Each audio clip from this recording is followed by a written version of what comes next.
What is going on, everybody? You already know. I go by Philly Mike, and the guy to my right, but I don't know what it is for you guys, is What's going on, everybody? My name is Steve with Gate City Sports Channel. the one and only. Anyways, this live stream is pretty much going to be like a free for all. We said we are going to start talking once a week on Saturdays, do a live stream. My man over here is feeling under the weather, let's just say the least, not the coronavirus, but under the weather. And he's still able to come over here and do it.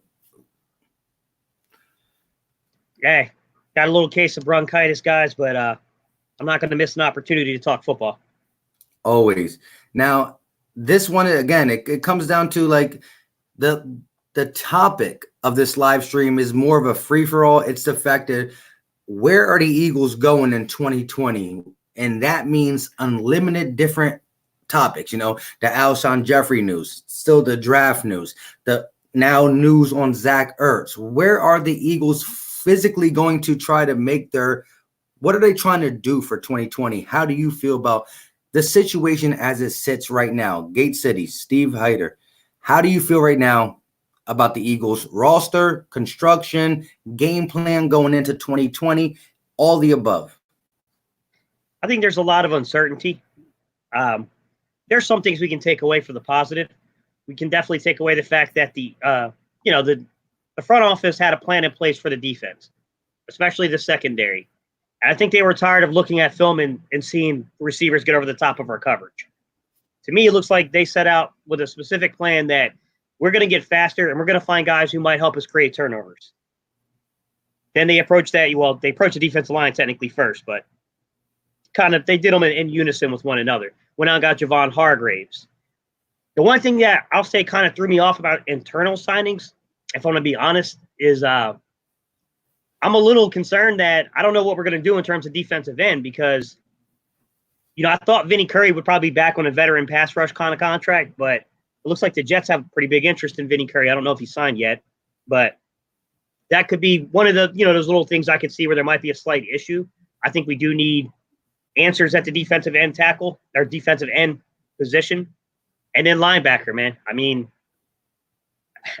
I'm not trying to knock anyone we have on the roster, but I'm not exactly overly confident in what we have at linebacker either. I agree 100% with you. I mean, the Jatavius Brown signing was something I liked when it comes to the fact that we only paid like $500,000 for him. The fact that he is a fast linebacker, a guy who can get side to side easily. But I mean, he's not the linebacker that we're like, oh yeah, he's gonna maintain the middle. Who knows what position they even use him at? Like you say, the weak's middle. Who knows? Nathan Gary, I like his style, being an ex-safety from Nebraska. I think, like you say, he can play the will really good. He's an in-betweener. His weight is not linebacker. His skill can be linebacker, but that's why he played safety. So I think he can fill in at the will, like you said. But, I mean, the linebacking core is definitely one of our weakest links on defense. The upgrade on the corner position, the securing of the safety position, and the hybrids of Jalen Mills maybe going back there, Will Parks maybe being able to go back there, the fits. Yeah. The weakest part on this team, outside of also the DN, like you said, defensive end, is the linebacker position. But how do the Eagles really feel about that, I can't see how they go into this feeling overly confident. I mean, you got, as I envision the roster, I don't know how the front office sees it, or the coaching staff, to be fair. But the way I see it, Mike, is this. I see more than likely our Sam linebacker right now is Nathan Gary. Our Mike in base package, our Mike is probably going to be TJ Edwards. And then you got a battle at your will probably between Duke Riley and then Jatavius Brown. Those are the only four players that really have logged any kind of adequate snaps. I mean, Alex Singleton is there on the roster, but outside of special teams, he hasn't really logged snaps. I mean, I don't know, man. I mean, I would have told you there's no way we're going early in the draft for a linebacker 30, 45 days ago. I'm not too sure I'm so confident saying that anymore. I agree 100%. And my whole take about this was, look, 3 weeks ago, before the Darius Slay signing, it was you got to get a wide receiver with the first pick, right? You got to get a cornerback with the second pick, and maybe you can even flip flop them because if they were we know the corners are a lot less than the wide receivers in this draft. So even if you could flip it because the wide receiver that you really want might still be there or blah, blah, blah, blah, blah. But the cornerback position was a necessity. We got that done in free agency. All right. We brought in a nickel guy in Nikel, and we brought a lockdown guy in Darius Slay. And so with bringing that in, the receiver position is still need to be addressed at the first pick. But now it's like, okay, after we get receiver, we still got holes. We need a swing tackle. We need somebody on the offensive line, somebody who can possibly replace Kelsey in the future. Who knows what we're going to do there? We need a safety depth. We need a couple things. But linebacker is now the most the glaring spot that the Eagles can upgrade, and there will be playmakers in the second round. But do we do that? Guys, right now, I literally have a Twitter poll I put up this morning. If you guys don't follow me on Twitter, it's just at Heiter Steve, HeitterSteve, guys. I put a poll out there where I talked about who's starting opposite of Slay. I mean, I think the most obvious move right now to begin training camp would be move Avonte Maddox to compete with Sidney Jones. But I got to be honest with you. I still have a sneaking suspicion, looking at $28 million still available in cap space, we might not be done there. I mean, I think you're either got to dig into free agency and you've got to find a veteran presence, or you got to draft a guy or two. What are your thoughts there? It's rough. Like, who would you be looking at when it comes to free agency at that position? Well, if Bashaud Breeland is still available, let me see if Bashaud Breeland is still up here, guys. He would be a good, kind of guy that might earn a second contract, but might not, but at least he'll be there for a minute. Yeah, it looks like he's still available, Bashaud Breeland. So as you talk about that, finish that, and then answer this question while I just turn a light on in my room. Go ahead. You're good. All right, Dope72 D-Dubs. Talk about Jordan Mailata. Is he a true backup player or a starter down the line? I think that there's a lot of unknown with Jordan Mailata. I'm going to be honest with you guys. I'm not comfortable with that guy being the third swing tackle right now. I mean, he hasn't demonstrated anything yet. Promising athletic kid. Doesn't have a lot of knowledge about the game of football yet. I mean, he's been in the system for a couple of years now. I thought he showed a lot more last preseason than the preseason, from the first year. But, even preseason, guys, you're talking about a major jump in competition from preseason to the regular season. Dope72 D-Dubs, my theory behind this is you got to go get a veteran offensive tackle as a third tackle. You can't go get one of these younger guys. A guy that's on a second contract, the younger guy is going to want to start, and he's going to want money. I just don't think there's any way you can go in there trusting that Jordan Mailata is your guy. I think you got to make him earn it. He's got to beat somebody out. That's my opinion on it. Hey, and as I was listening to you, and I agree. Yeah, it's rough. I mean, coming from rugby to where he's at now, it's a lot of different things. And people think, offensive lineman. I mean, all they got to do is just stand still, be strong, and push somebody back. No, there's a lot of things when it comes to technique, footwork, hand placement, design, blocks, all that stuff comes into play. And it's a lot more than just not let the guy get to the quarterback. You know what I mean? But yeah, he comes from a rugby background, field or background, whatever you want to call it. And just don't know if he's ready at this point. But like you said, we still got to worry about that position. I agree 100% with you. And so where do you think the Eagles can slip in this offensive lineman presence in the draft? Where do you feel comfortable? Not guaranteeing it will be around there, but where do you think they will fit it in? Like you said, the uptick in linebacker, the fact that if you look around, like, again, that's one of the most pressing things that we need other than wide receiver. But where do you think if I'm the Eagles, I'm signing a veteran. I'm bringing a veteran guy in here just in case of all hell breaks loose. So you got a guy there that can handle the storm if you need to be. And then I probably would spend a 4th or 5th round pick. I mean, we got multiple 4th, multiple 5th round picks, I still believe. So I'd spend one of my 4th or 5th round picks on an offensive tackle, someone I can develop down the road.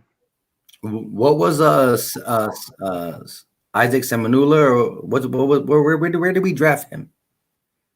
Oh, Seomalu. Yeah, Seomalu, I think, was a 3rd round pick. I thought he was a little bit later, but yeah, at the end of the day, I think you're thinking of Vaitai, I think, was a 5th round pick. Let me look it up, though. Let me just verify.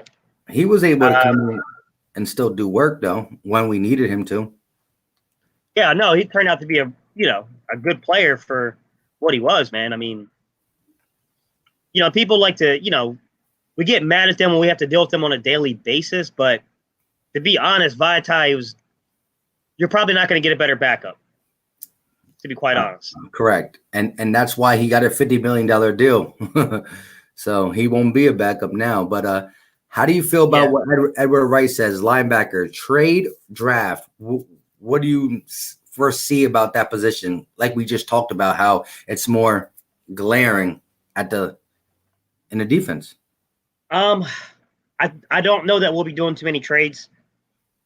The reports I'm hearing, guys, is that Howie Roseman wants to use 8 draft picks. So that basically means we're not really trading any draft picks.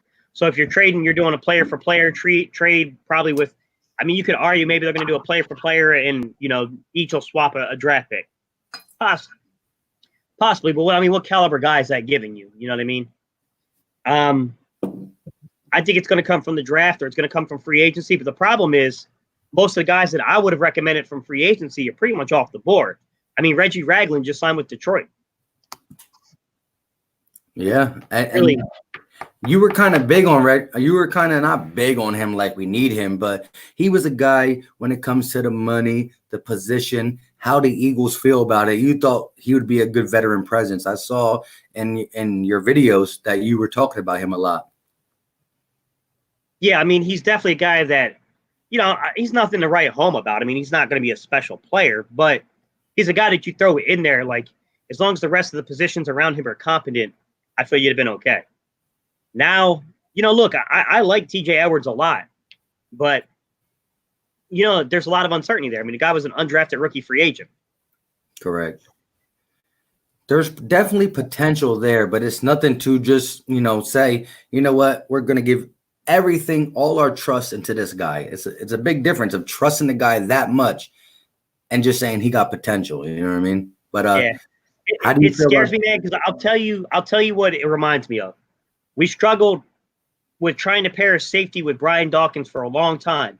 And then finally, this undrafted rookie free agent by the name of Quentin Michael showed up and balled out for the Eagles.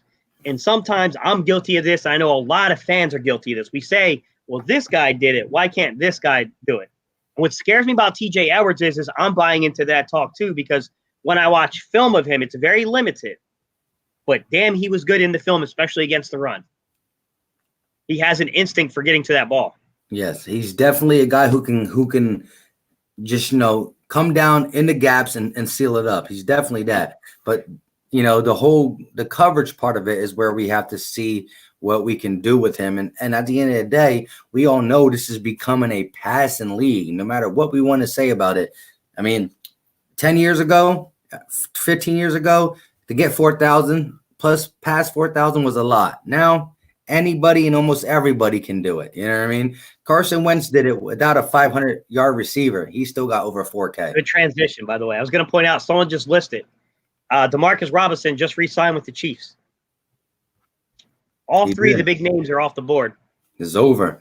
It went from Amari Cooper, Robbie Anderson, Brashard Perriman, and Demarcus Robinson. Even the last resort is off the table. So it is what it is. But how do you feel about this? You can take that one. What do you think of us picking up Sammy Watkins? I don't think it's going to happen personally. Do I like Sammy Watkins? Sure. But let me ask you a question. Looking at the productivity of Sammy Watkins, I'm not talking about the film because I think you can make an argument. Just give me a second, guys. You can make an argument about Sammy Watkins' abilities. But judging by production, What does he give you that Robbie Anderson already didn't give you? Wouldn't have cost you a pick to go get, and less money, by the way. Correct. Yes, Sammy Watkins being already on the team. I don't know where this came from. I mean, a lot of people were saying that they posted this on the Eagles channel. I mean, the Eagles page. Like for the Eagles to let that go out there. I mean, like you said, there was guys that were available, and I'm not saying Brashard Perriman is better than Sammy Watkins because he's not. But he has the upside of a guy like that. We figure this guy can come in and contribute with the draftee, with Deshaun Jackson. And we didn't make the move on him when it just costs money. So how are we going to make a move on a guy who costs money and trade where we already limited ourselves a little bit by giving up our, more comfortable third-round pick? Exactly. So, I mean, the problem with Sammy Watkins is like when you watch film on him, he's a better route runner. He's got more tools in the bag than Robbie Anderson. Robbie Anderson's the more explosive player, though. But the production is pretty similar. You could probably make an argument, honestly, that Robbie Anderson's been way more productive, honestly. Oh, yeah. Definitely. I agree. And like you said, so when it comes down to it, I really do see the Eagles, no matter how much we want to say, look, I think they're going to they're going to get Alshon Jeffrey healthy. No matter how. Charles, that's a big key. That's a big key, Charles. Because that changes the entire story. This one? Yep. Kansas City will owe him $14 million if they don't cut him. That changes the story. Yes. That definitely changes the story. And the fact that we have our picks now are limited. Listen, we can't give up any more picks. I mean, even again, people are talking about possibility of trading up. That is always in Howie's head. Howie is a guy who can make things happen. But I mean, with that being said, you got to watch what you do when it comes to trades. I mean, we got only 8 picks. We can't get down to only 4 or 5 picks, especially if we give up the big ones and we're stuck with a bunch of 145, 146, 160, 190. These picks, you can find a diamond in the rough. Trust me. And I think, like Gate City said in one of his videos, I think the Eagles are going to try to use undrafted free agents. We're going to look deeply into the people that nobody take, and we're going to try to fill holds that way too. But yeah, Wamba Shambu. If I can point one thing out, though, man, if we keep Alshon Jeffrey, we have 4 wide receivers already, so I don't see us trading for another. Instead, we should just draft 1 or 2. Okay, the result of what you're saying, drafting 1 to 2 receivers, erring towards the side of 2 receivers, in my opinion, I think you're right. Alshon Jeffrey's still out till best case scenario, probably mid-October, more likely early November. So we really don't have 4 wide receivers. That is true. And again, I think if we do keep Alshon, it's going to be for the 2020 season, and we're going to really make our move with him, either cutting him or trading him in 2021.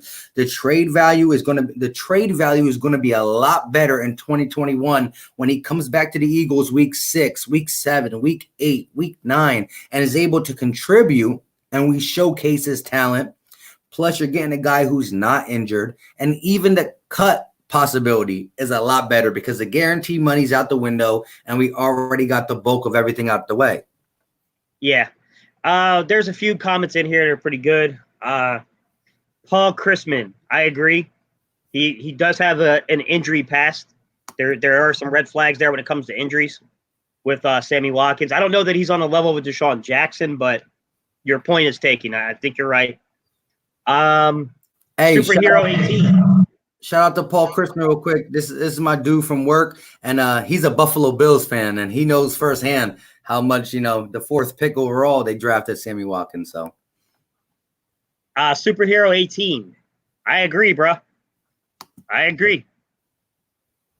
I think that getting Darius Slay allows the Eagles to go get a bunch of in-between cornerbacks and just move Slay all around the damn room and say, if your slot receiver is your best receiver, shut them down. Tight end, shut it down. X receiver, shut it down. Y receiver, Z receiver, shut it down. Like, I think it's a really smart move on the part of the Eagles. It's a matter of, can he stay healthy, and where is he at? Is he still ascending? Is he, plateauing, or is he descending? That's going to be what we have to see. And even at plateau level, I think he's great. I just don't want, like you said, the descending could be an issue. But again, again, like you said, you let him lock down the number one, the guy who's going to put the most damage on this on a defense, and it makes everybody else better. The pass rush that we need to see, we want to see, will also do the same things. But when it comes to that, I love the trade. I mean, I love the trade, and even giving up the third round pick, the 85th overall, which I thought would be the perfect spot for a playmaker linebacker. But it's great because we talked about needing a cornerback in this draft, and now we could still use one, but it's not as important. Is it Waylon Sembley? Let me know if I'm saying your name right, guys. Waylon Sembley.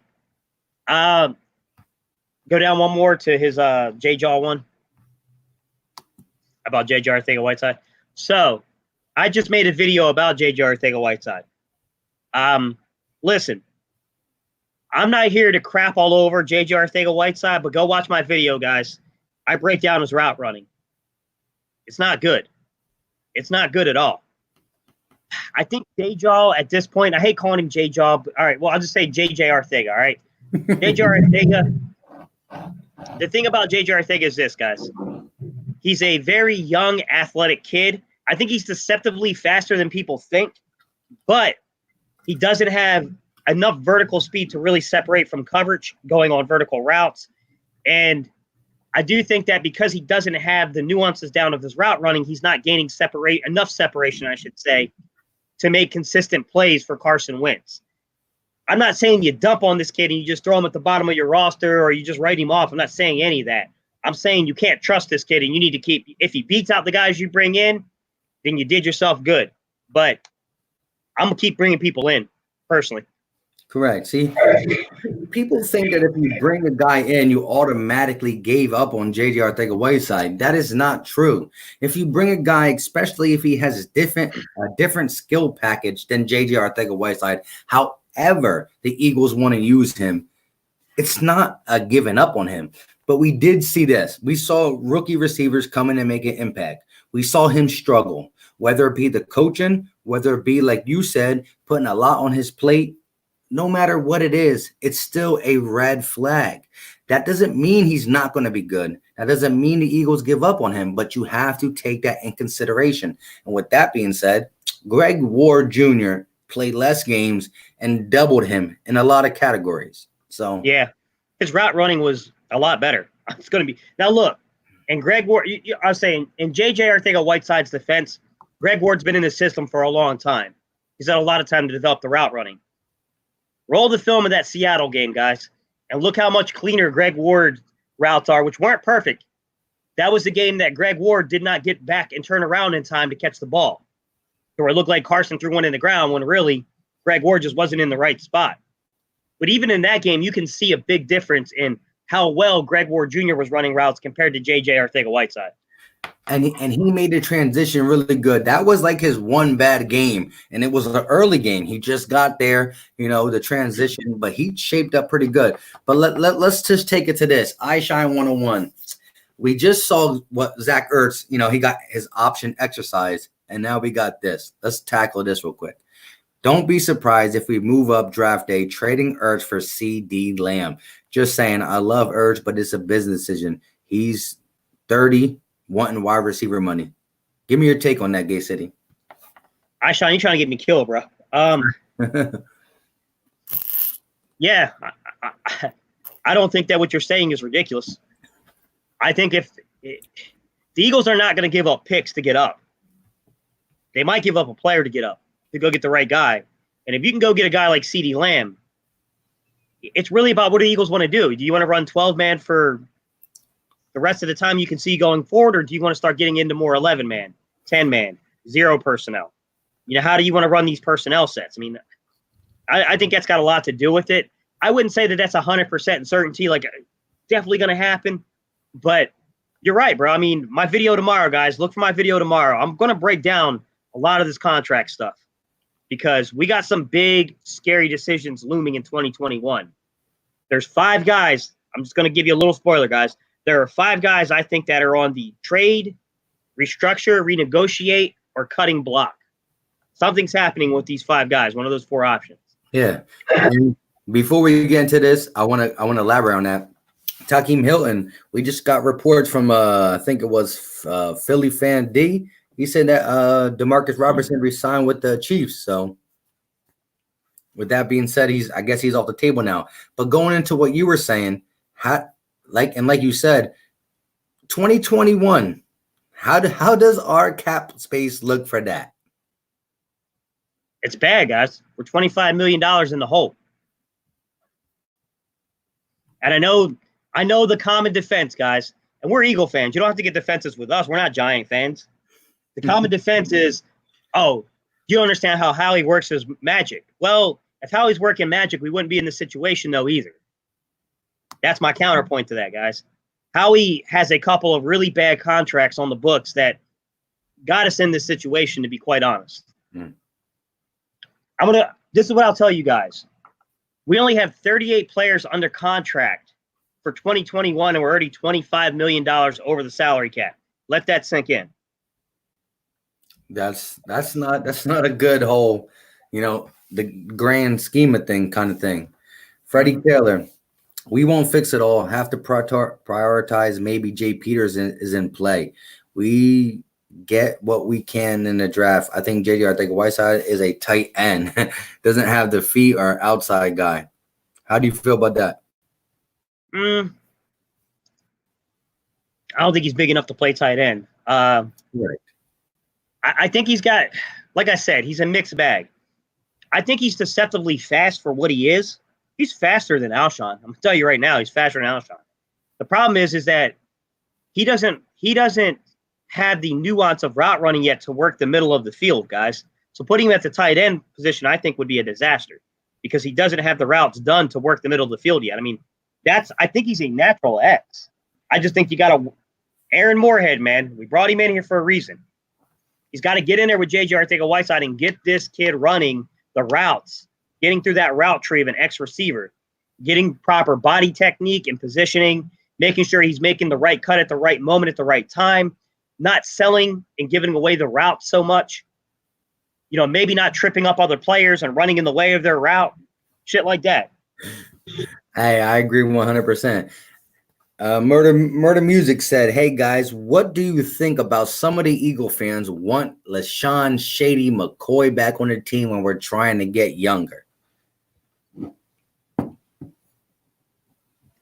I'm not necessarily opposed to bringing Shady back, but I don't think it's necessarily the greatest move out there.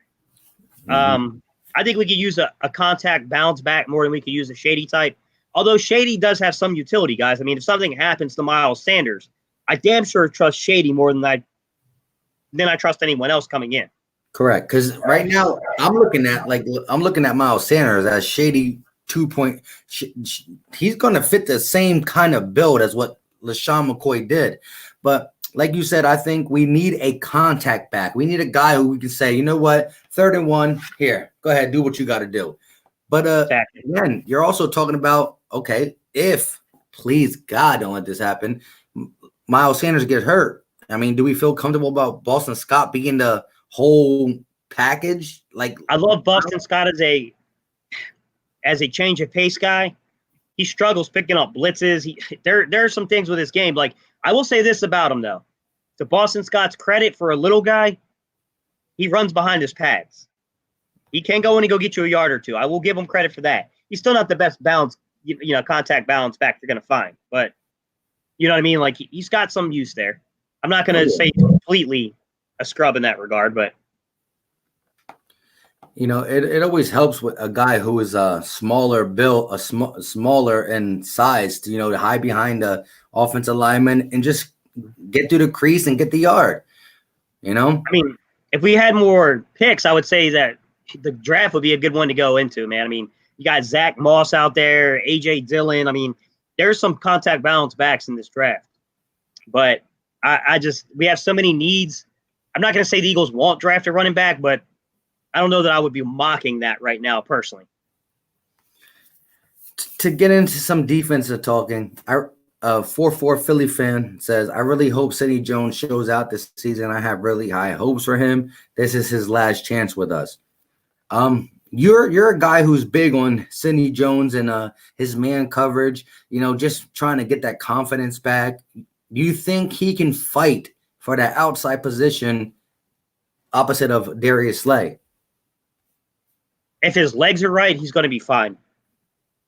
If his legs are right, I have all the faith in the world that Sidney Jones will beat out Avonte Maddox with time. But the Eagles want Avonte Maddox on the football field.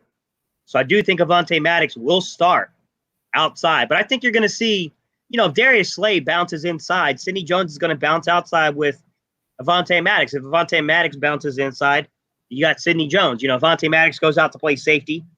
Guys, I really think this is the season that, to some extent, it ain't going to matter if you're a corner, a safety, a nickel. It ain't going to matter. You could play on the outside at any given moment. You can play on the inside at any given moment. Alignment, I don't think, will matter. You could say that, oh, I'm a nickel back. No, you're a cornerback in this room, bro. Not 5'8", 180 Nicole Robbie Coleman. That's the one guy that you got to really try to keep in the slot. He can play. So Nickel Roby would be more like he can play outside, guys, but he's more of a zone guy. If you're going to match him up on man, then yeah, you want him inside. You don't want him matched up on DK Metcalf trying to 5 foot 8. I mean, he's going to need a ladder. He's going to need a ladder, and he's also going to need some extra pads because if he catches the ball, DK going to run through him.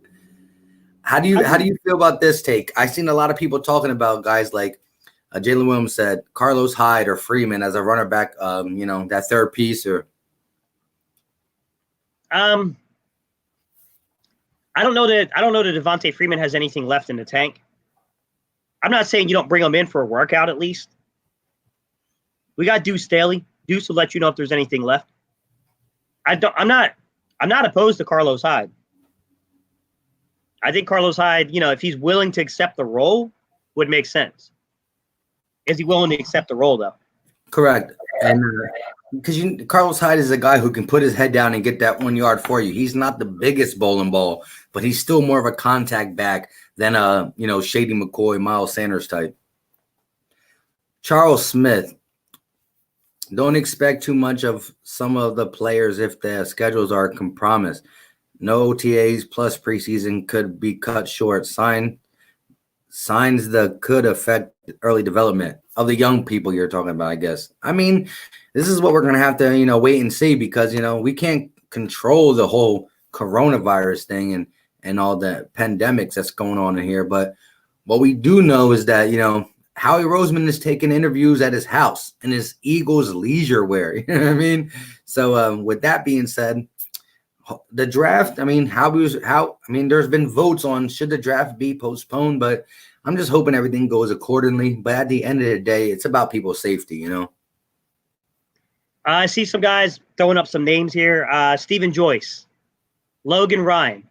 Not the biggest supporter of Logan Ryan, but I'll tell you this. If it's as a CB2, a guy who can play inside and outside, he fits the recipe. He fits the recipe, dude. Yeah, I think he makes sense. Contract, though, that's the issue. What is he expecting to get paid? Mm-hmm. And after all we already did at the defensive position, being able to get a guy like Darius Slay, paying him big money, but you see the contract we're paying it for 2020, it's very cheap. Getting a guy like Nickel Roby Coleman for $1 million, you know what I mean? These are cheap acquisitions. I think Logan Ryan, just because he had the best slot performance this year, he was the number one cornerback in the slot this year. And again, he can play on the outside. He did it for New England before he went to Tennessee.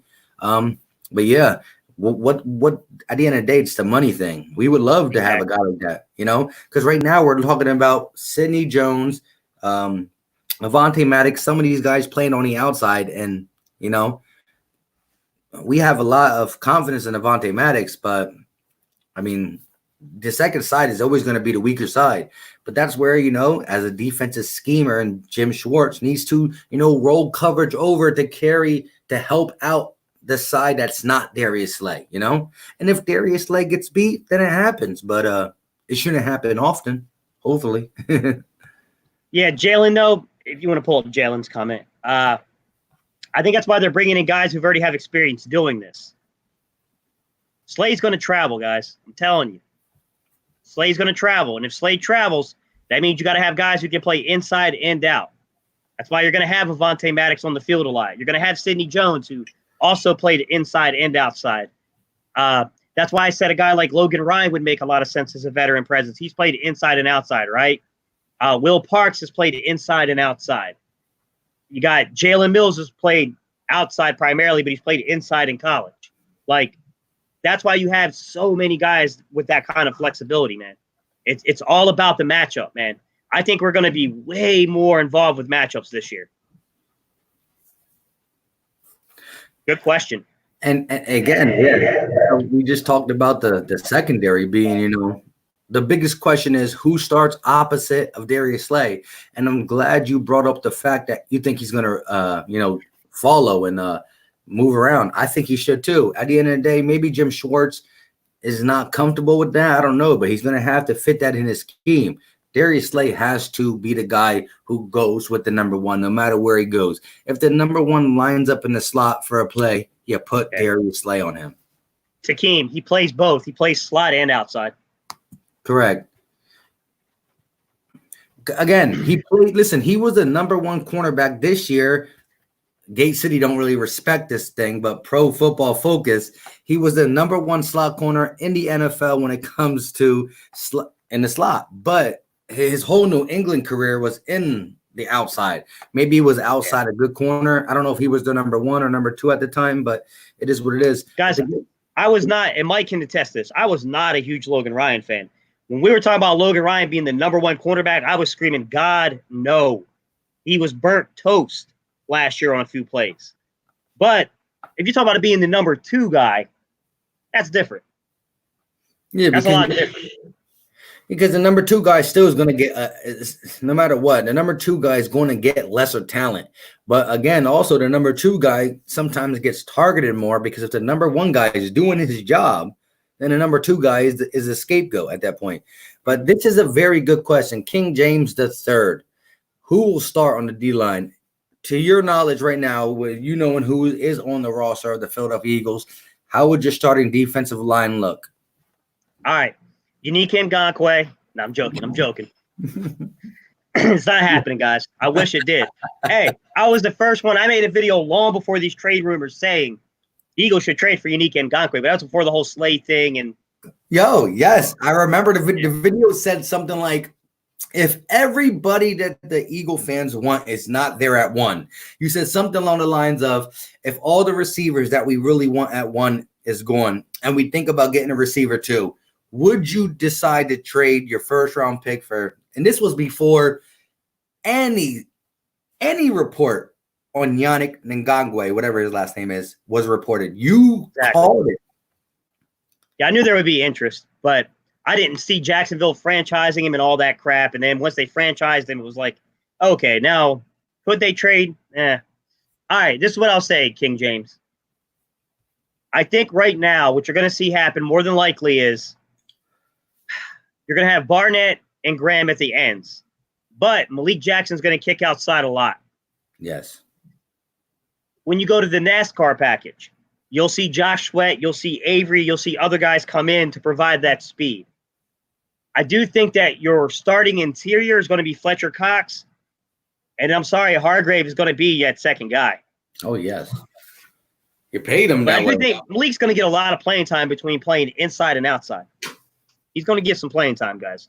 Correct. And the rotation, you got to think about, listen, at the end of the day, these guys, we're not playing a video game. These guys are big dudes. They rush the passer. They use a lot of stamina. They get tired. That's why the Eagles always had a thing where we want to rotate our defensive line because you want fresh guys in there. You got to give these guys a break, even though they get a break when the offense is out there. But there's times where the defense is out there on a long thing. They get a stand. Offense goes out there, gets a 3 and out, and the defense is back. You know what I mean? A turnover, defense is back. You got to keep these guys fresh, especially in the fourth quarter. Yeah. And again, the versatility of a guy like Malik Jackson who can go outside. Even maybe Hargraves can move around. But He's a beast, man. Jalen, disagree, bro. You're not factoring in that we're going to be playing a lot more man. You can't have communication errors if you're just locked up on your man. Shut your man down. It's as simple as that, man. Jalen Williams, let me ask you a question. What do you think the secondary looks like when it comes to Darius Slay, the guys back in the safety, and the opposite corner? What is your take on that?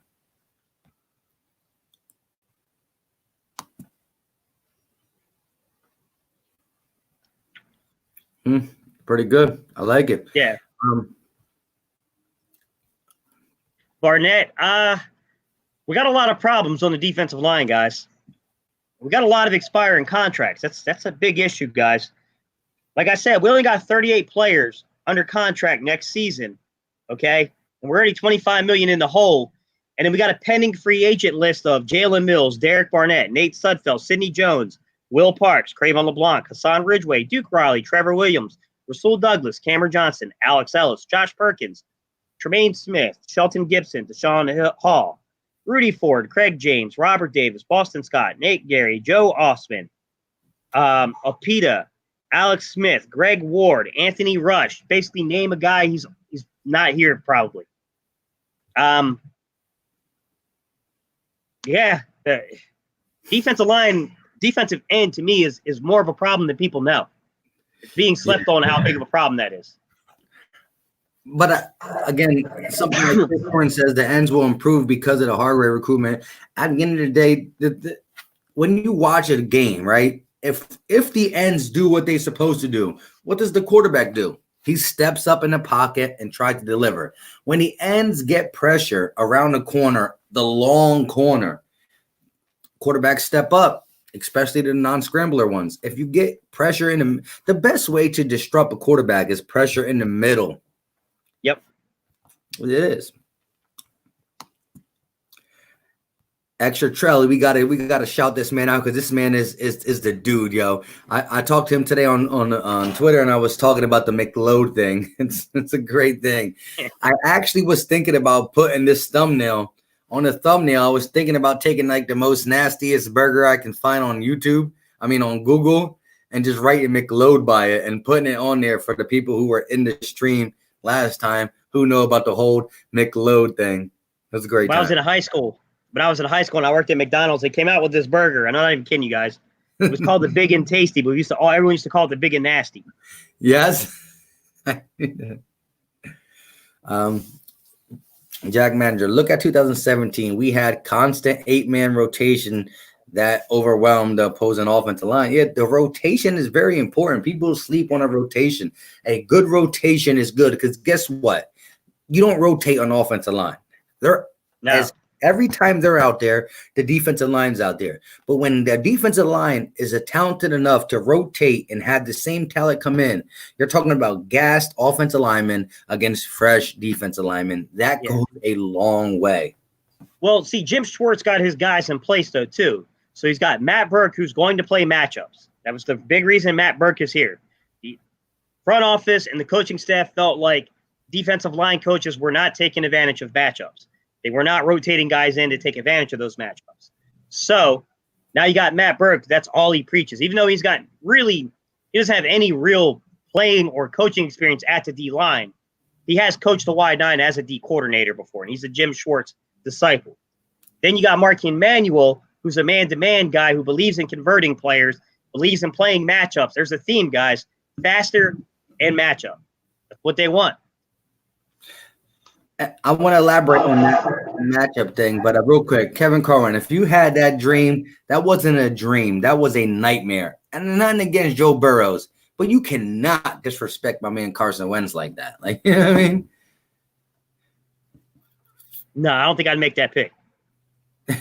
I mean, we can't make that pick. It's just impossible. But to have a dream like that means you might have some feelings that Carson Wentz is not the guy. And to me, he's going to get us. Like I said in my last video ended like this. We can't just look at the wide receivers we have on the field on the team right now. We have to upgrade for Carson Wentz's future. And if we do that for him, he'll get some jewelry.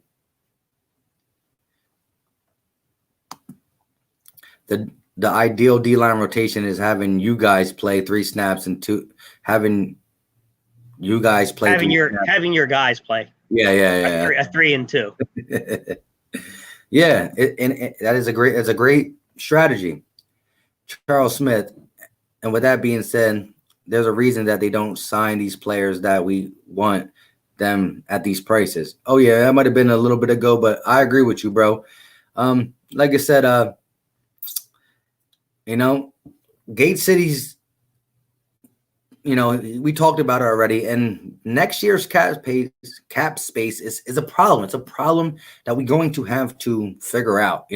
He just named you a long list of people who are not going to be signed next year unless we go out there and re-sign them. And already with the negative 25 million, it's a problem. Now, some of the guys he named are backups to the backups to the backups. I understand that, but you still need depth in a football team. You can't go in with only the 22 starters. But I mean, some of them were assistant to the original manager. At the end of the day, Howie Roseman, he's normally good with this stuff. He'll get it done, but I definitely understand why. We have to look at everything. Freddie Taylor said Jones, cornerback, McLeod, Mills, and Slay. Hey, I'm cool with that. Both of us are big Sidney Jones believers. We just still got to see it, just like the team does. I'll tell you this, guys. Don't sleep on the Eagles playing a lot of big nickel and a lot of dime, because they're going to be hesitant to keep putting out linebackers. Again, so let's get back on this linebacker thing. So if you are the Eagles, you definitely take a receiver 1. Am I right? Am I correct? I would. What do you think the Eagles? Well, forget the Eagles. What would you do with the second pick, 53 overall? I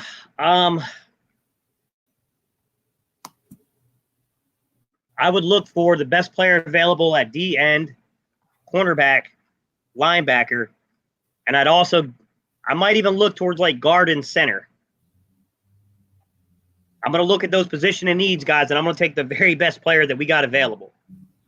I'm not just going to keep picking wide receivers if I'm reaching. I mean, there's a lot of wide receivers in this draft. You can find slot guys all the way down in that 4th and 5th round. I promise you. You get your guy in the first pick, there's developmental guys that are going to be decent down later. I agree. I like the position. I like the position you named. You named linebacker, defensive end, offensive lineman. These are all key things that the Eagles got to attack. I mean, I know everybody wants to. We all know we want a receiver, and there's a lot of people who want to go back-to-back receiver. But I don't think. I mean, maybe I'm wrong, but do you ever remember a team in the draft going back-to-back the same position? I think we did one year at corner, right? Didn't we do that with the Lito Shepherd and Sheldon Brown picks? But that's the only year I can think of. I think. I could be wrong, guys. Check me. That was forever ago. Like, I was in the Navy. That was a long-ass time ago. Hey, much respect to you, bro. Charles Smith, as bad as I want a receiver, I believe if guys wasn't injured last year, we would have felt differently. Yeah. I agree. Listen, every time I start getting hype in a video, like a regular video, not a live stream, I always bring it back to this. No matter what we do, no matter who we sign, if we can't be healthy, it doesn't matter, because the Achilles heel, as much of it is we got no wide receivers. Why don't we have wide receivers? Because of injury. Everything comes down to the health of these football players. We were picked to be Super Bowl contenders, and with a broken team, we got to the playoffs. And we will be contenders again. We have to stay healthy. Charles Smith, if I can. I don't think you're wrong there, but I will add this. I don't think that the concern would go away just because they were healthy and available. At the end of the day, their contracts are still their contracts, and they weren't going to be here past 2020 anyways. So that concern didn't go. You know what I'm saying? Like, you still had to do your thing. You would just feel better about this season. It's crazy how many people disrespect Wentz, and they aren't going to respect him until he wins a Super Bowl. the bar is way higher for him than any other quarterback. Yeah, a blessing and a curse. Yeah, you couldn't have said it better with the blessing and the curse thing. Yes, I mean, listen, we all, you guys know my take on this, and we also here at Gate City as well. We are Carson Wentz believers. We're a believer in him. The fact is, yes, last year, did he make some mistakes? Of course. Did he still play very respectfully with what was around him? Heck yes. And at the end of the day, as much as we're asking him to do, listen, it might have been against the Cowboys, the Giants, the Redskins, and the Giants again. But I talk about this on my videos. The Seahawks lost to the Cardinals. The Saints lost to the Falcons. The Patriots lost to the Dolphins. These are division opponents who know you within and were able to take these guys down. The Patriots needed that game. The Saints would have needed that game too. I mean, everybody needed these games, and they lost. Why? Division opponents. And we were able to go down the stretch and win games that, yes, the team opposing us, playing against us, is trash. But if you look at our roster was kind of trash. And Carson Wentz got it done with Doug Peterson. So there's still a lot of things to be, ready for when it comes to 2020. And the same way we were Super Bowl contenders. I'm not saying, do I believe we can? Of course. But I'm saying the same we were contenders, we're still there. We just got to stay healthy. So go to Jalen Williams' comment at 6:18. So because he did answer. We at least should give him a chance to. Oh yeah, definitely. I didn't see it. 6:18. It said 6:18 p.m. All right, so Jalen said he thinks that they have two starters, and we know where they're going to play, Slay and McLeod. Jay Mills playing a new role. Sidney has played inside and out, and I like him, but he needs to figure it out. The rest are low end. I don't think Avonte Maddox is considered by the coaching staff to be low end, Jalen.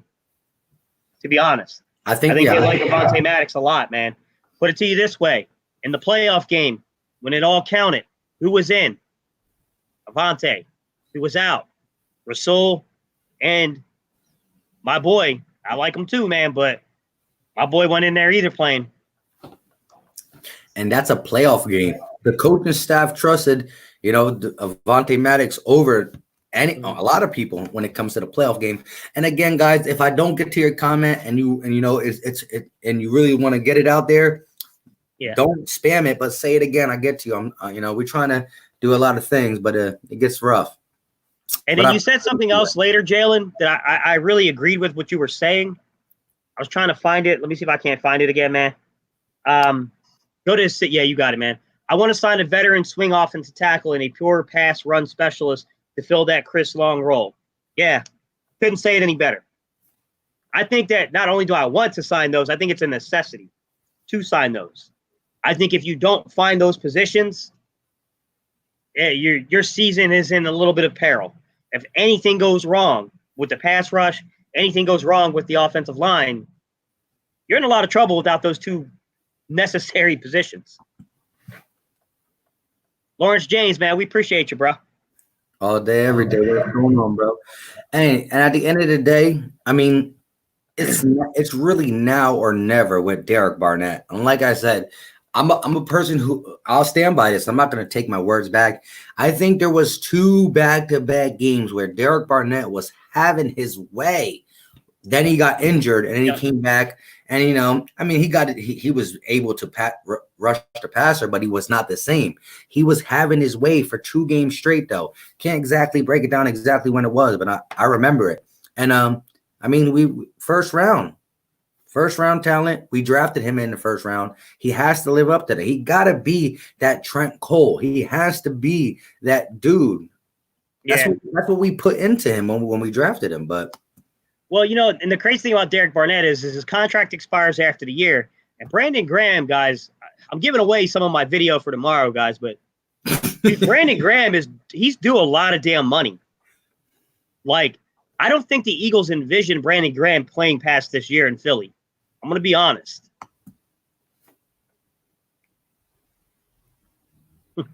I don't know what she said. I'm just giving her a thumbs down because she's been. I didn't catch that one either. I was trying to follow the chain of it, but Car, I think we missed the context of that one. Yeah, but I'm just giving her a thumb down because she's been really mean to me lately. So it is what it is. It's cool though. But let's get to Jalen Williams said, "Sorry, love Avante too. Just slipper my mind on him." Slipped your mind on him. Well, I mean, we got like 45 cornerbacks, so. Oh yeah, now we definitely got a bunch. Yeah.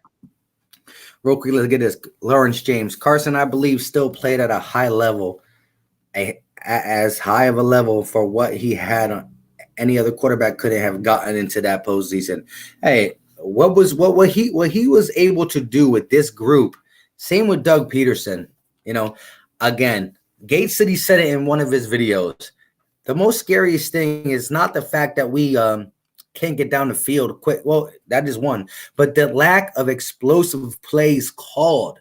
I understand that you feel some type of way about this group, and you can't.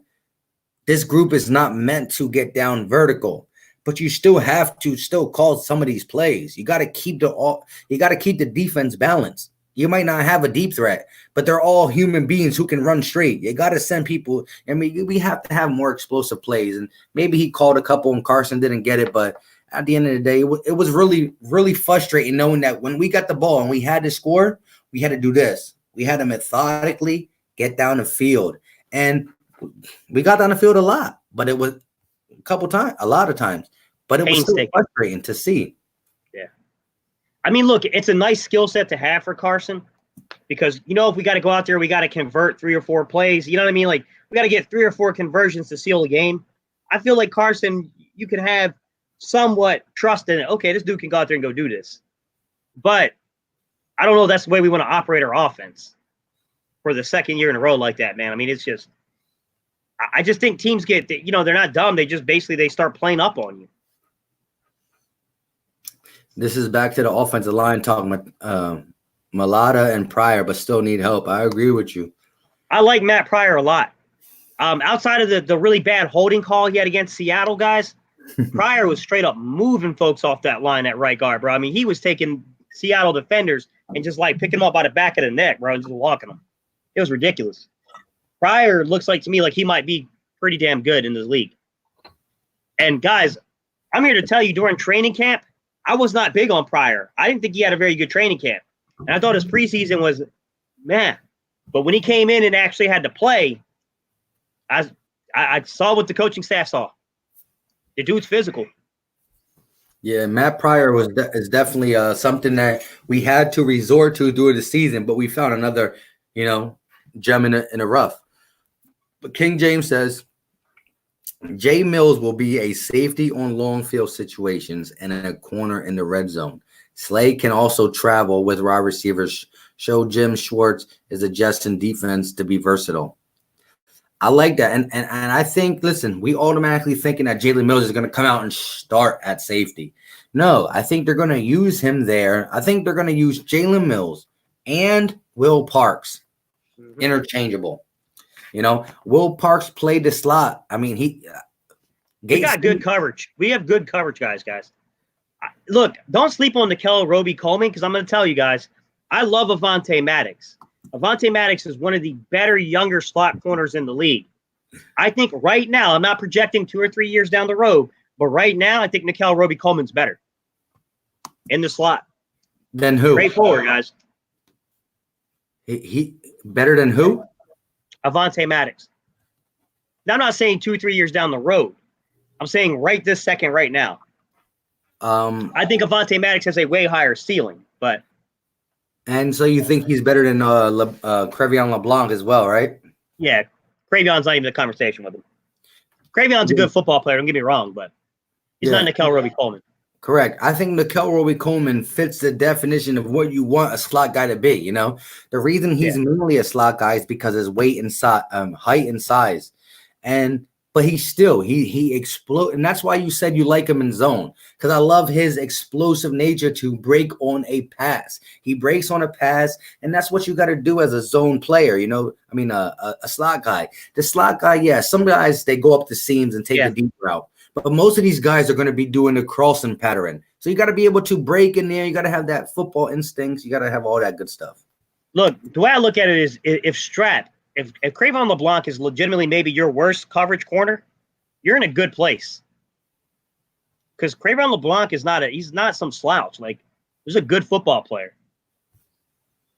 But we just got a lot of dudes right now. I'm gonna get to the another one, but let's see. DeAndre Richardson said the man lost 6 inches of six of his main weapons, linemen, and banged up defense, and still went to the playoffs. We need a complete rehaul of the team. We got a new med staff. Let them work. To be honest, work on being healthy. Hey, listen. If we could rewind 2019, not rewind, but take that same team and guarantee that we don't have to be football. There's going to be injuries, but if we can left that season at 90% or 85% healthy, it'd have been a whole different story. I agree. 4 Philly fans said Wentz is an elite quarterback, in my opinion. With the lack of NFL receivers, Hughes will almost definitely win a couple Super Bowls. A couple? I like that. When it's all said and done. Listen, we're all big Wentz fans. He needs to get that jewelry on his finger. I know deep down in his soul, he picks up that Super Bowl ring because he got one. But he has to look at it like, dang. You know what I mean? At the end of the day, listen, I love what Nick Foles did, but you got to think, let's talk about if you were Carson Wentz, knowing you're sporting a ring on a team that is now yours, $100 million man. The team is yours, and the ring you got was because of your knee. And Foles, like, it gotta hurt and it gotta frustrate, and that might bring the best and the worst out of Carson Wentz. But at the end of the day, I believe in the man. I really do. Yeah. I've seen a few people asking some questions about centers. Second round, if you can get a guy like Cushenberry, sure. Don't know that he's going to make it to the 53rd pick, to be honest, guys. Ruiz is going to be going in the first round, in my opinion, as well. So I don't think he'll make it to you in terms of your centers. Outside of those two guys, I like Hennessy, but I don't have a good feel on what round he's going to go in, man. Yeah, it's been up and down. I've seen. Darrell Williams, the guy out of, I think he's Mississippi State, maybe something like that. He's an SEC guy. Darrell Williams would be a good player. To me, I don't know, man. That late third round pick, I can see the Eagles doing something that no one's expecting and going guard center. I could definitely see that. Yeah, I mean, the Eagles, you listen, if you guys watch, which I bet you guys did, because if you're watching us, that means you like the Eagles. And so you probably watch how Howie Roseman loves to build his team, starting with 2 things: the offensive line and the defensive line. That's what he does. And sometimes it's not the most sexiest pick, getting an offensive lineman or getting a defensive lineman, but it's a necessity. The offensive lineman make everybody listen. The running back will be better with a good offensive line. The quarterback, the receiver, all the skill players can be better with that. And same thing with our corners, man. You just got to have that stuff. It's in football. That's where you got to start. I love it. Yeah. Jalen Williams. Yeah. I don't know what to say about Trevor Williams because he has had such a weird, the contract is not very favorable for him. So I don't know. I mean, look, contracts don't mean crap. If he comes out and balls out, if we ever make it to a training camp, but I think he adds intrigue. I agree. He's an intriguing guy to watch, to kind of keep an eye on.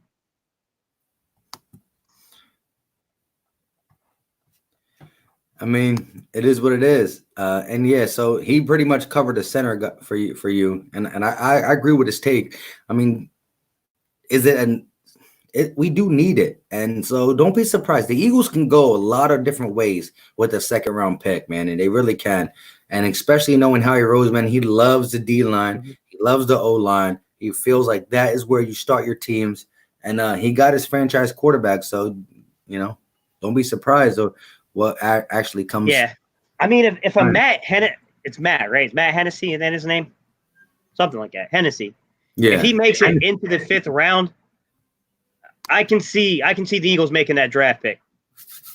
Oh yeah. I mean, I think that even if he makes a 4th round with 3 picks we got, why not pull one of the? I mean, we got 3 picks. We got the 127, 145, 146. Pull the trigger. But Jack Maddener, I'm high on Trevor Williams. He balled out and got injured and never really got a chance to work his way back because of he was feeling it for injury to begin with. Yes, I did a video of this guy right when the season broke and when we signed him. We signed him to future contracts, which in that kind of sense is like, you got ties to the guy, but you have to, you're not, there's no exact money down to pay him. I mean, there's something, but I guess, I don't know. At the end of the day, he's going to, I think his injury is still lingering. So what the Eagles are going to do, they're going to work this man out. He's going to get every opportunity to fight for a spot. He is. And again, 2017, this man was a top 10 corner. He got hurt in 17. I mean, he got hurt in 18. The Chargers cut him in the middle of the season. He got picked up he got hurt. He got hurt in 18. When he recovered in 2019, the Chargers cut him, and he got picked up by the Arizona Cardinals, played 2 games, and got hurt again. Like you said, he's never been able to get a chance to come back from injury. Top 10 corner. Am I going to hold him to it? Maybe he don't get back to that. But if he can perform, if he can stay healthy, and he will compete for a cornerback position. A lot of people are talking about Devontae Maddox, Sidney Jones, who's going to be that outside guy. Then you got Strap, and Devontae Maddox also could be inside, and Nickel Roby-Coleman. People are forgetting Trevor Williams. I'm not going to say that he's automatically going to make the team, but if health is out the way, he got talent. Do you see some of the recent articles, man, about the draft, about 21 now? Do you see who's starting to ascend? Who? Jalen Reagor. Once again, yeah? It's like a full circle. Remember, that's where we started off at the beginning of all this. It was Jalen Reagor to the Eagles, and then he fell back, and now we're starting to see the ascension. Now he's the 2nd most mocked player again. Let me ask you this. Don't put stock into mock draft, guys. Don't. That doesn't mean crap. But Jalen Reagor's film, guys, I'm here to tell you it's impressive, especially for a dude that did not have a very good quarterback last year. Like, apparently Aaron Moorhead loves the kid. I like that. My question to you about Jalen Reagor before we get into this comment is this. I know you were big on him. You made a video about him very early, and before the talks got serious about him. Then he ran a 40 and ran a 4.47? Yeah. But you are a guy who constantly says that you're not taking that 4.47 with too much stock because you see on film he got game speed. Yeah. At the end of that. The rumor is the kid gained 10 pounds of muscle for the combine, and that slowed down his 40 time. But apparently he got back down those 10 pounds. Here's the thing. How the hell are you timing the 40? I mean, guys, I don't know. But the rumor is the kid's running a 4.3 40 again. And apparently his interview with Aaron Moorhead went really well. And this kid's athletic. When you turn on the game film, guys, he's blowing past the coverage. And this kid back shoulder, he's pretty spectacular, man. I mean, his back shoulder, it's dead. Him and Denzel Mims have really impressive back shoulder ability. Yeah, but Denzel Mims also is 6'3" or 6'4". Exactly. But those are the two. I think those are the 2 most mocked guys right now. I'll be honest with you guys. I hate to say it because I wasn't big on this player before, but the more I'm watching some of his film, I got to be honest with you guys. T. Higgins is growing on me. Yeah. Again, if you looked at the very first mock draft, I'm talking about the season just ends. We're talking about the first mock draft. Yeah. He was a big link to the Eagles, a big link. He was. And a lot of people started coming off that because he didn't run the 40. They're not sure about his speed. But again, hopefully, we all want speed, and I agree 100%. Speed kills. As my man left a comment on my video, and he said, My boy Mike said speed matters. That was funny. Yeah. But at the end of the day, speed does matter, and it is important. And but also playmaking ability is important. And we also got to think.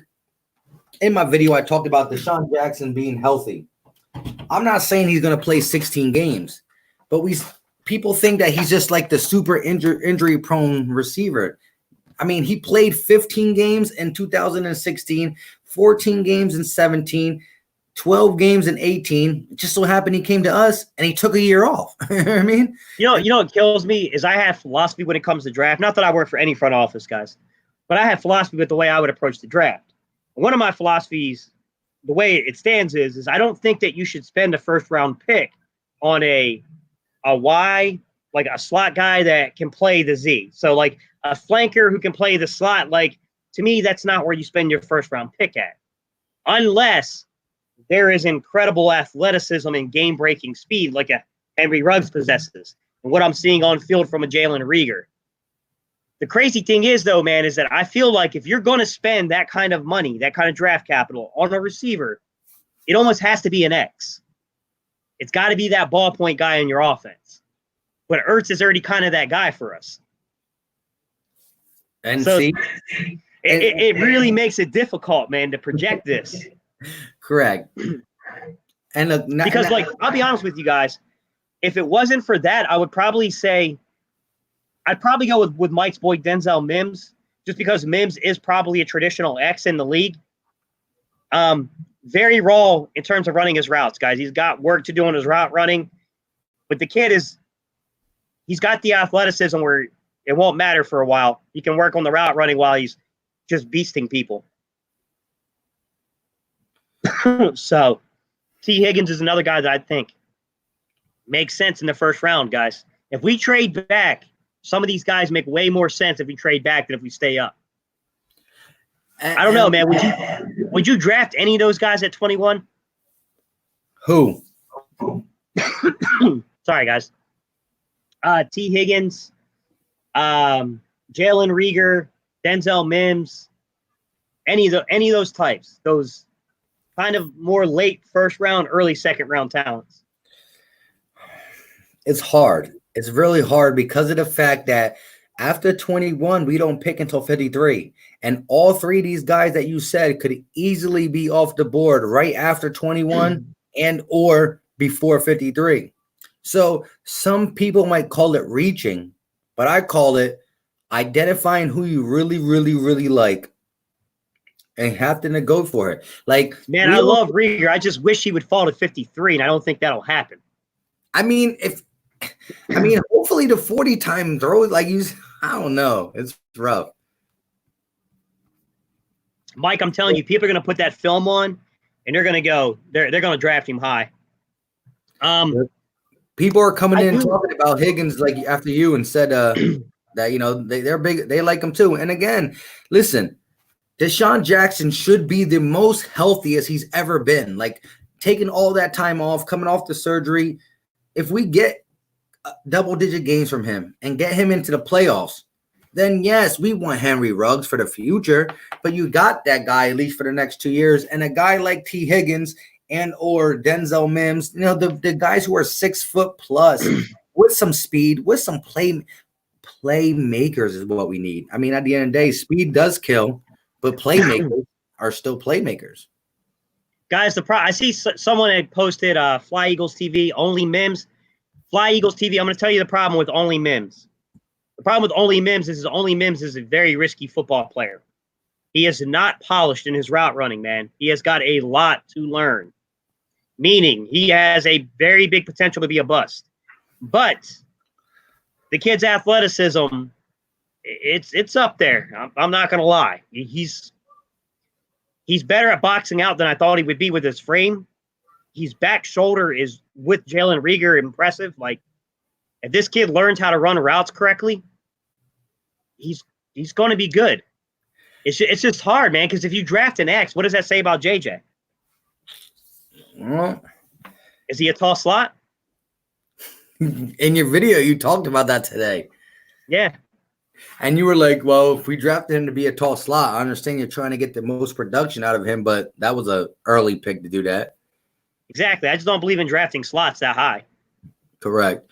Murder Music said, I want the Eagles to draft Claypool. Anyone else, this kid is going to be a star. Claypool is going, I like him too, but it gets to the point where, listen, before we saw the 40 times, Claypool was a easy third roundish kind of guy, like a late second to third round guy. I mean, his tape, I mean, the fact that he's the only one with his size, his weight, his size, and speed, the only one to ever get past that, what he did in the combine, running a 4.4, a 4.43, I think he did. Was Claypool, yeah, he ran, yeah, it was something like that. It was fast for his size because they thought he was going to be a tight end, basically. the only other person that ever ran that speed at that size is the one and only Megatron. Yeah. The problem with Claypool is that the quarterback play was so bad that it's not fair to scout him, just because it's hard to know like how good was his route running when the quarterback play was so damn bad. Like it's tough, man. Physically gifted, yes. Would I touch him at 21? No. Yeah, about you? that's where it gets hard. At 21, you can't do that. You can't, because yeah, he has all the size, his size, speed, and all that jumps off the page. But if you're wrong on him, it's very bad at 21. Yeah, I mean, it's tough, dude. Because what's he like? 6'3", 6'4", 230-ish, right? Something like that, right? Yeah, 222. Yeah. I mean, if he had a quarterback that could have given him more legitimate shots down the field on vertical routes, I think this kid would have surely been a top 50 pick. I don't think there would have been any doubt, and I still think he has a shot at being a top 50 pick. But the quarterback play really messed him up, man. He got dealt a really raw deal. Yeah, he did. And at the end of the day, football is the ultimate team sport. You need a supporting cast to make you look good, no matter what. It's not basketball. You can't just take over the game playing on offense and defense. It's a lot different. But my man 2020 Vision is in the house, and he says if the top three are gone, there's possibly 7 potential starters, maybe trade back 10 spots, pick up an extra second, and get a second of the top 7 wide receivers. I agree. Listen, the more you look at this draft, being stuck at 21, it's like, again, we're talking about Denzel Mims. We're talking about Jalen Reagor. We're talking about Justin Jefferson.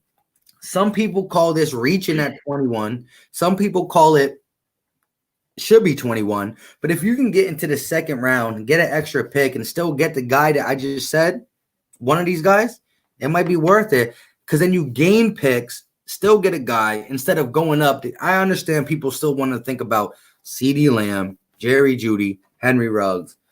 But after the Darius Slay trade, the possibilities of us moving up, even though I still talk about it, because Howie is Howie, are more slim. Like, we got 8 picks. You got your 25th, 21st, 53. Then your next pick is 103. And then 120 something, 140, 140, 160, 190.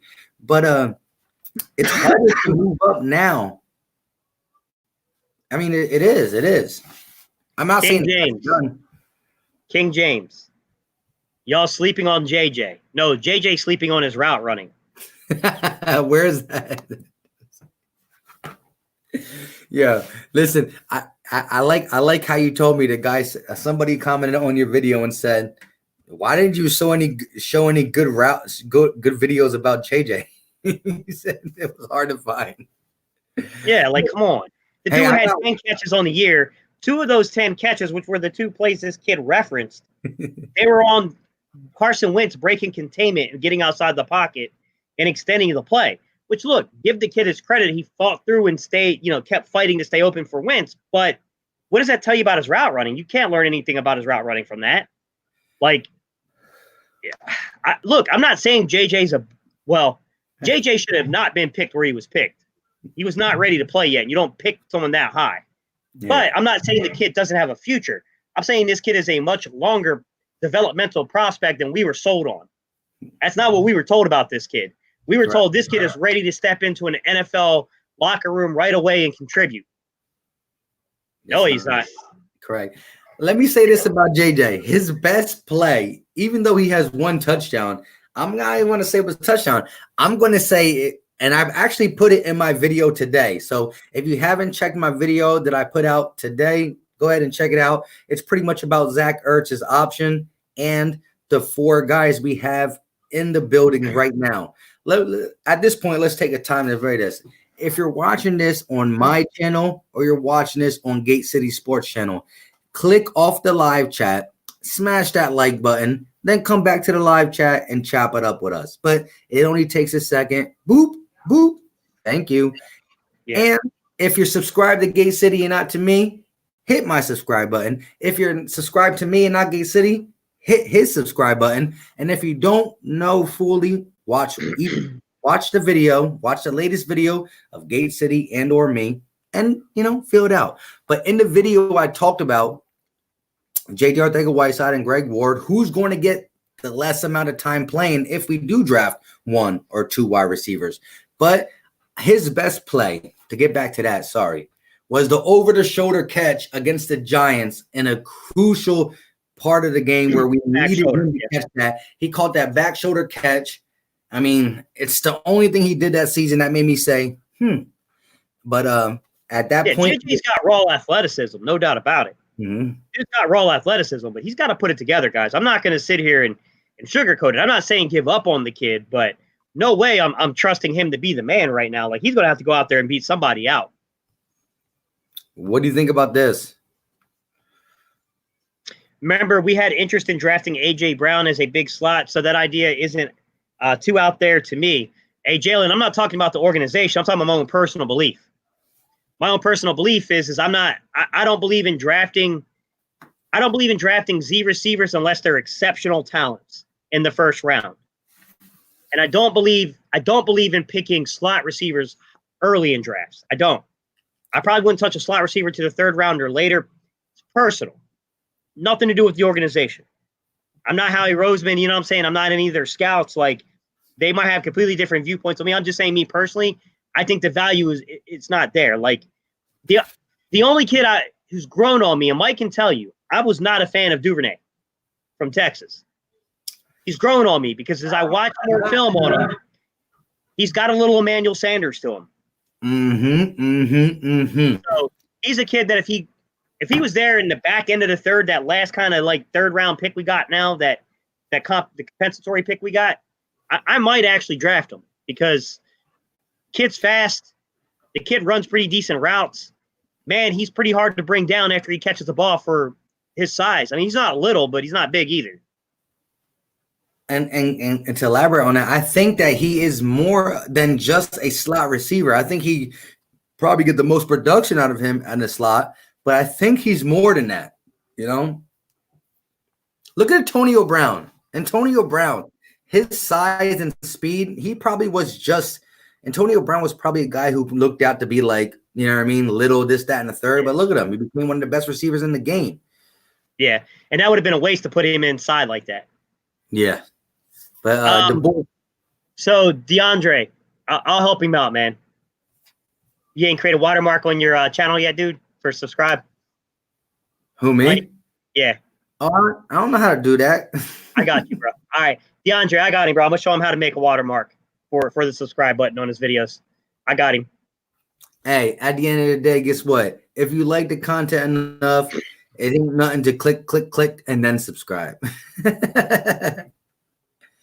My whole thing is like this. If I want you to go out your way to subscribe for me. I'm just kidding. I don't know how to do it. And so I'm going to listen to Gate City when it comes to that. I mean, know how to do the green screen and stuff like that, but it is what it is. But DeAndre Richardson, appreciate always the help. You know what I mean? and I love the thumbnail. I mean, I love your YouTube picture. It's tough. The Bull Philly said Greg Ward is a starter, right? How do you feel about that? Right now, yeah. Right now, he's a main contributor. He's the guy. I don't know. I mean, look, Greg Ward's going to get playing time. I think Greg Ward's going to make this team. I mean, the kid proved he can play. But if I'm the Eagles, I love Greg Ward, and that kid can add something to your football team.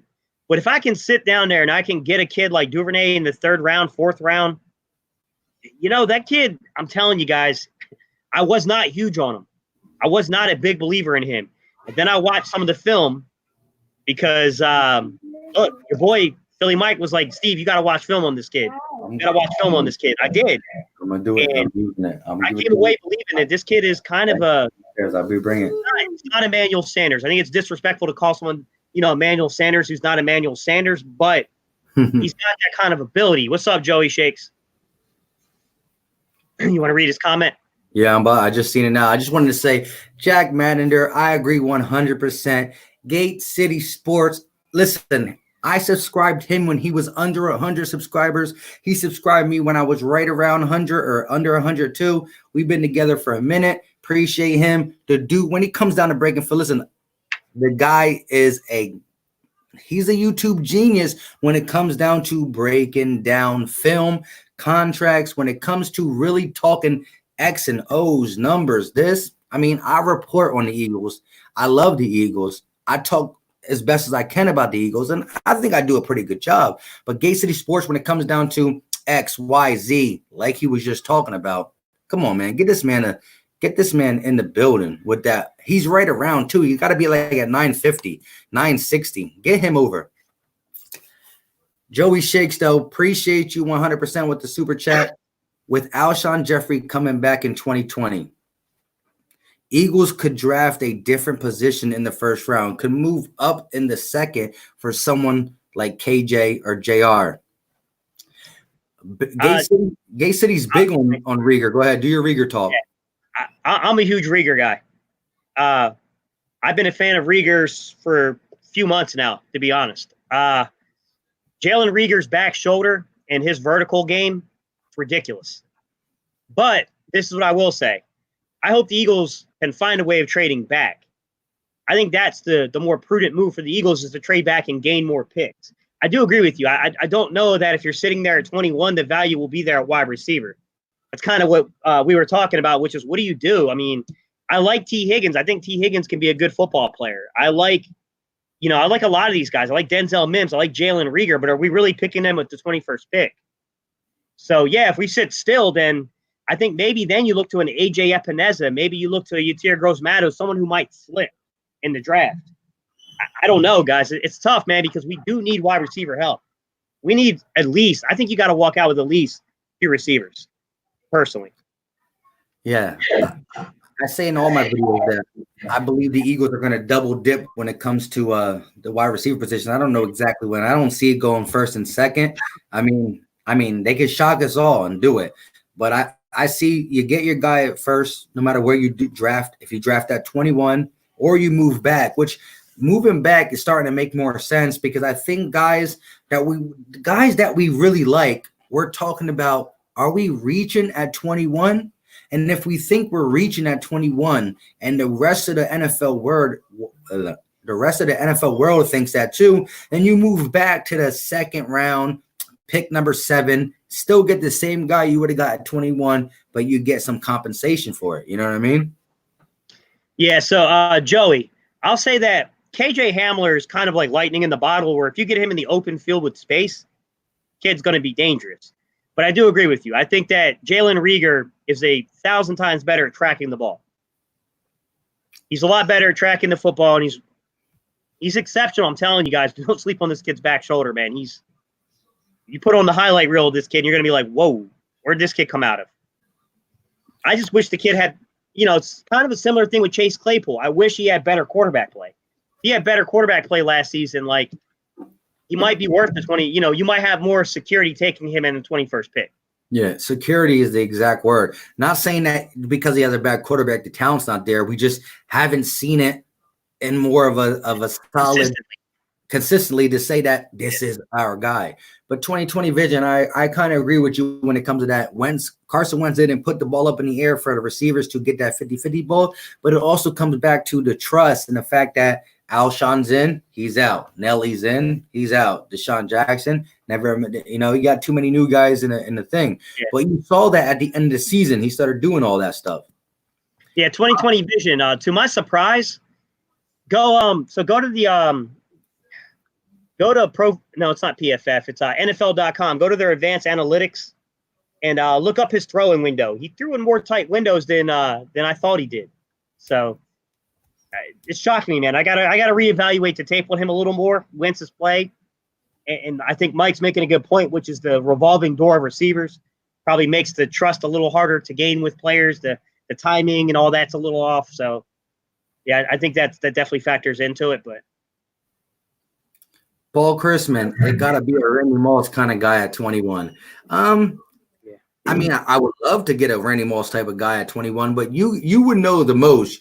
The Buffalo Bills a couple years ago took what was Sammy Watkins drafted at? The 4th overall? I think he was a 4th. Yeah, he was pretty high up there.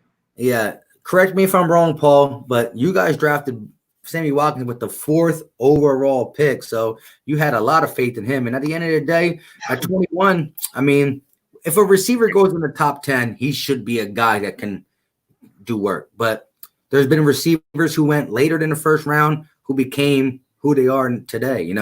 Antonio Brown, 6th round, one of the best receivers in the game before he went cuckoo.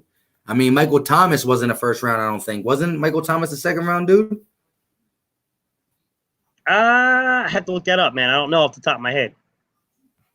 Let me look up Sammy Watkins because I know he was a high pick, but let me just make sure where he was selected at. Yeah, 4th pick, dude. 4th pick. You hit it right on the head. Got you. Let me answer this guy's question real quick because he's a guy who just will keep posting. And listen, I'm sorry. Sometimes when you post too many things, it makes me not really want to. But anyways, go ahead. Kevin, I respect you, and it is what it is. But go ahead. You can tackle this first, Gay City. All right, what we got? Do you like any college football players that the Eagles can sign as a rookie undrafted free agent? Also, I would use a 4th round pick on A.J. Dillon. I mean, Kevin, it's kind of hard to answer at this point, man, because we don't know who those are going to be yet. I'd have to look and see where players go. It's hard to project who's going to be a 6th, who's going to be a 7th, and who's going to go undrafted. I think that's the problem with that. Hey, Gate, I agree with you because, how can you really think about undrafted free agents until they're undrafted? Because if they're undrafted, there's a reason why normally, you know what I mean? Again, Jason Peters, undrafted free agent, Hall of Fame left tackle. I understand that, but you don't find that all the time. So if 200 picks went through the window and these guys didn't get picked, there's some type of reason normally. You find some gems in the rough, but it's hard to say, oh, I like this guy. I think he really sucks, but I think we'll take him after it's all said and done. That is impossible to do at this point. Yeah. Charles, he would have done a lot more, and he didn't have the consistency that he had this past year from his years previous. But if he had better quarterback play, Claypool would have, dude, it would have been one for the record book. Real quick, Joey Shakes is agreeing with you. He said, I think Rieger has a better track of the ball than a guy like KJ. Yeah, I think so too. Freddie Taylor. I don't like moving back. Quality over quantity. We need to get Jefferson and train him the Eagles' way. He's not worth the 21st pick either. That's my problem. I don't dislike Justin Jefferson, but he's a good football player, but he's a slot. He's a slot that has some outside capabilities. I think that's going to be really difficult for teams when they're looking at that 4th receiver, because if you're going to take Justin Jefferson at 21 or 22 or any of those picks, you're not projecting him to play the slot. That's the problem. Whoever we take at 21, yeah, he's a good football player, but I have difficulty projecting him right now, Fred. I do. And I agree with you. Listen, whoever we draft at 21, I don't care what position they played in college. You're not drafting a guy to be a slot receiver. You're drafting a guy to make magic happen that we haven't seen in Philadelphia. And you don't really do that too much at the slot, Wes Welker, Julian Edelman. I mean, they get it done, but we got enough guys we got enough chain movers. Dallas Yes. Goedert, he can move the chain. Zach Ertz can move the chain. You know what I mean? We need playmakers. And I would also argue, man, that this particular draft is so loaded at wide receiver that you got guys 7 or 8 guys that really have first round grades in any other draft at receiver. And that's where it starts to get difficult. Listen, and we're not everybody who goes into this draft is not saying, hey, we need a wide receiver. Everybody don't need a wide receiver. There's teams who are got wide receiver down pat. So it's going to be very interesting to see how things unfold. You know, people need offensive linemen, people need defensive players, people need a lot of different things. So it's going to be really interesting to see how it unfolds. But Freddie Taylor, I agree. Justin Jefferson, I like his talent. I like his demeanor. I like everything about the kid. And again, is Mims reaching? Is Jefferson reaching? Is Higgins reaching? Are these guys reaching at 21? Now, we say we draft Jefferson at 21, but guess what? Say we don't do that. And say we go some other way. If we see Jefferson get picked up in the middle of the second round, we're going to say, wow, I didn't expect that. But it might. Yeah. But like for you guys that are big Justin Jefferson fans, and I like the kid, if the Eagles call that selection, am I going to be mad? No, I'd be a little concerned about like, okay, where are you playing this kid? But he's talented. What I will say is this. What does Justin Jefferson give you inside that you can't get outside with Michael Pittman in the second round? I'm just giving out the wrenches for the people who don't got it, who are, you know what I mean, been down for the calls. But real quick, we're going to get the chat's input. Yeah. Let's say. Sorry, guys. The only security Justin Jefferson gives me over Michael Pittman is the system he played in. But the NFL is still a jump for any player in terms of the route running. But I just think Michael Pittman is Justin Jefferson on the outside already. Hey, that's a solid take. Let me ask you guys this. The chat, we got 32 people in here because 2 people just left on us. Anyways, I'm just kidding. But let me know in the chat if we stay at 21. So I know we like Henry Ruggs. We like all these big guys' names. But just say the Eagles stay at 21. If the Philadelphia Eagles stay at 21, who would you guys take if you were the GM? Put it in the comment section. 33 people in here. I want at least 20 answers because listen, even if you haven't been commenting, it's important. Let us know who would staying at 21. Now, I'm not saying we're going to stay at 21, but if you're at 21, what is the receiver you take at 21? Let me know in the comments section. And before that, honestly, I don't see this draft is as deep as they say it is. I don't see a lot of first-round guys, but I do see a lot of early day 2 guys. That's what we're saying. Those early day 2 guys in any other draft are first-rounders. That's what we're saying. I'm waiting on my wrench. Man, I didn't give you a wrench, bro. Oh, because I can't give you a wrench right now because right now you're watching this on Gate City's chain. You're watching this on Gate City's page. So stay on his page. But next time I got you, bro. The very next live, I got you with the wrench. He's good, man. He's good. Charles, let me find you had a comment in here. Where'd he go? I can't find it. Where'd he go? This one? I don't know about Pittman going in the third, man. Maybe not. No, that's not the one I was looking for. Oh, I'm sorry. It was King James. What'd he say? What would be your ideal? It's at 7:05 p.m. Who would be? Who would be? Yeah. Who would be your ideal starting wide receivers week 1? Any combo? Just would like both perspectives. You want to go first, or you want me to go? You go first. And are you going to implicate a draftee? Or are you just talking about what's on the team right now? I probably go draft, man, because I just don't think it's reasonable. We're going to throw out there what we have right now. I would say that, in my opinion, I think you're going to see I think you're going to see a draft at the X position. So I think you're going to see a T. Higgins, a Denzel Mims, that type of player on the X, competing with J.J. Arcega-Whiteside. Whoever wins that battle is going to come out as your X. I could see Greg Ward Jr. being your Y, and I could see the Eagles drafting like a Duvernay or another slot receiver in this draft to compete. There's the big kid down at Florida is a big slot. I could see the Eagles going with a big slot. And then on the outside, I think you have D-Jax. The Eagles might possibly try to get a guy. What's the guy's name? Is it KJ Hill? Is that the Ohio State kid? Is that his name? You know what I'm talking about? Yeah. I think he could be a kind of a later round pick guy that you could see. I think you could see the Eagles do that. You could see the Eagles do the inverse of what I'm saying, guys, and you could see them draft a wide like a Henry Ruggs or Jalen Reagor. But the problem is they're not going to play right away more than likely because you got D-Jax out there. So if D-Jax is healthy, I just can't see any rookie beating him out. What about you? Hey, that makes sense. Like, look, so say we do get D-Jax for the full season or close to the full season. You can't have two D-Jacks out there at the same time. You know what I mean, maybe you can because of the possession guys being our 12 personnel tight ends, maybe, you know. But let's just say for the sake of it, let's just say we get Jefferson, right? Or Mims. I like Mims. Like physical talent, I don't know. It's real tough.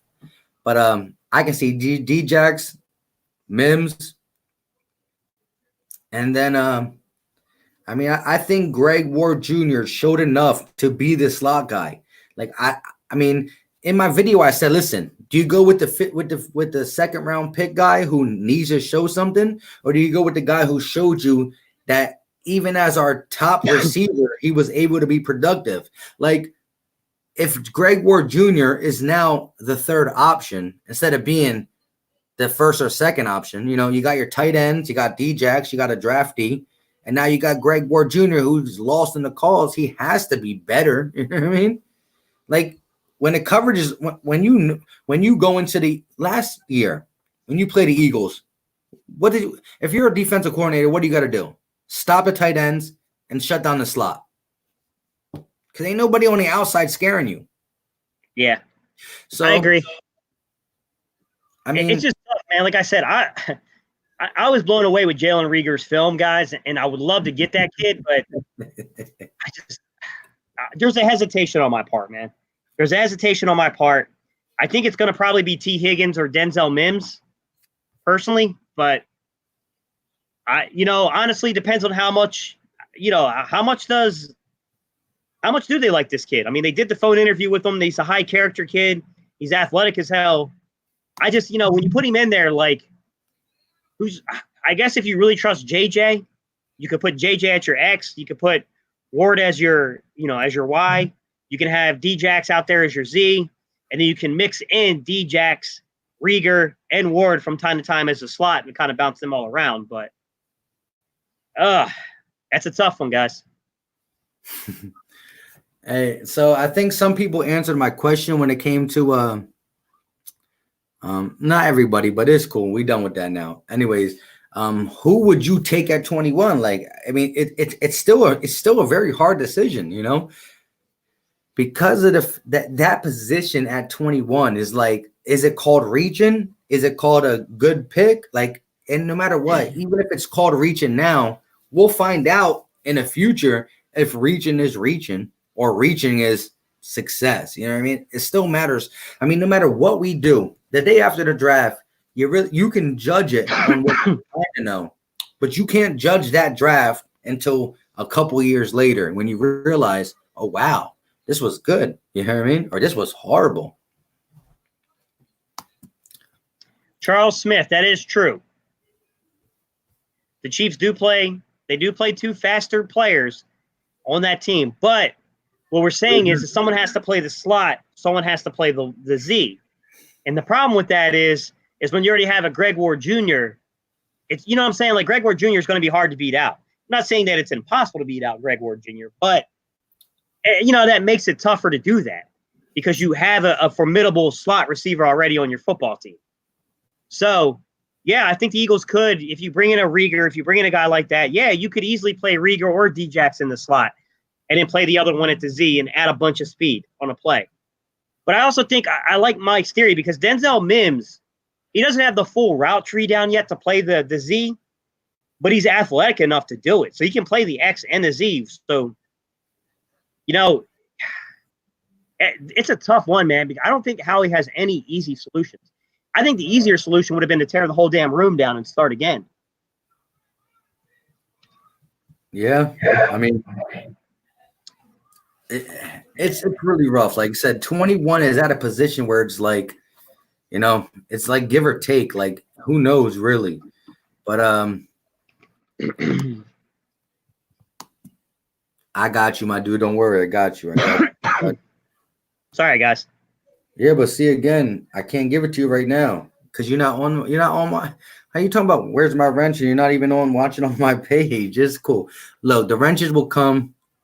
Everybody in the chat right now, or the guys who are always here with both me and Gate City, and we appreciate you guys 100%. Charles Smith, I'd be pissed if that happened. Whoa, what'd he say about the? How would you feel if Rieger ended up with the Saints or the Vikings? I'd be pretty pissed. He's a good player. I've seen a lot of mock drafts and I haven't looked at them recently. But the Saints were a team who would like the guy like Jalen Rieger a lot, and so I see why he's saying that. Yeah, but the Saints and the Vikings already have guys that can throw in there like a Michael Thomas. You get what I'm saying? It's tough, man, because like if J-Jaw gave us anything more than he gave us last year, I think that to me it's a no-brainer layup. You go get a Z. Go get yourself a speed guy a Z. I just think at this point, I don't know, man. It's tough, man. Jefferson has been a hot pick to the Eagles for about 6 weeks. I don't think the T. Higgins thing should be downplayed. I think T. Higgins is on the radar. And if I'm being real, man, Denzel Mims' athleticism, guys, he's got development left to do. He's not there yet. But kid it's the type of athlete you don't find very often. I don't think his vertical, let me see. I don't think his vertical was, let me take a look, guys. 2020 Vision says Daniel plugged into the Eagles, and he got his mocked as Jefferson to the Eagles. I mean, yeah, I don't know if I buy that, though, 2020, personally. I mean, my thing is if you're going to mock him there, then you better be really sure that this kid can play outside. Yeah, that's the only scary part is in the system that he was in LSU. I mean, he got to play the slot. Can he do what he needs to do on the outside? Oh, wow. Look, my man Edward Wright is giving you the little home remedy for that.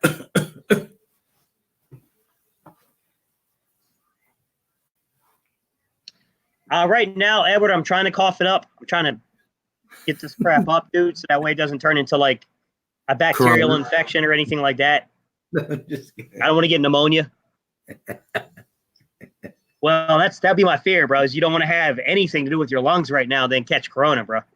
Bro, it's not even a funny thing. Like, yo, at the end of the day, everything that's going on in the world and stuff like that with the coronavirus and stuff, so I shouldn't be joking about it. I got kids, man. I can't play around with that. But hey, get better, Gate City, all day.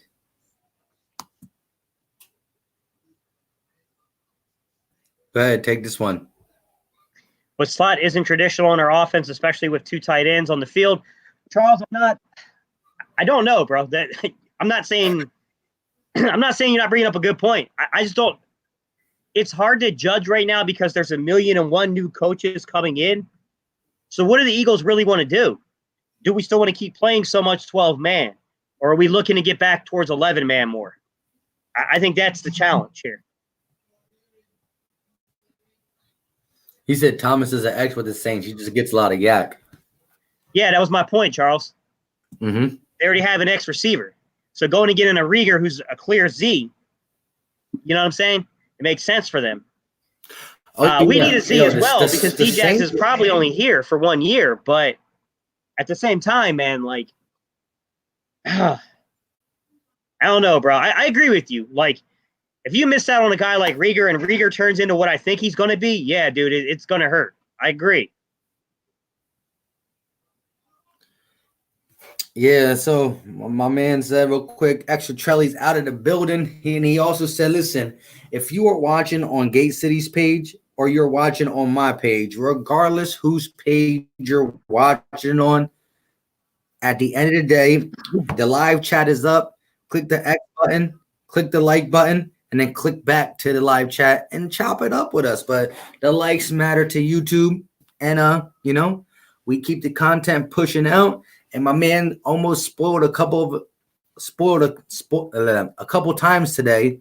Almost spoiled his tomorrow video, but I think he still kept it in the wraps.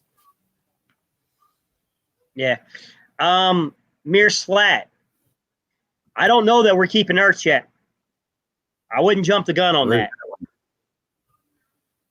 721.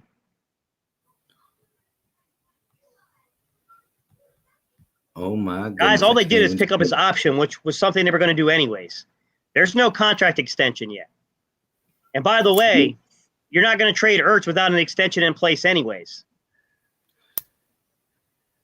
That makes sense. But also, I think with them doing this now and making it public now, I think they're putting their chips on the table more as they want to get it done with Ertz. I don't know if it's going to be able to get done. And that's what I said in my video today. I said, who knows when it comes to the fact that he didn't get the extension last year, where the numbers fall and all that stuff. But I think the Eagles approaching it this way shows that they're going to make an effort to try to get him to be an Eagle. But, I mean, who knows? Jalen. So let me hang on. Mike, I agree with what you said there. I think that the front office wants to keep Ertz, but I just think when you look at the numbers, what's going on next season, I'm not saying it's impossible to keep Ertz. I'm saying it's going to be difficult. We only got 38 players under contract next year, and we're already 38 million, or I'm sorry, 25 million in the hole. Like, that ain't good. All right, Jalen, what do you think about using your 4th round pick and your 2nd to get into the late 1st, early 2nd? Me personally, it's a gamble I would take. I would take that gamble. I heard that Howie wants to use all 8 picks, but yeah, I'm in agreement with you, Jalen, that I think there's enough talent in the top 50 picks. You want to use as many of those picks as you can get. So if you can get you 2 picks in the top 50, you're probably going to get 2 pretty good football players. Oh yeah, I'm going to throw what Jalen Williams said to me on my last live stream, but also your boy Philly Fan D got a little, a little something for you.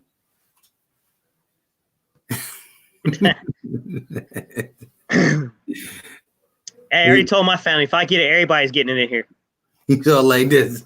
He's on that Rudy Gobert. But no, also Jalen Williams was talking about moving up to get like our 1st round pick and an early 2nd round pick plus I forgot what he said. Jalen Williams, say what you said to me last time about the trading the picks and blah blah blah. I forgot what you said. Say it to me and let's see what Gate City says. Again, my kind of thing was like it'd be rough because you're gonna get 2 studs in this draft, but then the rest you actually send what you said again so Gate City can answer it. But I pretty much said you're gonna get 2 super studs in this draft, but the rest of the draft is gonna be like, make or miss kind of situation. But send it again, Jalen Williams, so he can answer it. Hey, Charles, I don't think you're completely wrong in that perspective, but I will say this. JJ is nowhere near the same athlete as Mims. It's not even close. Also, to be real with you, Philly Fan D, the reason I'm not coughing on my Dawkins jersey is I'm being a little conceited here. I'm drinking a red Powerade, so I don't want to stain it. I know. Hey, Murder Music 422 where you are at, so you must be that California time, you know what I mean, or that West Coast time, because over here it's 7. But I wanted to see. There was another one I wanted to talk about. So look, answer this one. So what would you give up for Ertz? What would I give up for Ertz? Yeah, I gotta have a first. automatically, right? Yeah, no, I don't give a shit if he's only got 5 days left on his contract. If you want Ertz, it's gonna cost you a first for me. I mean, he's that type of player, man. He's a difference maker for a football team. Oh yeah, listen, he's that guy that like we make fun of him. And I said today, I said, listen, when you got contract extensions going in the year, maybe it makes the player raise their game a little bit. I said Zach Ertz level's already here. Maybe it gets enough to get some of that yards after the catch back. I'm just playing, but he's a guy who can get open enough to get the ball. Listen, he's a chain mover. He's definitely a chain mover. Yeah. Imagine you put Ertz with a football team that has the ability to get vertical on you. Dude, he's going to eat. He's going to eat a lot. Charles said, to play devil's advocate, I like Mims, but his issue is similar to Jay. Oh, you did that one already, right? I did, yeah. That's why I was saying that. Charles, there is some truth to what you're saying there, that in terms of the route running and stuff, like, yeah, there are some similarities, but they're not similar in the athleticism. Mims is on a different level than JJ. King James III said, do you think Doug's play calling will improve this season? Last season, I could almost anticipate the play, and I'm not the best at it. Well, it doesn't help when Romo's calling it out. But look, I will agree with King James in this sense. I think Doug Peterson can be a creative play caller. I think the lack of weapons around him and the whole situation played into him being more safe, more predictable, just trying to get the job done without doing too much, because the guys on the field might not be able to do as much as he wants. But the 2017 run, even though Frank Wright was here, Doug Peterson called the plays. So I hope we get that magic back. Charles, I promise you get a first for Ertz, bro. Where he said that? Oh, right here. Yeah.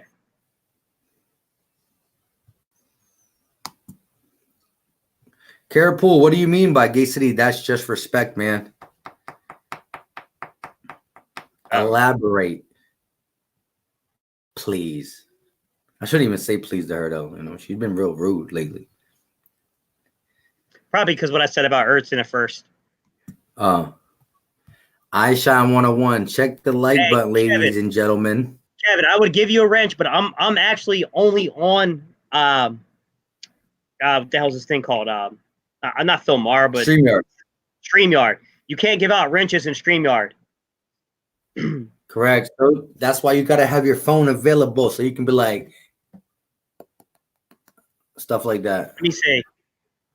I don't know if it'll let me in, Kevin, but if it'll let me in, I'll try.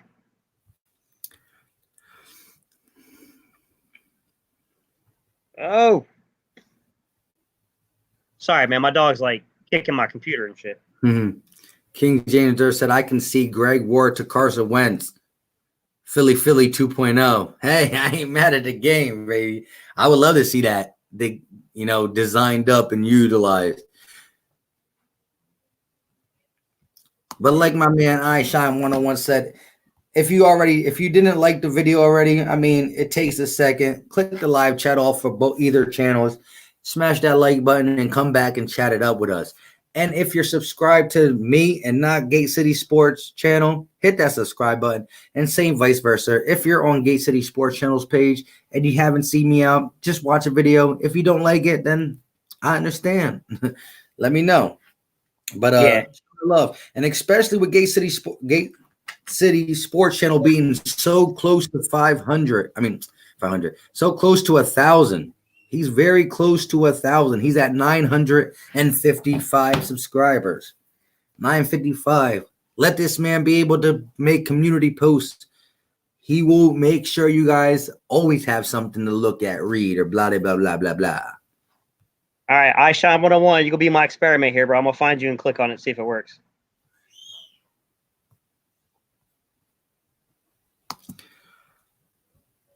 Taking this year's for here's the question then. All right, yeah, you're good to go, Ishan. You should have a wrench. All right, who else wants one? If you're under my channel, guys, just hit me up with a wrench, and I'll give you a wrench real quick.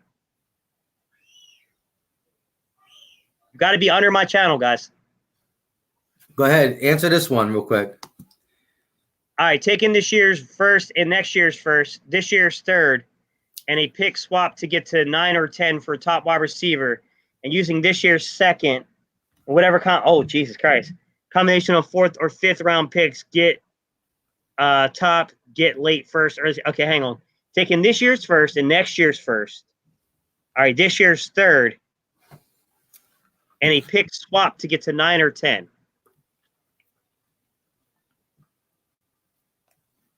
All right, so we would get the 9th or 10th pick in the draft. And then we would trade back up with the 2nd, 4th, and 5th. And I think that's too many picks, personally. It's Jalen. That would concern me because it's the amount of picks. That's a lot of picks. Because if you miss, oof. You know what I mean? Yeah, that's obviously if you're picking in the top 10, Jalen, clearly you're probably not going to miss. But that back first round pick after you gave up everything else and you trade back up again, if you miss on that pick, wouldn't be good, man.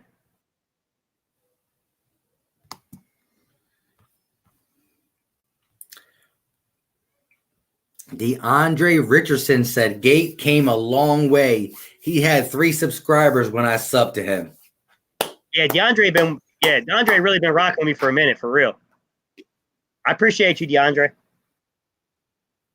Good stuff, bro. And your boy Philly Fan D, he's on your page definitely. And he said, I should be wrench. I was about to say Wentz. Wrench worthy. Right. Philly Fan D, you're good, bro. Charles Smith, you're good, bro. Edward Wright said too much to give up. Agreed. No war to DJ possibilities are endless. You're good, bro.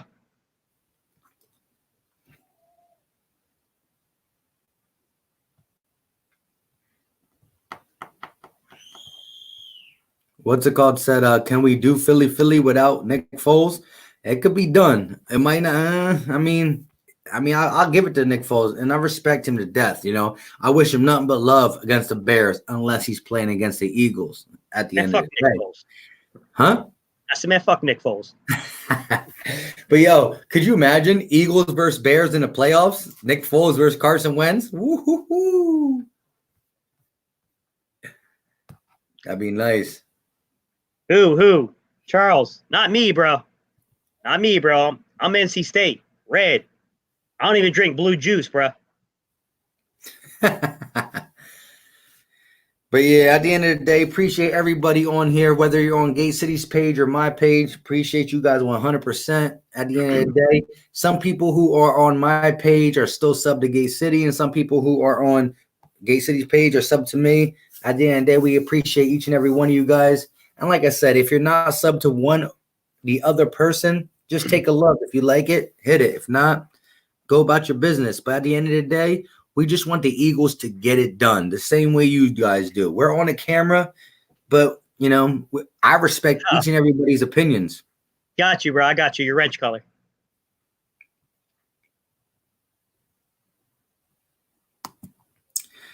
Aishan said exactly him. He's not a bird no more. He's not a bird. He's a bear.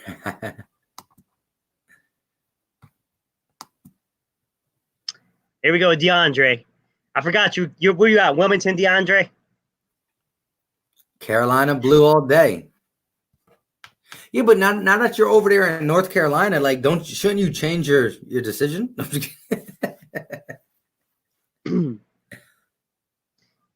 Bro, it runs deep, man. The college stuff runs deep down here, bro. I listen to both of y'all, so I want my wrench too, Mike. Hey, don't worry, I got you, bro. I'll catch you on the next one.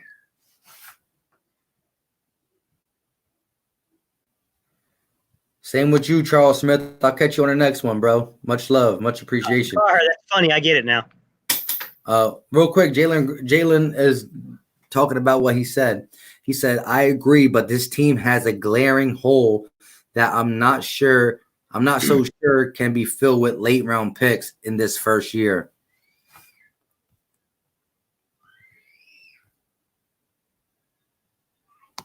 Yo, I'm dead. Look at this one.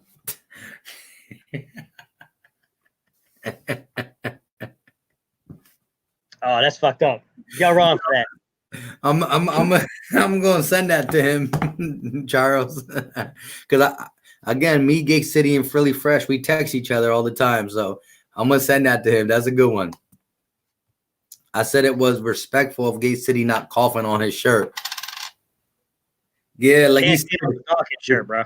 He said if I was wearing a Cowboy jersey, I'll throw up in it. Exactly. Freddie Taylor, appreciate the support, bro. At the end of the day, it's all love, bro. Much love. Here's one. Should we sign should we sign Winston as a backup to shore up the quarterback room? Go ahead, Gate City. What would be the cost, man? That's tough, man. When he's got the arm talent, it's not an arm talent issue. He doesn't see the field well. So you could definitely use the coaching we have here. The issue with him, though, is I just don't know what that would cost. I mean, a couple mil, sure. But what about you? Oh, yeah. Jameis Winston, I mean, I would take him on as a backup. But, like, again, he was a first-round talent. Didn't work out that great in Tampa. Now you got Tom Brady over there. Is he willing to take backup money? That's the whole thing. Like, can he take backup money? If he's not willing to take backup money, then I don't see him starting anywhere. I mean, like the Patriots, a lot of people. I mean, Jameis Winston is a turnover machine. Like, yeah, he turns the ball over a lot.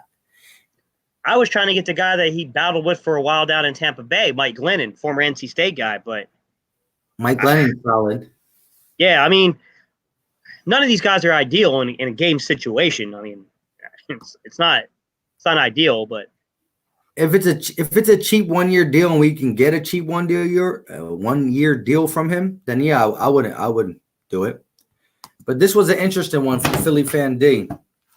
Any return/punt returners we can get in the draft? Like, is there a guy who can take it to the house? An explosive guy that you think?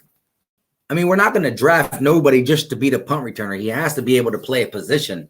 But you know, I mean, I thought Hamler has that ability, doesn't he? Isn't he a pretty big special teams player? I mean, I actually don't know. I'm guessing his size would be kind of scary to have guys coming at him at that speed. Hey, y'all, I know there's got to be some Penn State guys here. Jalen Rieger is definitely a special teams guy, Charles Smith. Do you guys know about Hamler? How much did he play special teams? I thought he was. I thought he was like one of those punt returners like Rieger is.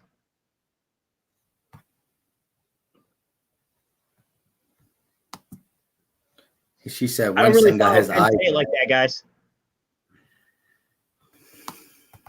Even when I lived in the area, guys, I lived in Delaware, so I followed the Blue Hens before NC State. That makes sense. Jalen Williams said, heck no on Winston. I want all coaching on Carson, not trying to get backup young quarterbacks to take away the focus from Carson. I mean, I hear you when it comes to that. Like, at the end of the day, Carson, we know the talent is there. We just got to get him right. I would think you would get a veteran in here to be a backup. Like, again, whoever is our backup, hopefully we do not have to resort to that. You know what I mean? Carson Wentz. 2020 vision. I don't know much about Duvernay, but just looking what that kid does with the ball in his hands, he looks like he'd be a hell of a kick returner. Good call. 2020 vision with the rescue. I like him. Again, I think KJ Hamler could do. I mean, yeah, he can do it. Hamler could do it, but he's very little. He getting hit at that speed, that impact. Who knows? But a guy like Duvernay with the ball in his hands, he's a tough little man. What's up, Aishan? Yeah, I grew up in Newcastle, man, right by the Dell Memorial Bridge. He went and got his eyes fixed. Philly fan D said, if we can get Flacco, if we can get Flacco, would be my choice, but I understand he got issues with one of the coaches. What do you mean about issues with the coaches? He does. Oh, because Flacco and Rich Scandrella. Yeah, they got beef. They got beef, so that makes sense. Rich Scandrello's like, yo, it's me or him. They're like, well, you're assistant to the assistant, right? All right, be out. Yeah. I'm kidding. It doesn't help too that we bought Rich in here to really work with rolling the pocket and like working with more mobile quarterbacks. Like, yeah, so, I'm not too sure that's Flacco's strength. Correct. If he has to say in it, he's gonna want a Carson Wentz type backup. Not saying skill wise, but roll out, move around, all that stuff. Freddie Taylor said it's Nate's time to Sudfeld. It's Nate's time, Sudfeld, baby. Hey, we signed him to a 1-year deal. Hopefully it doesn't come down to us needing to resort to him. If my man listen, if the Philadelphia Eagles are healthy in 2020, it might it might look really good. Yeah.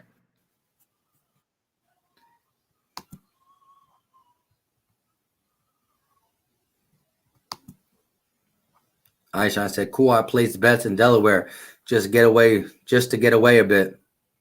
Yeah, it's a small area, man. Yo, Gate City, I feel like you've been drinking that juice and it's been at the same level still. I feel like it didn't go down at all. I emptied one.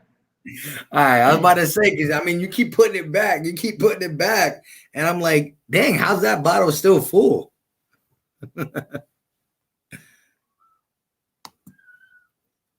Murder Music, Philly. What side of Philly you from? I'm actually not in Philly. I'm outside of Philly. I'm in Pennsylvania, of course. I'm about exactly 1 hour away from the stadium. So Wells Fargo's, Citizens Bank, the Lincoln Financial Stadium. I'm 1 hour away from there. So I'm in Pennsylvania, but not in Philly. Sad to say.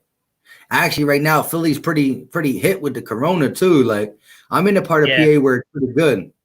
But Murder Music, I'm an hour away from the stadiums. Hey, Philly fan D, I don't know if it's where you go because like I left that area like '96, but we used to go to a place called the Dairy King. They used to have pretty good hot dogs and stuff there. Then they have like we used to eat subs and stuff. There's a place called 3Ds. It's pretty good out in Newcastle. Other than that, man, if you go into like Holloway Terrace, it's a neighborhood. There's a deli in that neighborhood. It's pretty good. Hey, I shine night. See, now even Carapul's mad at you. See, she gets mad at a lot of people quickly. I'm just kidding. I'm just playing. But yeah, Gate City, read this one. Oh, what's up? What happened? So he hit me up on Twitter. You posted a video. I think it was your first green screen video, and you had to clean shave. And he was like, wow, the last stream you guys did, we all said our ages. Gate City said his age, and the next day he immediately shaved his beard. No, bro. Nah, it was getting too much, guys. It's like 85 degrees outside right now here. Yeah, but it was just funny because he said that, we started talking about each other's ages, and you must have felt some type of way. You saying, yeah.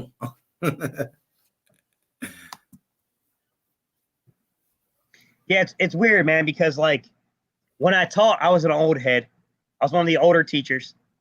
But when I managed like security services and stuff like that for a hotel, I was one of the younger dudes.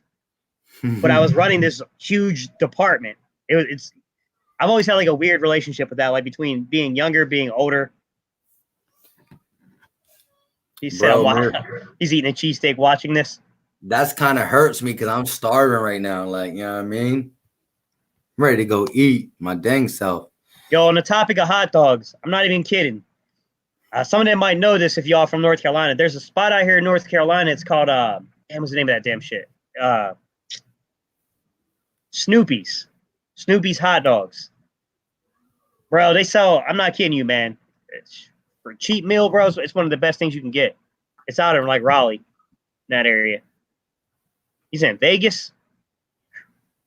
Yeah, that's cool. We're probably hot as hell out there. Yeah. Jalen Williams said, honestly, I wouldn't be surprised if Kyle Louetta beats out Sudfeld. Louetta can play. Look at his giant preseason games, and I'm kind of biased because I know the guy a bit. Oh, you do? That's what's up. Yeah.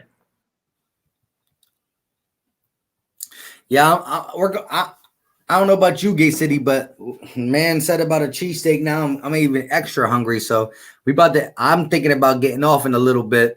We gonna talk some more stuff. I'm gonna jump off here in a minute too. I just want to catch a feel of them. Best spot in Philly. You trying to get us in a Pat and Geno's conversation, bro? Yeah. Hey, I actually was neither. Wait, what did you say? I said neither. What do you mean neither of what? Pat or Geno's. I don't like either one. Yeah. To be real. Hey, let me say this though. I was in my live stream the other day, like a couple of live streams ago, and Desert Eagle was in my live stream. Dude lives in Philadelphia. He's a YouTube content creator as well. He said to me, like he was asking me, somebody asked about that, and I just said Pat's or Geno's. I said Pat's, and he was like, yeah, they're trash when it comes to cheesesteaks, when it comes to like there's other places like Tony Luke's and blah blah blah blah blah. Exactly. And at the end of the day, I think I went to one other place on my way to the Eagles, but just the way I go to the Eagles games, because I'm an hour away from the stadium, I always pass Pat's or Geno's, and so I always stop there. And so yes, I'm not saying that they're the best spot. Like Tony Luke's, supposedly is banging, and this is from a Philly native. But at the end of the day, if it's between Pat's and Geno's, I'll take Pat's. Yeah, I agree. Easton Sticks was one too. The Doghouse. I'd have to ask my parents about that one, Philly fan D. I'm not familiar with it personally, but Newcastle's small, man.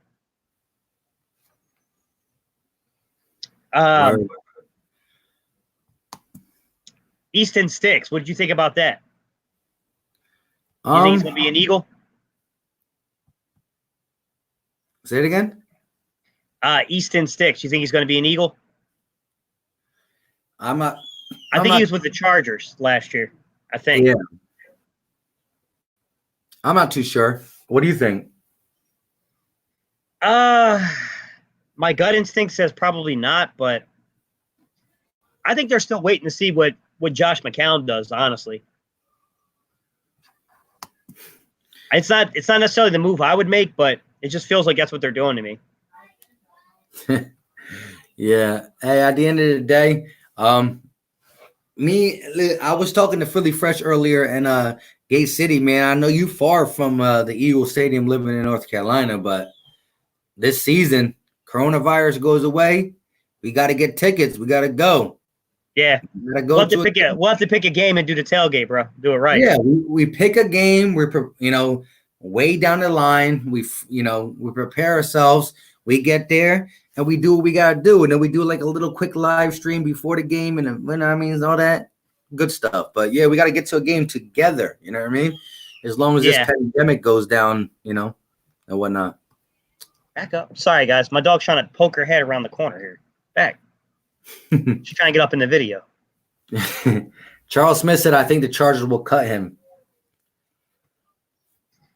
I'm not sure. I mean, like I said, I don't really follow the Chargers like that, so I'm not really sure on that. But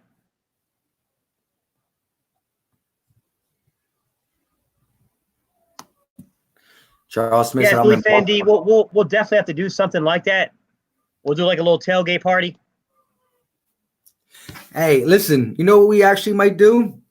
If we ever decide to go to a game, some of you guys who actually probably go to games yourself, maybe we see you guys there, we say what's up, we chop it up and all that good stuff. But definitely, I think me, Philly Fresh, and Gate City are going to coordinate again. Listen, I've been an Eagle fan my whole life. I went to my very, very first game 3 years ago.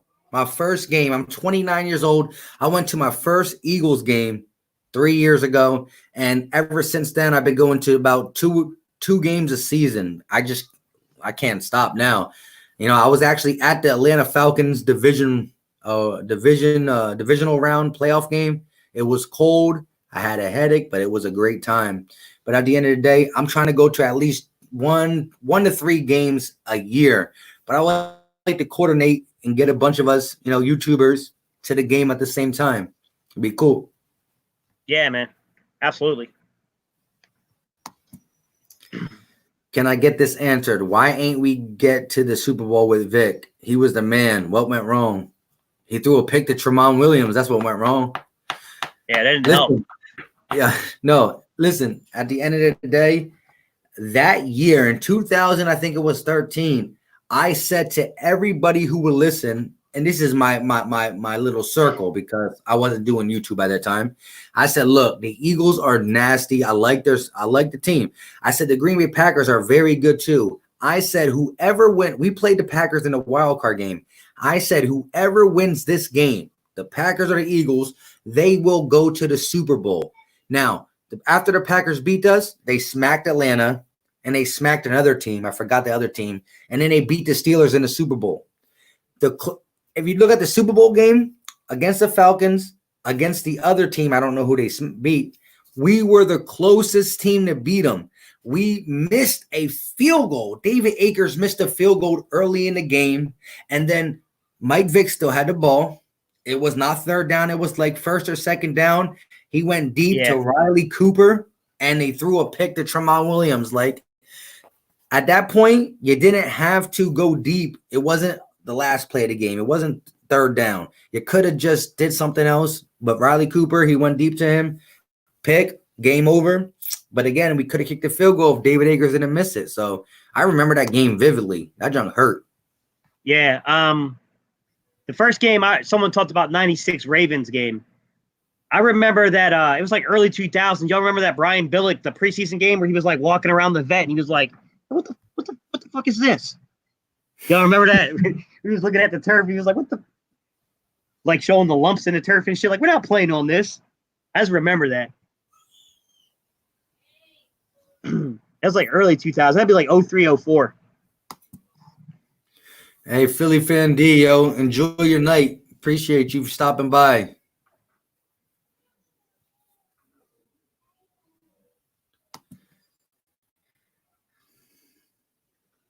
Yeah, we about to end this soon too, because I'm about to go eat not a cheesesteak, but something.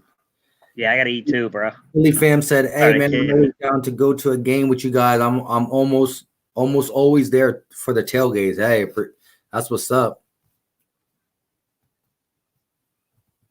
Yeah. That was after they won the Super Bowl? What do you mean? I don't know. I didn't catch the context of that one either. I don't know. Vic started having trouble with that blindside blitz though too, bro. Every team started doing that shit after Minnesota did it. Yeah, but yo, at least Mike Vick at Atlanta didn't know how to read defenses. He was a better passer with the Eagles, but of course a better runner with Atlanta. Howie's building this team to beat KC and be more. He's going for back-to-back Super Bowls. Hey, that's anytime Super Bowls, Howie, Philly are in the same sentence, I'm listening. My mom went into labor with my brother, and my uncle took me to the game. I was like 6. Strong. I like that. Hey, Jalen. Remember who it was against? Yeah, who was that against, Carr? Jalen. Do the rest of us, bro. Nosebleeds. I was messing with him. He was saying, it's expensive. It is. It's pretty expensive to buy football tickets. Bro, listen. Look, my brother is a Jets fan, right? So in the offseason where the Jets, Sam Darnold was going to be there, the defense, they got CJ Mosley, they made some moves. The Jets were one of the teams that were injured almost as bad as the Eagles were. So in the offseason, the Eagles played the Jets, and me and my brother bought tickets because we were like, the Jets might be decent. I still knew the Eagles were going to beat them. Well, I thought. And we did beat them because we got the whole Kevin Fall 10-11 sack game, blah, blah, blah. But I was this year I went to the Redskins game opening day, and I went to the, what do you call it? The Jets game. So that were the two games I went to. And Jalen Williams, I feel you. It's definitely cost effective. You can watch it on TV. It's free. But listen, I'm not gonna lie to you. I'm 29 years old, and I went to my first Eagle game at 26. When I was 26 years old, I went to my first Eagle game, and when I got into that stadium, I swear to God, I had them little happy tears, man. Shit, you not. It's just a different vibe. Like, as much as you love the Eagles, to really be there and witness it, like to feel it, to just go into the stadium and see them practicing, see them doing their whole. It's something. I cry like a little baby. I don't care what anybody thinks. Man, it is what it is. And so once I got the taste of it, I gotta go at least once a year. And listen, I've been to Eagles game all the time, but for some reason I never take my wife. There's always a reason that she can't go, and so she kind of hates me for that. But next time. Yeah. Oh, King James, that's rough, bro. Where? Out of all the games to catch, 757. Eagles finally came to Florida where I live, and I got a chance to go to the Miami game. You already know how that game went. Oh no. That's rough. That's that'd real be a rough. horrible game to go to. But And you got to know everybody as you're walking out. Those are the worst, man. Yo, I gotta tell you, man, everything that you hear about the Eagle fans, it's true, man. They be going in over there like it's crazy. At the link, it's crazy, bro. I love it. I can't get enough of it. So Gate City, we're gonna have to think about something. We're gonna get a game. We're gonna go to a link game and get your schedule ready. Let's take a look at this schedule and then just let me know what game you want to do, and we'll set up all the details. Because would you drive in or would you fly in? It's only that's probably about 7-hour drive. I don't know. I don't know. I might fly just to save the time, but I might drive too, just that way I can easily get in and out of the game.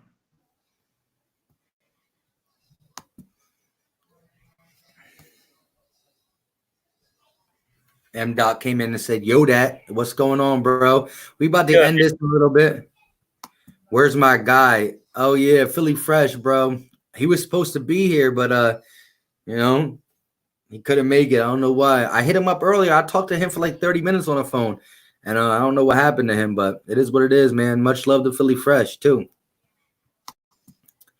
Buffalo Bills game was great. Rainy, windy, 55 degrees in Buffalo. New York road games are better. A lot of Eagle fans on the road. Hey, that's cool. Eagle fans do travel. There you go, Charles again. Where? You trying to tell me the elbow cough? I can't be standing up my jersey, bro. Can't do it. Yo, but hey, at the end, a little bit of red to catch the jersey, bro, and it's all over. Oh yeah, that's why I stay with the green or the black jerseys, especially when I go to the games. Nacho cheese, everything, beers, all that stuff. Okay. But hey, at the end of the day, I appreciate everybody coming in here, and we're gonna end this soon so I can go get my version of a cheesesteak. Might not be a cheesesteak, but it's gonna be something that's gonna be in my belly. Yeah, I hear you. But like I said, appreciate everybody coming in here. Me and Gate City, like I said, we're gonna be at a game this season. And here's the thing: I can go live on my phone now because I'm over 1,000 subscribers. But Gate City's at 955 subscribers. Get this man over 1K ASAP, so we can both go live. He's going to be over 1K no matter what before the football season is over. That's 100%. He'll be over 1K in the next 2 or 3 weeks. But we're going to go live, break it down for you, and to whatever game we go to, Gate City, we got to make sure we get this dub. Yeah, guys, I appreciate y'all. Y'all got me all the way up to 956, man. Some of you guys, like I said, DeAndre, bro, he's been with me since I had nobody. Like DeAndre was listening. It was just like me and him talking, basically. Hey, you always appreciate. I appreciate a lot of y'all, man. Much appreciation. So at the end of the day, we gonna log off. Like I said, if you haven't liked the video on whoever's channel you're watching it, hit that like button on your way out. And I don't know how hungry you guys are, but I'm hungry. So go get some food. Go enjoy your night. Y'all got anything open? Oh no, Bruh. all the businesses closed down at 8 o'clock in my area. So they put us in a lockdown starting yesterday at 5. So everything's shut down at 5. So you could do takeout. So you could call for like takeout, or you could go to the grocery store. But as you're not really supposed to be doing anything else, really. Word, bro. I hear you, DeAndre Richardson. Peace. DeAndre, later, man. 2020 later, buddy. I love to fly to Philly and meet up with you guys at a game. Yeah. Well, we're gonna talk about the game that me and Gate City go to. Once we actually get to buy the tickets, we're gonna talk about it on both our channels. And so if you guys can make the run, even though we won't sit by each other. You know what? The tailgate. We'll announce it on the live. Oh yeah. We'll announce it on the live. Yep. We'll try to make sure we get Philly Fresh here for it too. You know. I mean, he's in the city of Philly, so it should be the easiest for him. Yeah, he should be easy. All right, yo. So with that being said, much love and appreciation. Until next Later, time, guys. You know, we appreciate y'all. We appreciate y'all tuning in, guys. Hey, 444 Philly fan, appreciate the subscription, buddy. Hey, yo, check him out too, Gay City. He does Eagles content. All right, I got you, bro. Got you. And you know how my videos end. Until next time, you know what time it is. We out. Oh, wait. I have to just leave it here for this. Oh, there he is. Yo, there. Yo, you know the funny thing is, though? What happened? We were just about to get off. Ain't no problem. Yeah. How everybody doing, man? Listen, it got to 5 o'clock. I ain't gonna lie to you. I had me and Philly Mike was on the phone for a minute, talking, busting it up, right? So I'm chilling, and I'm like, all right, I'm gonna wait. 4:30 came around. I'm like, damn, I ain't get no text. So then 5 o'clock came around. I'm like, damn, I still ain't get no text. Next thing I know, I'm opening my eyes. It's 8 o'clock. I'm like, what the? I just woke back up, man. Like, my bad. I appreciate. You good? You good? Bad, hey, so listen, we were talking. We're gonna try to pick out a game this upcoming year, and we're gonna tailgate it. Yeah. You down? We gotta look at the schedule. The actual schedule didn't come out yet. Yeah, they trying to get you, bro. Hey, Charles always on my top, man. Yeah, Always I'm on my dead. top, Yo, he said, I coughed on my jersey. No, he a good dude though. But hey, I'm listen, dead. that ain't my fault. Philly Mike said we was going live at 5 o'clock. I was up at 5 o'clock waiting. About 5:02, the old man started kicking it, and it was over after that. You know, I had a little while me and Philly Mike was talking. I was doing what he was doing, but not with that. What the hell was that? Gatorade? Yeah, it was over after that. Hey, it's all good, bro. Hey, we brought you into the conversation a little bit, you know what I mean? But yo, it's funny though. He said he took him off the pup list. That is funny. But at the end of the day, what y'all hit on though? What I missed? A whole lot. nah, I mean, I don't know why I be like that. Hold on, let me try to. Y'all hear me a little better? Yeah, definitely. All right, I know what it is. The way I be having. Okay.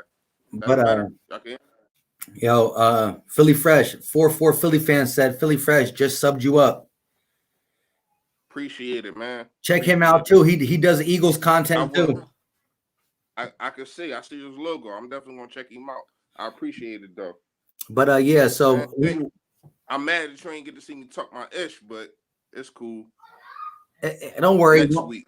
Once he subs you up, he can check one of them fire videos you coming out of LA Fitness. Come on, man. Come on, man. Nah. But yo, at the end of the day, yeah, like I said, me and Gay City, I talked to you on the phone about it, and we talked on here about it. We're gonna pick a game out this season as long as the coronavirus does what it needs to do and gets out of the way. You know what I mean? We all go to the game. We do a little live stream before the game. Blah blah blah blah. You know, my other language, all that good stuff. But yo, I said it's gonna be the easiest for you because you right in the city. Gate City's the one who has to make the 7-hour drive, bro. Yeah, it won't be that bad though. Driving? You gonna drive? Or he Yeah, might fly. probably. I mean, I probably drive just to be easier to get around. Didn't have to rent a car. You ain't gotta run a car. I got you. You ain't gotta rent no car. All right, Wherever heard up. All right, wherever you need to go, I got you. Like, all right, you cool. need me to Yeah, pick you up from the airport. like I said, man, as got soon as we can pick out a game, I'll set everything up, man, and we can. Right. Y'all got the grill? When y'all got a grill? We bring it. All right. Yeah, we got. You know, we got to So cook. wait, are we going to the game or are we tailgating? Yeah, we're going to the game, tailgating. everything. I never tailgated before. I actually want to do it. I ain't gonna lie to y'all. Yeah, nah, I can throw down, bro. I can cook. We're gonna definitely cook. But yo, at the end of the day, what's it called?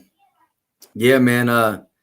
And guess what, Gate City? Don't worry. If you fly there, you know, Gate City, Philly Fresa, he'll get you, he'll whip you around. And if he gets in a car crash, you already know his sponsor, BBC. Got you. That's funny, bro. Yo, come on! I just woke up. I ain't even got time for the fire comebacks right now, man. I'm just waking up, like literally. You know how you wake up, right? And you like, damn, it's something I had to do. But you think it's a whole nother day.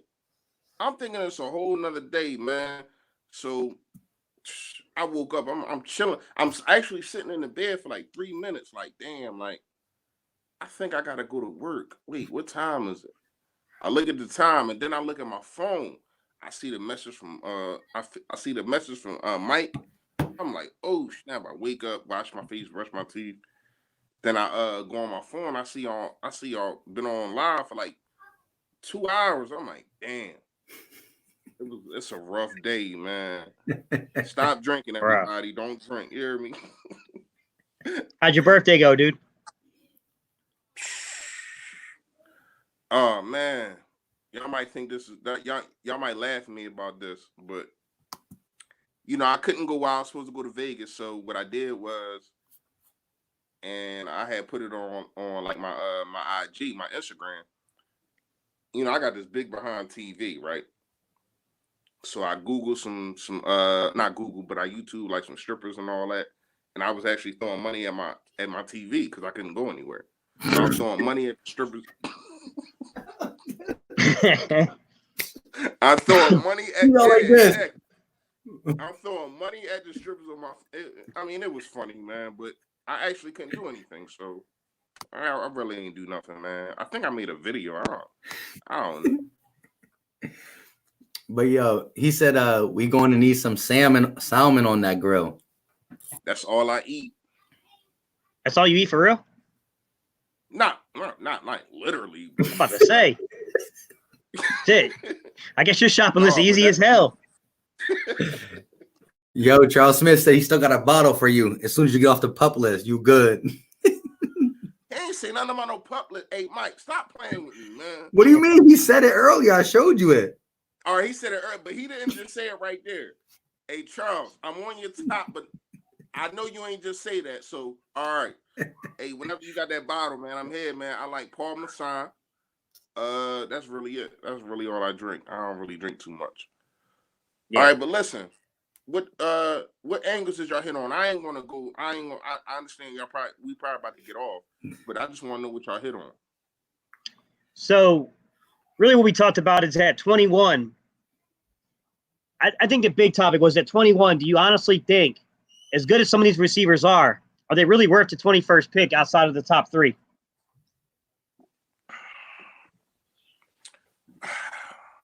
Outside of the top three, meaning Ruggs, Lamb, and Judy, right?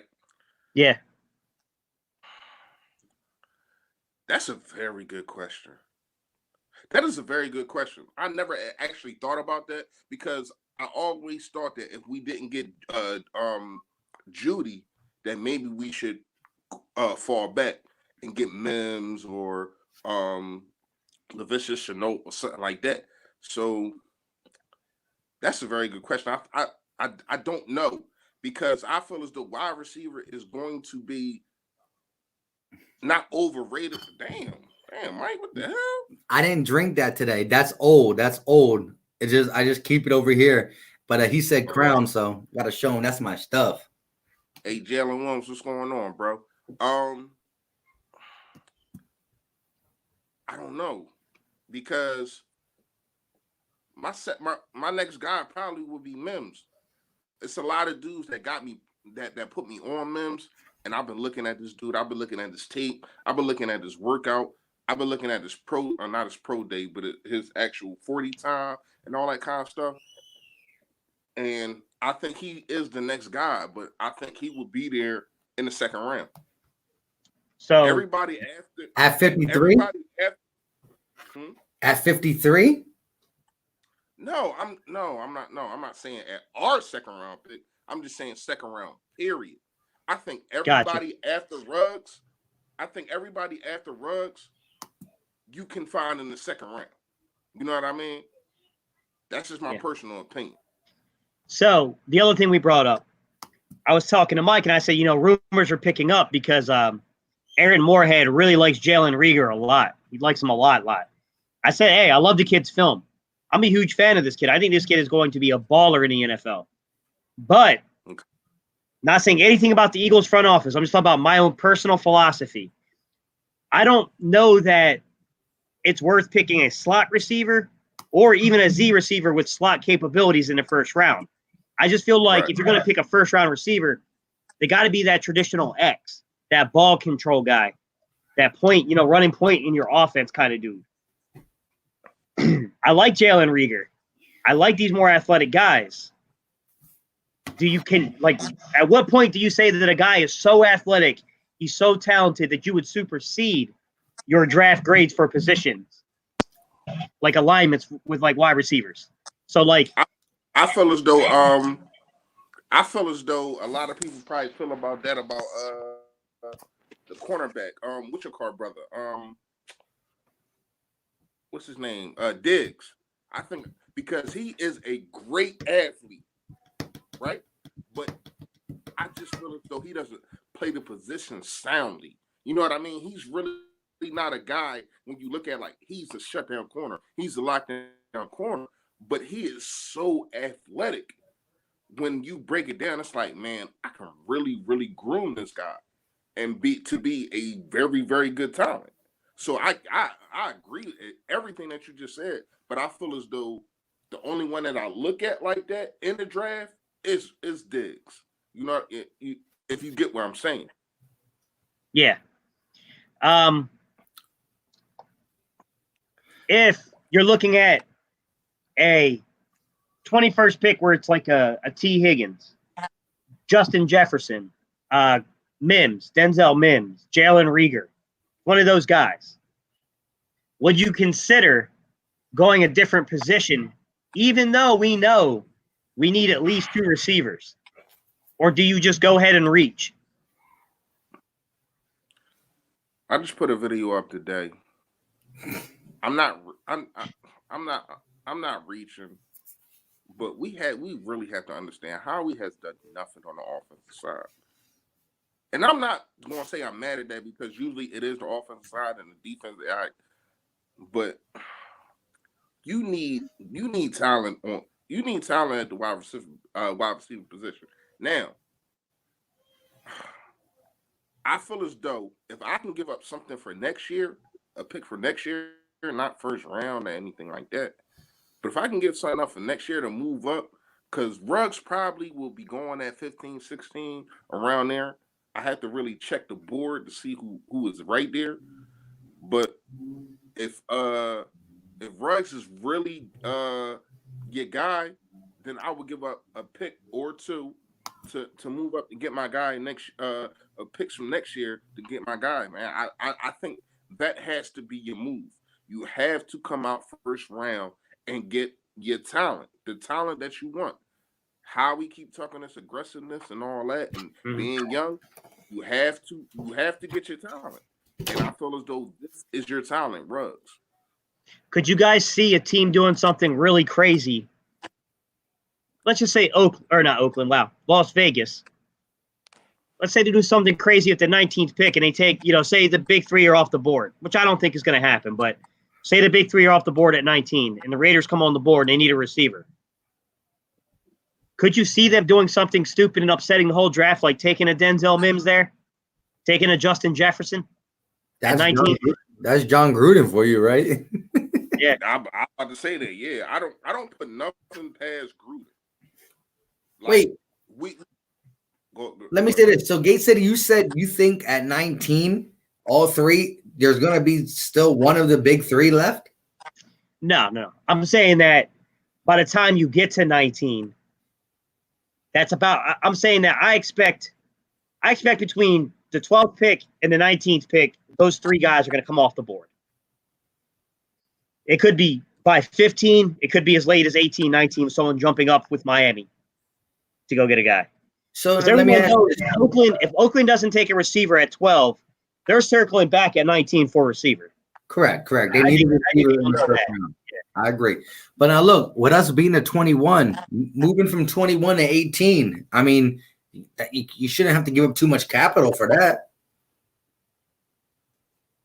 Do you guys think that could happen? No, Denzel Mims comes off the board to Oakland in some crazy ass twisted scenario, and now we're really sitting there like, I think T. Higgins is the next guy for me. I like Jalen Reagor. I think he's going to be the better player, the more explosive player. I can't get over. He's a Z receiver who's really kind of a slot guy. He's explosive as hell. Like Jalen Reagor is going to be good in the league. I just can't see the 21st pick. I can't see it. I think you almost have to go T. Higgins or Justin Jefferson at that point. And I got difficulties with Justin Jefferson because I think he's a slot. I told Mike earlier, I thought that Michael Pittman gives you everything Justin Jefferson does. He just does it on the outside. I kind of agree with you. I was saying Justin Jefferson for a long time as my second pick, meaning after Ruggs, then it was Justin Jefferson. But then I look at him and I'm like, no. Here's the thing, though. Here's the thing. It's going to be some type of, and it happens every year. We know this. It's going to be some type of move. It's going to be some type of somebody that want to move up or move back, and the draft never goes how it's playing. Nobody ever had the pre-draft and what they call it, the I can't remember it, when they guessing who going to pick who. It never happened. Mock draft. Yeah, right. It never happens how people are playing. So that's why I always say at the 15 or 16, that's when we're going to know what's going to happen. You know, we can speculate right now, but it's going to be somebody like Oakland, like a Gruden, who is going to just make a dumb move. And then now we also have Dallas ahead of us, and I don't think Dallas is going to take a receiver. Before they signed Amari Cooper, I said, damn, they're going to take a receiver. I feel as though they're not going to do that now, unless they just want to be spiteful for us because we took Dallas Goedert from them. But it's a lot. When you look at the list and you look at what's going on with the 49ers, moving up and getting that pick, it's a whole lot going on. And I feel as though, I don't know if Ruggs will be there, but I think it will be close enough to around 16 or 18 to where as though you can move up to get him. I disagree with our other comment here. The Raiders absolutely need wide receiver help. They need so much wide receiver help. They're out there signing Nelson Aguilar. Yes, I was going to address that too. I mean, if you sign Nelson Aguilar as a free agent option, that means you are desperate for receivers. But Philly Fresh, that's for you. I've been seeing it. Right. Hey, King James, listen, man. I just found out that they got mango.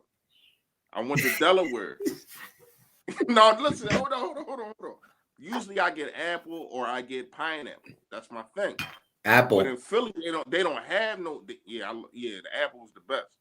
But in Philly, they ain't got mango. I went to Delaware because everything. When I see Philly shut down, banks, liquor stores. But it's crazy. Liquor stores is closed, but like delis and stuff like that, you can get something like you get all the beers and all that kind of stuff. that stuff is open. It's weird to me, the stuff that they closing. But I went to Delaware about 2 days ago. I seen they had not peach, what I just say?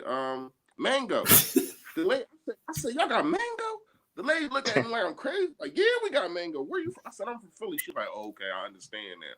So I got me some mango. That mango, yeah. You better get you some mango, King James. Hey, King James, if you drink mango, you wake up at 8 o'clock missing your live stream appointment. Ooh. I didn't even drink it.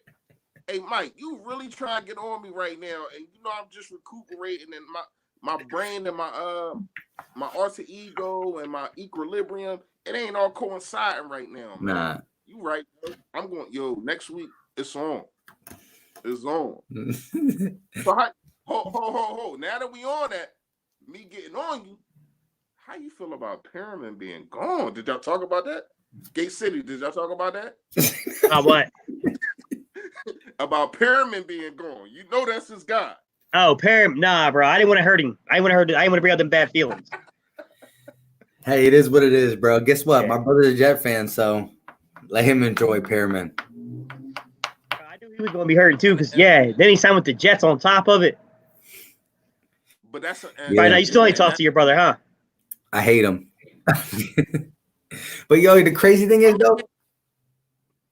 thing is, though, I dropped that video talking about, like, look, Robbie Anderson's off the board. Brashad Perriman, our last chance to get a receiver-ish, kind of like in the free agency. Not saying we super need one, but it would have been nice to get a guy in there and then still do the draft because we don't know Alshon and Deshaun and all that. But, hey, it is what it is. Yeah. Yeah, it's gonna be an interesting draft. My man said Ewing 609 said I'm on that E and J and VSOP. Yeah, and then Ewing said vanilla. I never had that. I'm not a vanilla type person. Hey, listen, was Kara Poole on here? Of course. All right, listen.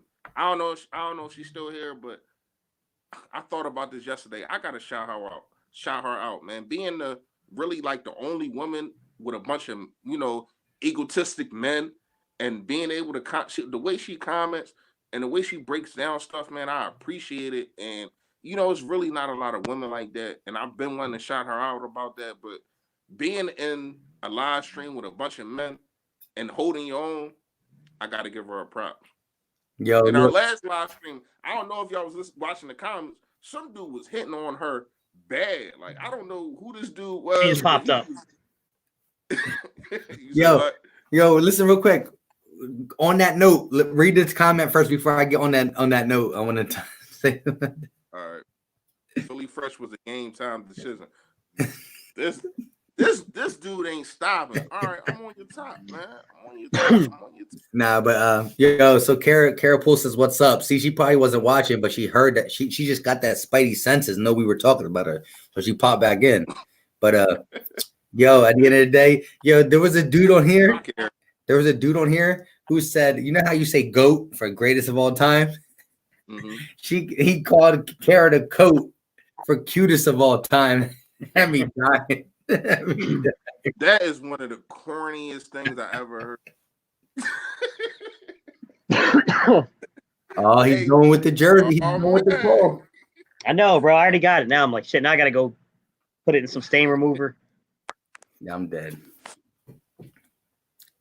LOL, I got 5 brothers. I got 5 sisters. I know what you mean. Oh, wow. Kind of reverse. Ewing 609 said, "Big facts, Fresh. Kara is a trooper." Yes, she is. Yeah, she is, man. And I respect it, man. It's not too many women that can hold it down like that. Word. Did y'all talk about Shady? A little bit. A little bit. I don't understand. What is D-Jack doing? The perspective I heard is that they're really going with a positionless kind of like approach to where everyone's going to be able to play inside and out because they want Slay to match up on the best player. So whether that's in the slot, it's on the outside, no matter where it is, they want him to travel. So you got to have guys like Will Parks, Jalen Mills, Avonte Maddox, Sidney Jones, all those guys that can bounce inside and out. play all over from safety to nickel to outside corner. Jalen Williams expressed, some concern that could lead to confusion. But I think as long as they stay man and a man press kind of concept, I think it'll be fine.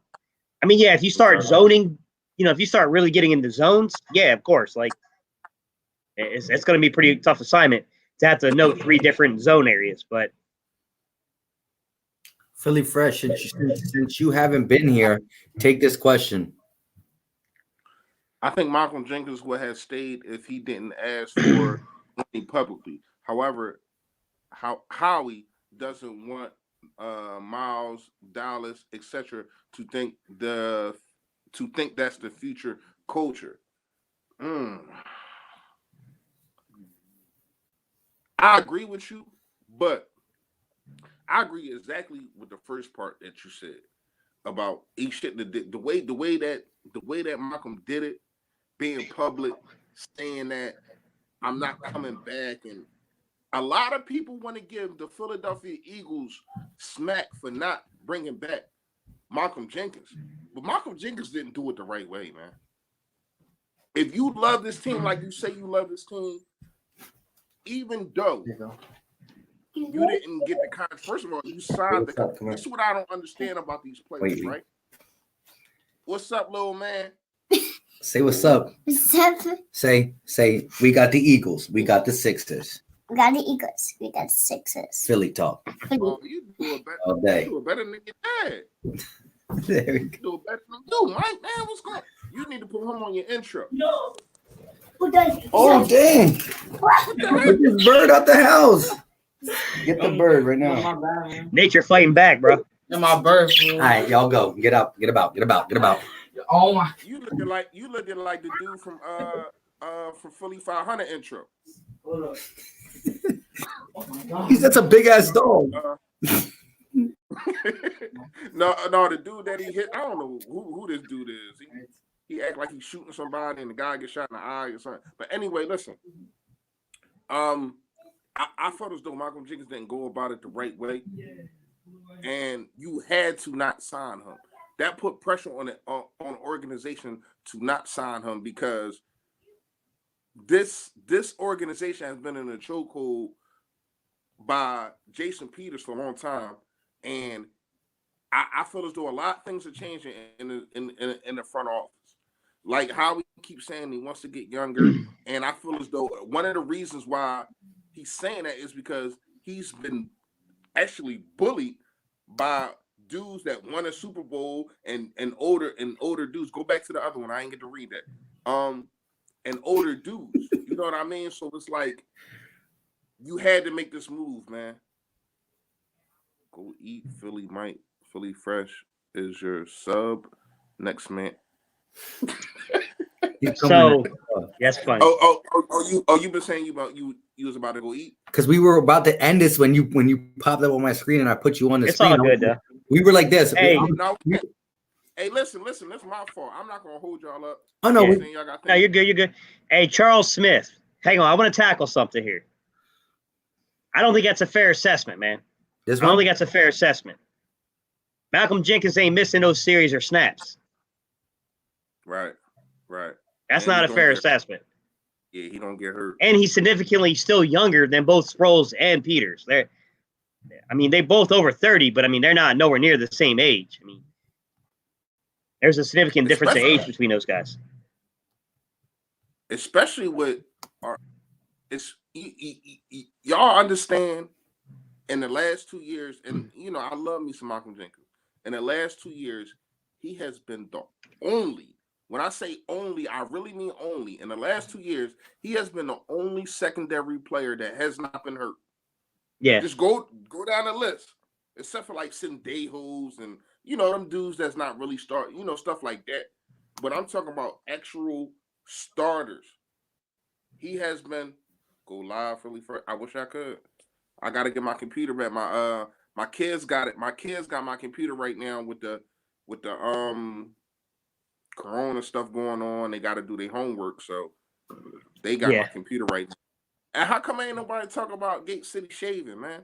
Last time he came on here, he had a full beard. Now he come on here He did. looking like Listen, what's it called? Charles Smith hit him with that. Yo, listen, Yeah. Charles Smith. Charles and Mike try to get me on that one. No, Charles Smith is me and him talk on Twitter, right?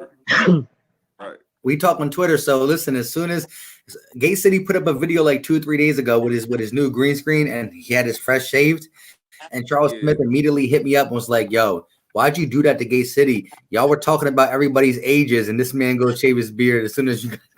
Talking about that.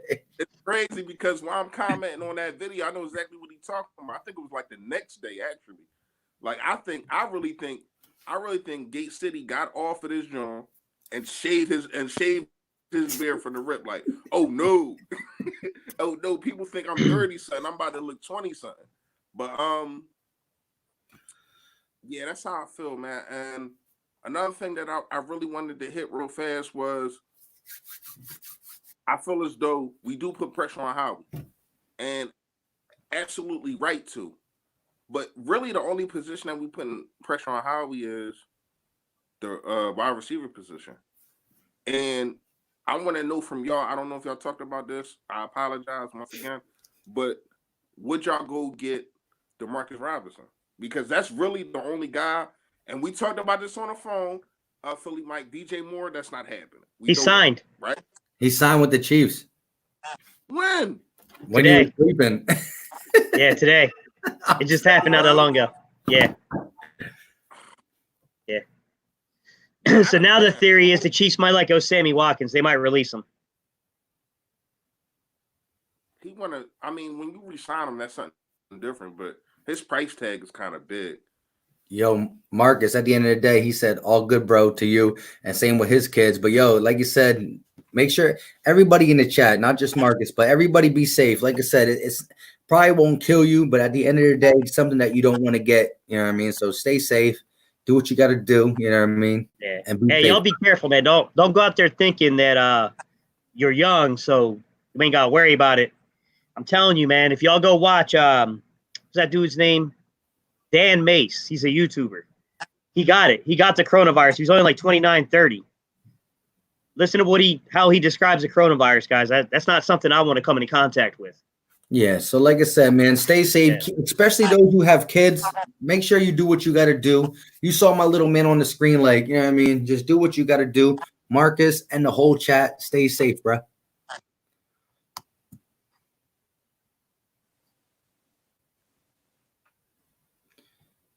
He said they said Panama was good for it. I don't know, bro. About that. I've been taking like vitamins, you know. This is what I've been taking to prevent it.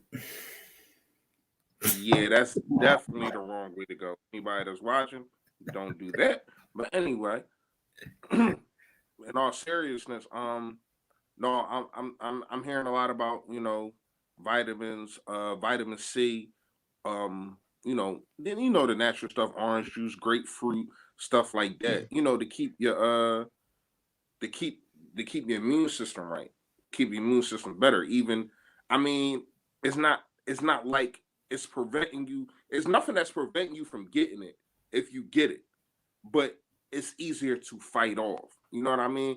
And yep. I ain't gonna lie to y'all, I ain't gonna lie to y'all, when it first happened, I'm like, whatever, you know, it's just a whole epidemic.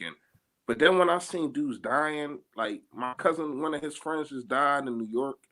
Carl Anthony Towns' mom being in a coma, like, it's real, man. Like, it's really real. And we definitely had to make sure that we protect ourselves from ourselves with doing stuff because we have kids. Like, it's crazy, bad in man. Philadelphia, like, right? It's bad in Philadelphia right now. Yeah, it's bad, but people are not helping it. You know, after we went live yesterday, I went on my Instagram. You know, I got a lot of people on my Instagram. I got famous people. I got people that do hood stuff or whatever the case may be. People was having house parties, like literally like house parties. They in a thing sharing the hookah thing, and come on, man. It's never is. We're not going to get off this quarantine if everybody don't stay their ass in the house. You understand what I'm saying? Like, yeah. It comes a time you had to be a grown up, and then not only that, the female that I was on her Instagram, hours later, you back in the house with your kids. So now you done went from being with 100 people in one small behind house. Yeah. Who knows who got it? And then you go to your kids, like you got to think about stuff like that, man. And you know that's why a lot of times when I'm ending my videos now, I be telling people and trying to reassure people that it's real out here. Like this stuff ain't no joke. It ain't like it's a regular flu or regular virus, man. This stuff can actually like kill people and has been killing people. So we gotta be real mindful with that. Yo, I agree 100% with what you said and everything. And yeah, it's rough. And that's why, like you said, listen, yo, your birthday was just this last week. Of course you want to go out and do big things, but you made a joke that you were throwing stripper money to the TV. But hey, at the end of the day, it was a smart decision, bro. Look, my birthday was March 14 too. I got a little turnt, you know what I mean? What I did is I had my little circle come here, like three to four people that I know, you know what I mean? We like family, like we're friends, but we like family. So we came through and we did a little something at my house, but I wasn't doing nothing big, no matter what it calls, you know what I mean? Because like you said, family, all this stuff is bigger than just a night out, you know, or a fun time. Jalen Williams, hopefully people heed your warning there that he said his girlfriend is a nurse. And at the hospital, there was a 22-year-old dude who's now on dialysis for the rest of his life because of it. Wow. He was completely healthy before this. Seriously? Yeah, I mean, serious, guys. I mean, man, excuse my language. I know I don't like to curse on my page, but this shit is real, man. This shit is real. You have to know how real it is because it ain't no sports. Do we understand that? Like this doesn't happen. It's no sports. You understand what I'm saying? I understand that, you know, us being Eagles content creators and a lot of people on here, they probably watch the Eagles and yada, yada, yada. But at the same time, we have to understand it's going to be no Sixers playoffs. It's going to be no Flyers playoffs, who was balling, by the way. And it's going to be probably no Phillies at all. Like they're talking about shutting down the whole baseball season. Like it's going to be none, even if this stuff get cleared up. So we got to understand. We gotta look at how important this is for us to just stay your ass in the house, man. I agree. And I knew it was serious when they started closing down businesses. When they started doing that, they're not joking. Listen, when you see the thing, like when you see school shutting down, school is a never. I mean, you don't shut down school. For the NBA, the NHL, the MLB, for that multi-billion-dollar business to shut down, and then you see other businesses shut down, you know there's something legit. A 4-4 Philly fan. I was at that game. I went to that game because the tickets were $18, and I went there. I actually just went by myself. Like, oh snap, $18 because I checked like StubHub and all that kind of stuff for tickets, and I seen that they was $18 for like I was in like the 8th row for $18. So I just went. I just on some humbug stuff, and I'm looking around. I'm like, it's nobody here. And then once I got home, I realized they shut down the whole damn season. Once who had got it? Who was it that got it? Gobert. Yeah, once Gobert got it, it was just over. But me going, I really shouldn't have even went to that game. But I didn't take it seriously as much. Like I'm like, oh man, people tripping. It's just But now that I see, and I'm like, it's no way that you can deny it. You understand what I'm saying? Like once you only really got to do research right now. You're sitting there looking and you see people dying. I see people dying from this. Oh no. Yeah, hey, Murder Music, same thing, bro. I went to the store yesterday, and it was like we're at Thanksgiving again, bro. Wasn't shit there but ham and turkey.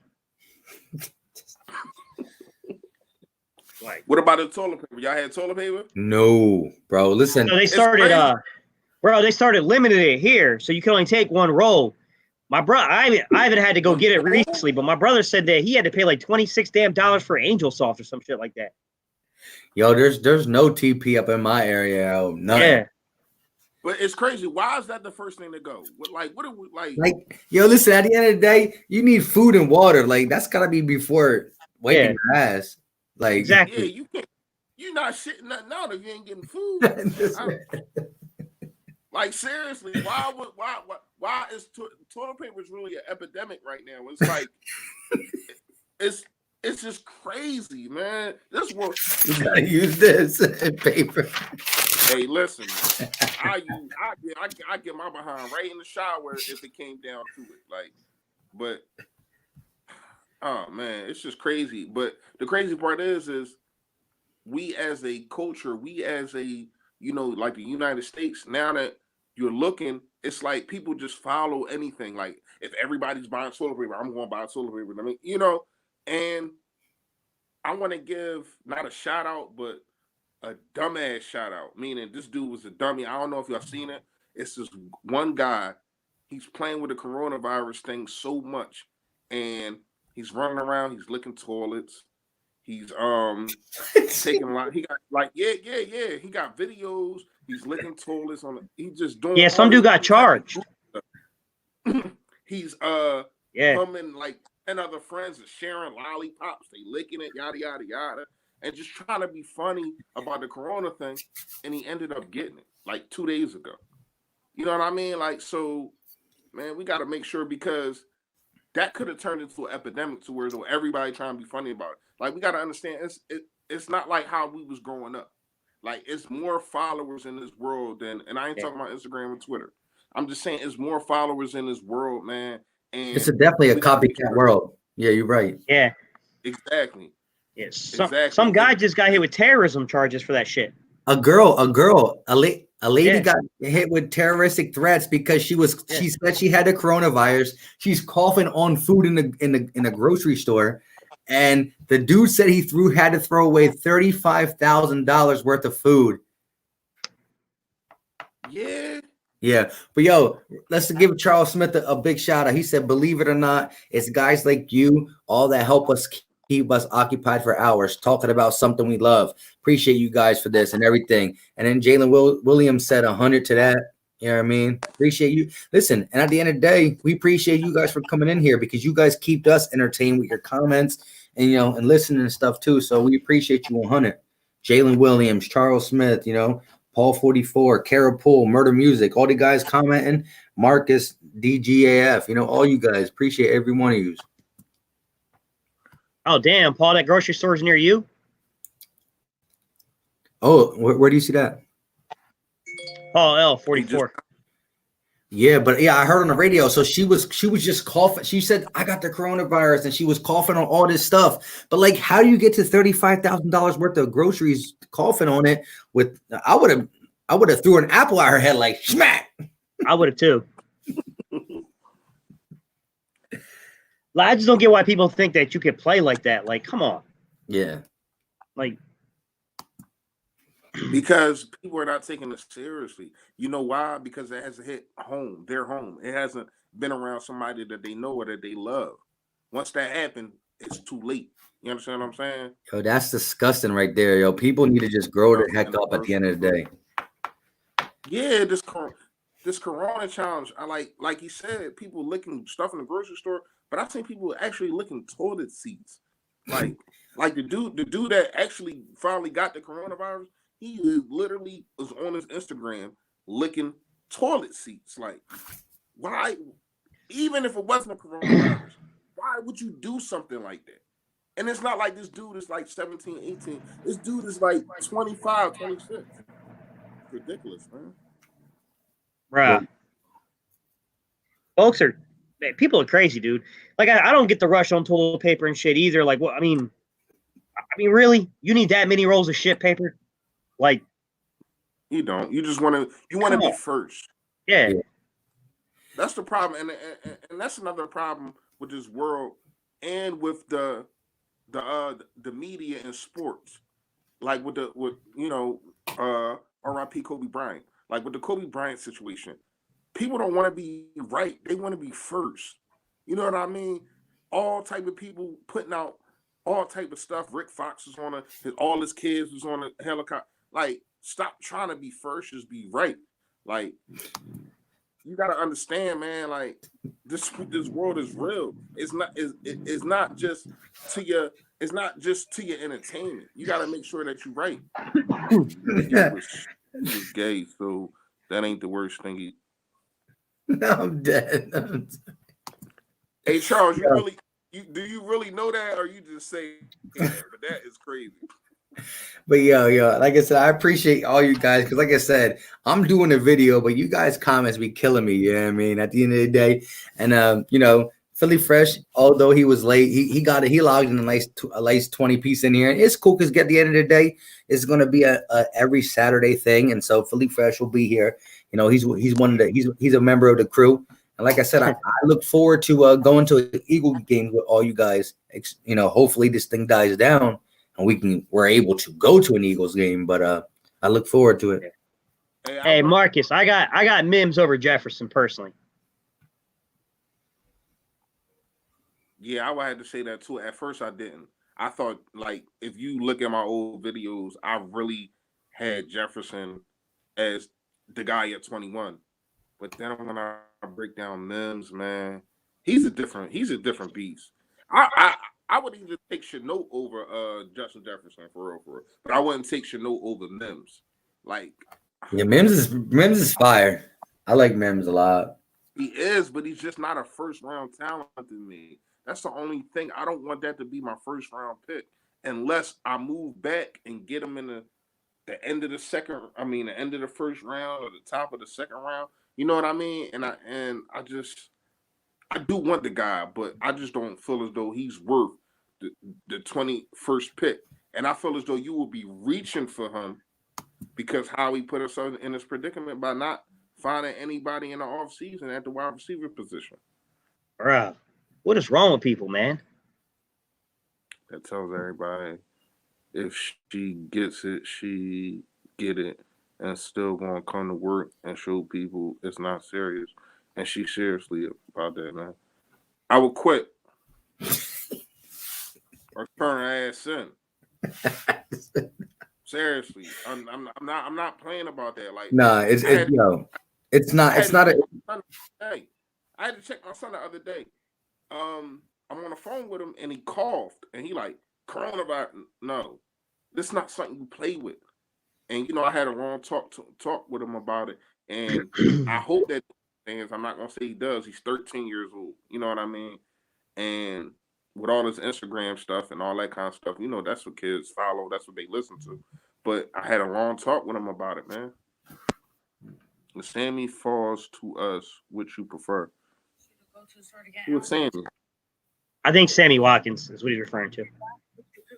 So if Sammy gets cut because they just re-signed, would we basically, if we end up getting Sammy Watkins, would it change our preference of Mims or Jefferson? Me, no, because then where are you going to play Jefferson? You would have J.J. Arcega-Whiteside and Jefferson, who are basically the same exact person.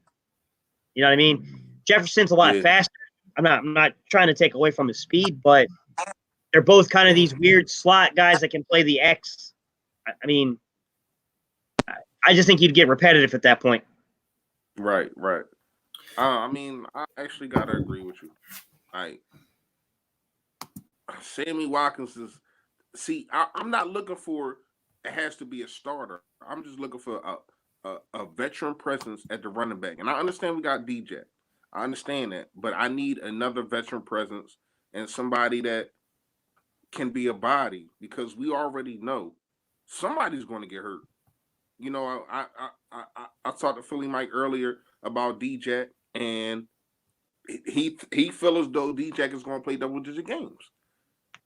I'm not too sure about that. You know what I mean? And hopefully he does. I want DJ to play the whole season, but for some reason, it's just he can't do it. Look, what I mean? And that's where I get this. Like, look, I wanted Howie Roseman to get a receiver by the name of Brashard Perriman. Y'all know, y'all can clown me all you want, but I think the deal would have been good with the money and all that. But anyways, I think Howie Roseman looking at it like this, we did get a new acquisition, Deshaun Jackson. He didn't play last year. He's gonna play this year.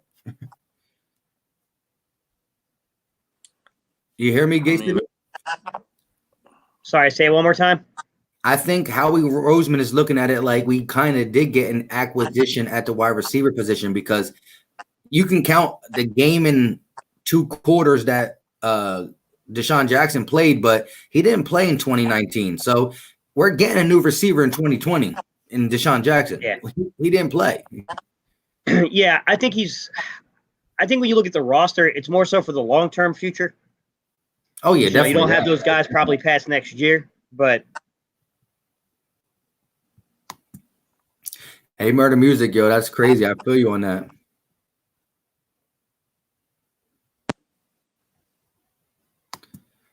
who is Roger Mayweather?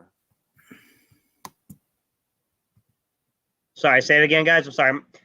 Loyal Bird, I'm reading your. I don't know if you're in the thing, Loyal Bird, but I'm reading your comment you just sent through. Where's the Loyal Bird? No, it's on a video. Oh,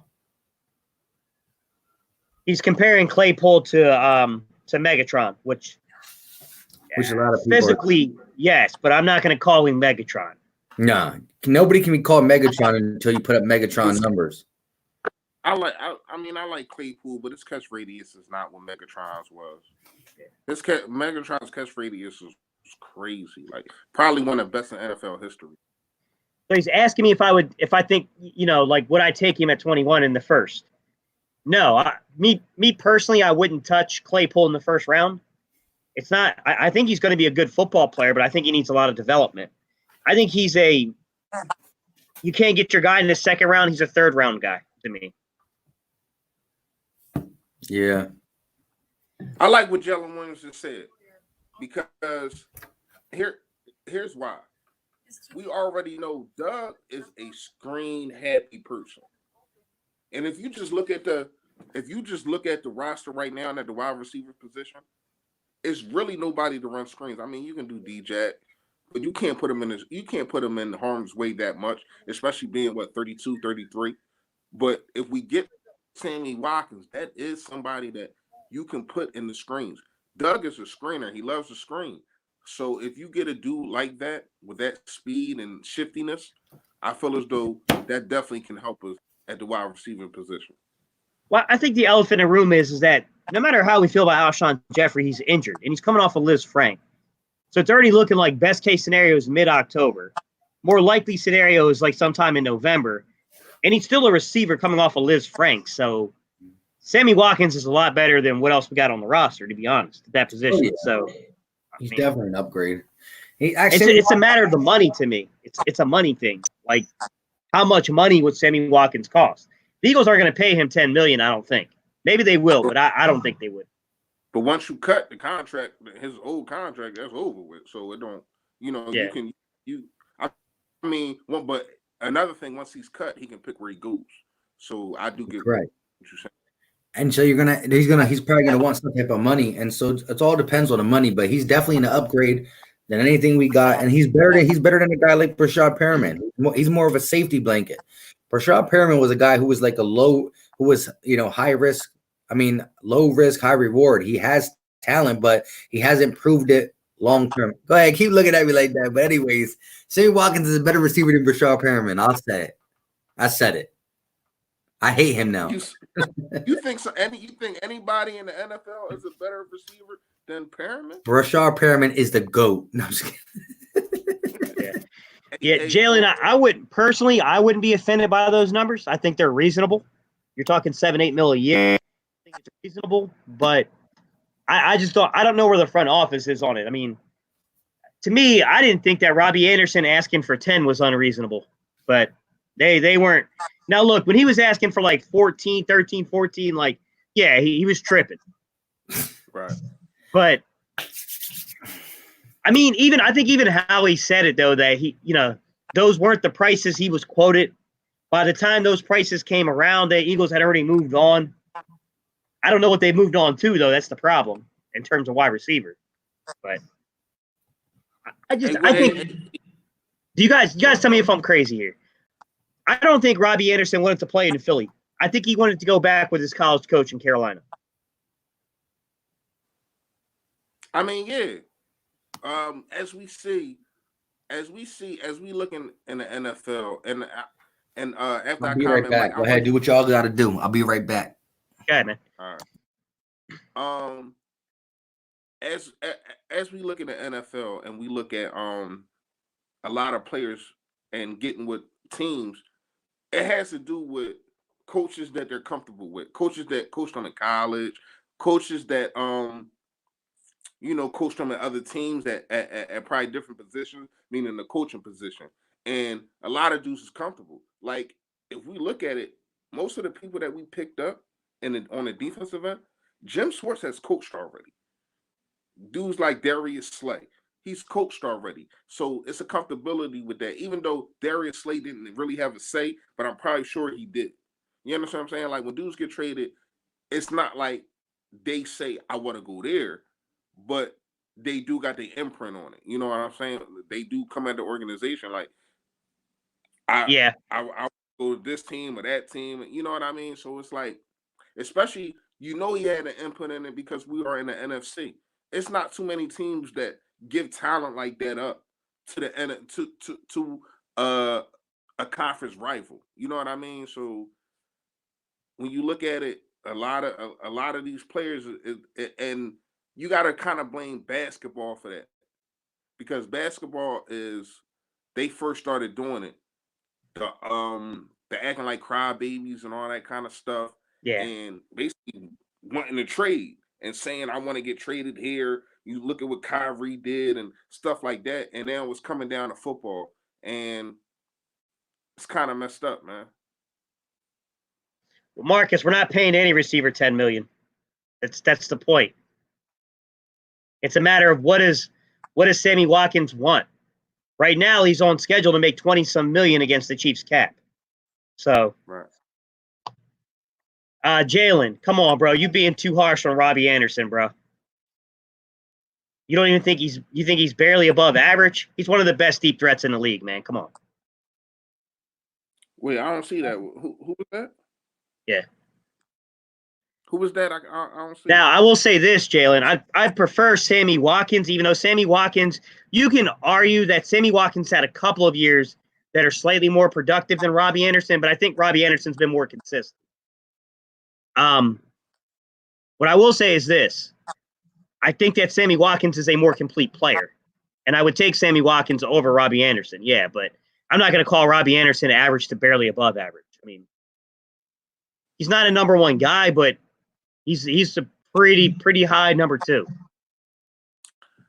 Here's the thing. The reason why I like Robbie Anderson over Perriman, because I looked at the quarterbacks that was throwing to him, Nick Folk and not Andy Dalton, the other guy, man, I can't remember his name right now.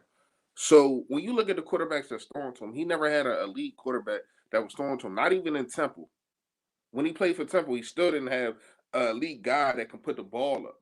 So I just felt as though with him coming here, it would have made him flourish even more.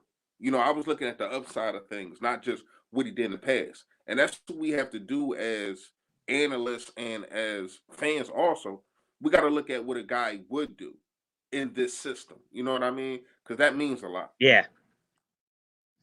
Jalen, obviously Devontae Parker, but they don't play the same alignment. Devontae Parker's a traditional X. Robbie Anderson's more of a Z with some little bit of slot capability. You can use Robbie Anderson in the X, but you're going to want to use him more in the Z. They're not exactly the same. They don't exactly play the same alignment. I don't know why I'm not getting these comments. Charles Smith, Alex Smith, I think is done, man. Not because of ability, man. That injury was pretty serious. Dude almost lost his life. Apparently, it was pretty bad. He's still under contract with the Washington. He might be. Team. Yeah, I think he's actually still on their roster. Like if you go on their thing and look up quarterbacks for the Washington football team, I think he's still I can look it up. Yeah, I think he's still on their roster. But yeah, I'm cool on Alex. There's other quarterbacks out there. I'm cool on him. I'd rather take what's the guy name? I'm sorry. I'm sorry, y'all, if I keep freezing, but I just woke up literally like 20 minutes ago. Colin Kaepernick. I'd rather take Colin Kaepernick than some Alex Smith, man. All right, guys. So it's loading slowly. What are you doing? Looking up Alex Smith's salary number. See if he's still underneath contract. Let me see. Washington.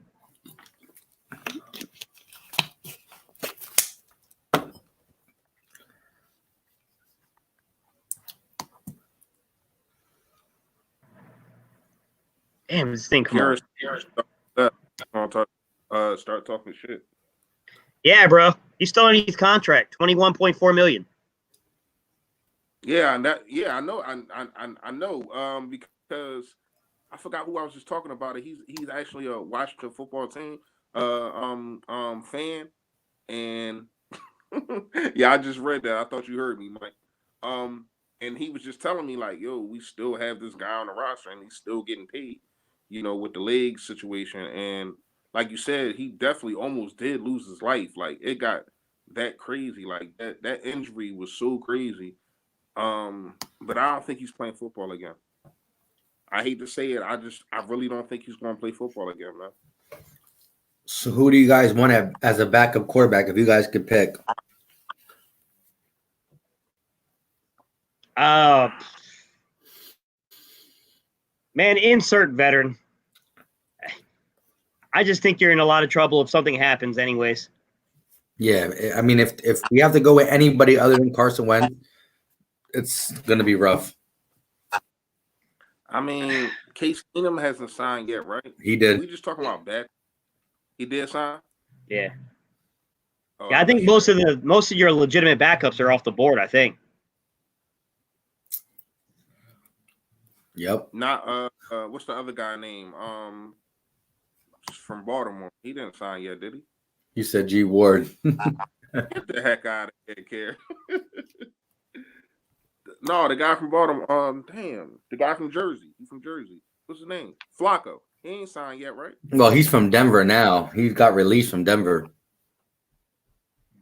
No, I said Jersey. He's actually from Jersey. Oh. Yeah, he's actually from Jersey. So maybe Flacco. Charles Smith said something to me in Twitter, and I hate why he's talking about. He said, I talked to Philly Mike about a bad scenario with Dallas at quarterback. Go ahead, Charles Smith. Write what you talked about. Let them react to it. Talking about the Dak Prescott situation? Yeah, kind of. Well, he went deeper with it. He said like a bad scenario that it popped in his head, and I said, wow, that would suck if that happens. But I'm gonna let him write it. Jalen, I would say that Alex Smith is a lot better than anyone that Washington has on their roster. I don't know about perfect. He's got limitations. There's limitations to his game. He doesn't throw the deep ball. He had checked down Charlie. Yeah. He's a better version of what they already have, basically. Matthew Nelson said Nick Mullins. Yeah. He's a better version of Case Keenum to me, Alex Smith. Yeah, but Case Keenum will throw the ball down the field. Yeah, but he got a chicken arm, bro. He can't. He's not good at it.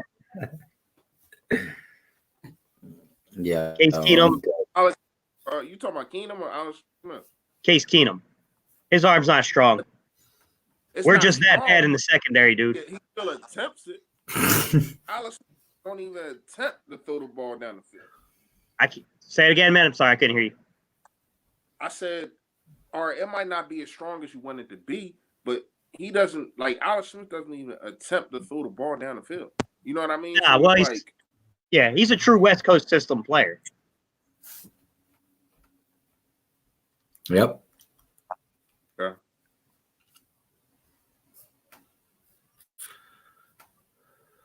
I think Jalen was alluding to he'd be perfect as the backup quarterback, but I don't think you would get Alex Smith as a backup. Yeah. I mean, like you said, I think he's pretty much done. Like that was rough. Yeah, that knee's pretty bad. What happened? Did it turn septic or something? How the hell did that turn into life-threatening? It was like some type of blood clot, veins, not veins, but what's the other thing? Not veins. Begin with an A. I told y'all I'm not all the way there right now. The things that sing. Come on, y'all know what I'm talking about, man. Don't look at me like I'm stupid. Not veins. What's the other thing, man? Not the veins. Damn, help me out with it. Throw me a Staph lifeline. infection. Give me a life. No. What? I'm reading the comments, guys. Artery. Something that happened with his artery. And get the hell out. Yo, you know what, man? I'm about to go back to sleep, man. F you. Hey, King James. Perkins, yes, probably. Gibson, likely not. Depends on how they shake up things on the receiver court. But Gate City, go ahead. This is the thing that Charles Smith hit me up on Twitter about. Watson can be available next year with the way they have been getting rid of guys due to contracts. What if they don't give him extension and he ends up with Dallas? So Dallas can fail to give him the extension too? Yeah, like Dallas ain't got the best rep right now with dealing with quarterbacks, so. But he's saying I get what you're because saying, Charles, yeah, that would be a damn nightmare. Yeah. yeah, because yo, that boy Yeah, D he's Washington better than dirty. Dak, that's for sure. Mm-hmm. man, whatever happens with Dallas, whatever will go wrong, will go wrong. Whatever I'm just like nothing ever is going to come right about franchising your quarterback. Like Yo, Cowboys I don't ain't winning crap. They trash. I mean, that's just one of the dumbest things to franchise your quarterback. You are actually telling your quarterback, I have no faith in you. You have to prove to me that I had no faith in you. And it's crazy because what's the guy named Colin Hartworth? He broke it down and he basically said the reason that he doesn't have that contract is because of that Dallas versus Eagles game where Carson Wentz took a bunch of practice squad players and beat you. You know what I mean? Even though then they wanted to dress it up about what was it, the shoulder injury and all that kind of stuff. Dude ain't had surgery from what I heard. Do you think Dallas could even afford him though? Who? Deshaun Watson? Not at the paying Amari Cooper and Zeke. I mean, given the contracts they've already had to pay out. You paid Amari Cooper. You paid Ezekiel Elliott. You paid what I say? Harvard, right? Harvard. What's his name? What'd you say? Colin Hardward. Whatever I don't know. Yo, yeah. See, I'm getting out. I'm getting out of here, man. Yo, F y'all, man. F you, Charles. F you, Mike. Gate City, you still my man. But damn, what was I just saying, man? Yeah, next year new cap, but the players' salaries go up too, bro. Yeah. Especially at the quarterback position. Yeah. Mike can't. Yeah. And they're gonna have to. You think they're gonna be the only person trying to compete for him, for Deshaun Watson? Can you imagine what that would be? It would suck, but like Philly Fresh says, just by what they did to Dak Prescott shows no confidence in him being the leader for the next couple years. Yeah, I agree. They have no confidence, or you would have signed him. But I mean, there is a segment of the fan base there that says like we might be surprised what he's asking for. I don't know, bro. I mean, how much could it really be? Yeah. I mean, he gets what is he getting? He's getting $33 million with the franchise tag, right? Yeah. Yeah, but people not looking for, you know, when you an NFL player, you're not looking for that. You're looking for the guarantee. You're looking at the years. You know, that's one of the reasons why Michael Jenkins is not here right now. He wanted more guaranteed money. You know what I mean? Yeah. And that's probably the reason that we're going to have a struggle with, I don't know if you've talked about this, but we're going to have a struggle with Zach Ertz because he's going to want more guarantee. He's going to want guaranteed money. Like Gate City said last week, he has no more guaranteed money coming up after this year. Mm-hmm. So that's really what it's about. But to what Philly fans said, it's funny to me. I mean, they're just trolling. If you actually look at it and you break it down, you know that Carson Wentz is a better quarterback. Like, come on, man. It's nothing else to talk about. Hang on. I saw it.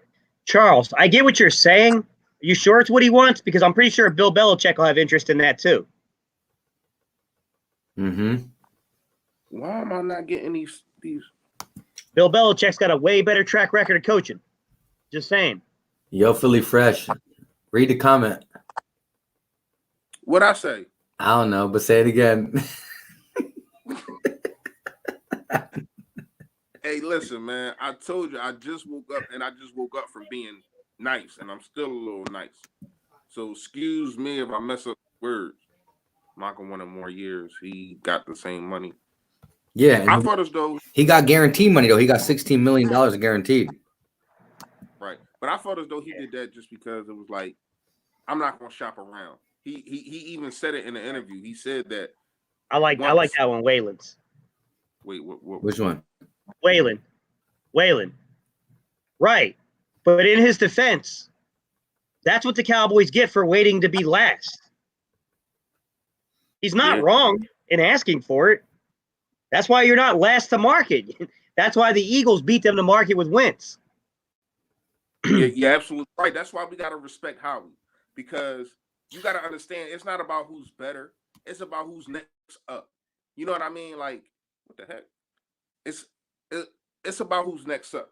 You got to understand that it's a lot of dudes that's going to get paid more than Carson. It's a lot of dudes that's going to get paid more than Russell Wilson. But it's all about when your time is coming and when your time is there. And when your time is there, Yeah. you get paid the most, especially at the quarterback position. That's just the way that it's going to go.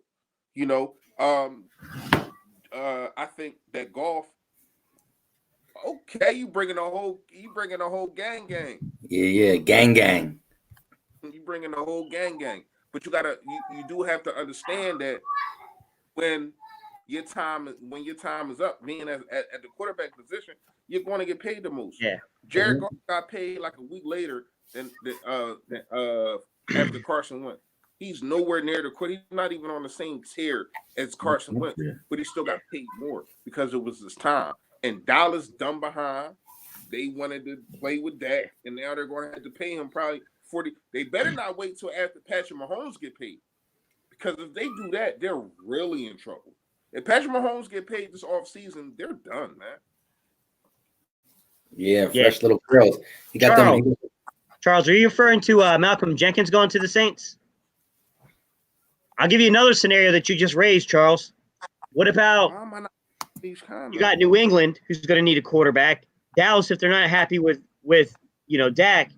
New Orleans, they need one too. Brees not going to play forever. That's three teams right there with a pretty good infrastructure. That price is going to go through the roof. I agree with you, Gate City. It's going to be rough for them, but him going back to New Orleans where he won his first Super Bowl. I mean, listen, because I wanted to keep Malcolm Jenkins. We were me and you were both on the side of keeping him, but for that money, I guess we couldn't. But at the end of the day, I like what we did in our secondary. But I do still love Malcolm Jenkins, so at least he went to a team. He went to a good situation. I'm saying, Charles Smith, I see what you're saying about not signing Cooper. Let me ask you a question: can Dak win without him? I mean, shit, he couldn't really win with him, but still. How about this? Can't win with him. He really can't win without him, though. But they had to do that. You gave up a first round pick, and it was only his second year, so you cannot not sign him. That was I know a lot of Dallas Cowboys fans, and I basically told them that they like, no, we're gonna sign Dak, and I said, y'all not getting rid of Amari Cooper, man. Amari Cooper is going. Dak was a fourth round pick. Amari Cooper basically was your first round pick. So they're going to invest more in the first round pick rather than the fourth round pick, even though it's the quarterback. Oh, Charles Smith. No, you got a point. Yeah, him going to Dallas would be catastrophic. No doubt about it. Like, he would make them a serious contender. There's no doubt about that. Yeah. They still got to find a defense, though, to be championship level. I still don't think they got that part. But that offense would be – it'd be ridiculous. I'm not going to lie. Chill. But yeah, yeah, Jalen, I always felt Stafford is the most confusing guy to me because he's good. On film, he's really good. Man, Detroit has just never done anything with him. yeah, they hurt his What's up? they hurt his career. Listen, if Stafford gets drafted to Yeah. a better team, he's a quarterback that you can win with. Exactly. What's her name, Mike? Huh? It's a I said, what's her boy. name? I mean, they got the curls and all that. He got a lot of hair. He got a lot of hair, but it's a boy. His name is Elijah. I mean, his name is Aiden. Okay. I said it wrong because my first son that was on here was Elijah. Yeah, go ahead. You could do that. It's cool. You better make sure your wife don't see that one. That's all Yeah, I'm saying. it's cool. I picked the Yeah. name out anyways, but no, the first one. No, I told you I got 5. I get their names messed up all the damn No, time. but Yeah. the first one that was on here is Elijah. This one's Aiden, and I have a Mike Jr. too, but he's 8. So But that's actually Yeah. a compliment because people used to tell me my son looked like a girl. I'd be like, oh no, he's a boy, but he got the curly hair and all that kind of stuff. So it's kind of a compliment. Now because you got a girl, he'd be an ugly looking girl. Hey, Charles, I think I missed the context. What do you mean he actually won? I think I missed the context of that, man. You mean Dak actually won? What won what? One playoff game? I don't know, bro. 6 Hey, months Kara, old. don't lie. Did you think it was a girl too? Kara, 6 I know you hear me. Did you think it was a girl too? I mean, he was a girl too. man, like strong. You the muscle on that man. Hey, I'm not getting none of them comments. I don't know why. Is it on your page, Gate City? Because I'm on. Only comments that I'm getting is from Kara. Oh, it does it sometimes. You got to refresh it. Hey, Charles, Galladay, Okay. I don't think the Eagles are going to trade any picks, man. I think it would have to come from player to player. But Galladay would be a beast. DJ Moore, I mean, he's a Philly kid. He's a young guy. He's certainly better than what we have, man. But I don't know. I don't know how much to put into like trades right now. I don't know how much weight to That's put not- into those. And look, listen, I understand that Carolina got Robbie Anderson 2 years, $20 million. But why would you get rid of a 22-year-old promising receiver who just in his second year had over 1,000 yards receiving? Like, why would you get rid of a 22-year-old? Yeah. I mean, if I was the Eagles and you got a 22-year-old DJ Moore still on a rookie contract, I personally would trade the first round for him. I just don't think Howie will. I mean, that's my personal belief. But So you think DJ Moore? So that means you're pretty much saying DJ Moore. You're ready to take him over the Mims, the Jefferson, the Riegers, yeah, I like those guys, but I don't know what they're going to be in the. I know DJ Moore can play, and he's young. Yeah, we do know that, but I don't think he's going to. I think Ruggs is going to be a better player if you can get Ruggs. Now, if you can jump up with Ruggs, Yeah. I'm not getting DJ Moore. Yeah. For some reason, I don't know what it is. It's just I just got a feeling that how we had something cooked up. I don't know what. I don't know what he in the kitchen doing, but I just feel as though he's going to make a splash. He hasn't really made a splash in a year. always. That's funny. He hasn't really made a splash in a year. He didn't make a splash last year. He tried to make a splash the year before. I just feel as though he got something cooked up, man. He don't want to be there, is what I've been heard and mentioned. They need a tight end. You're talking about DJ Moore. So Charles Smith, what you're trying to say? You would give up Zach Ertz for DJ Moore? I think I need compensation. Yeah. I like DJ Moore. I mean, the kid put up 87 catches, 1,100 yards. He ain't exactly wow you in the touchdown department, though. Yeah, 4 of them bad boys. Yeah. Yeah, but he was playing with Kyle Anderson. But not only that, we got to understand a lot of them was in garbage time. The Panthers got blown out a lot this year, man. Yeah. Yeah. So we we look at numbers and we're wowed by it. But then when you break it down, it's like, all right, is the other team playing prevent defense and letting you get 100 yards and letting one receiver get 50 to 60 yards in the fourth quarter or 70 yards in the fourth quarter, just making sure that you don't score because, like y'all just said, they only have 4 touchdowns. So we got to make sure that we understand and we really break down what's going on. Because when you look at 1,100, you're like, oh my goodness, that's a whole lot. But when did it happen? And did you put an impact on the team by doing that?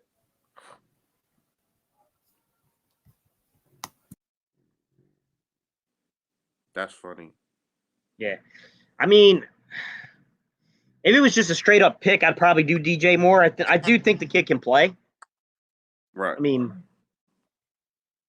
I don't know. I mean, Galladay's a better player to me, but I don't know that Galladay's still in a rookie contract. It's about to run out, isn't it? I would think Galladay, because he's a little older. I think, I think he is like on his last year of his rookie contract. I'm not sure. I gotta look it up. Yeah, I'm not getting how we always got so sleep. Yeah, you're right. Yeah, Galladay's still pretty young, but right. I got a feeling he's going to want some money. Everybody wants money. Everybody wants money, Steve. Like, it's the new thing. Like I said it. I don't know if I said it in the video that I dropped earlier today, but now it's always everybody wants to be the highest paid, no matter if it's 5 minutes, 5 hours, or 5 weeks. They want to be considered the highest paid, even though you might not even deserve it. But that's the new thing right now, and that's kind of what got me scared with the Zach Ertz situation. I ain't gonna lie to you, man. Yeah. I feel as though he wants to be the highest paid tight end, or he wants to be paid like a wide receiver. You know what I mean? Charles, I would take Kenny Galladay. Kenny Galladay's a beast. Like that dude, yeah. For Ertz, yeah. Kenny Galladay allow you to go play 11 man. Kenny Galladay is a legitimate stud, but I like Kenny Galladay. You gotta hope you can get Galladay through the next 2 years without having to really break the bank. That's the problem. DJ Moore is going to give you more time before you got to break the bank. But I don't know, man. Waylon, I know Thaddeus Moss. All right? He played his senior year down here in North Carolina. I coached against the kid. He's got a spectacular catch radius. He's soft as Charmin tissue paper.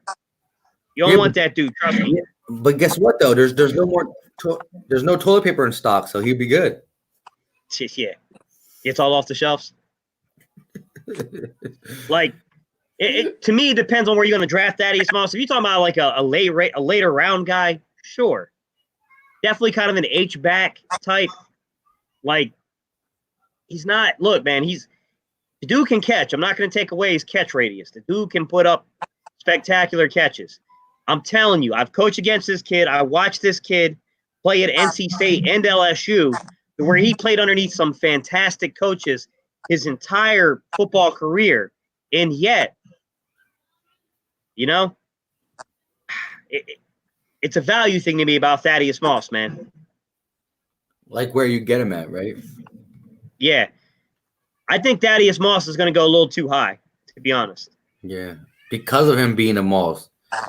But King James. Well, I mean, if you turn on his highlight reels, like the boy can go back shoulder. The boy can like he can make some serious like athletic plays. I won't take that away from him, but he's kind of like Diggs to me. I know it's 2 different positions, but they got a lot of development to do. I feel as though I don't know is he a junior or was he a senior or what? But I feel as though he needed to take another year back to college. Yeah. Like, when you look at the tape, he's not developed yet. Now, maybe he can go to a team that can develop him into that.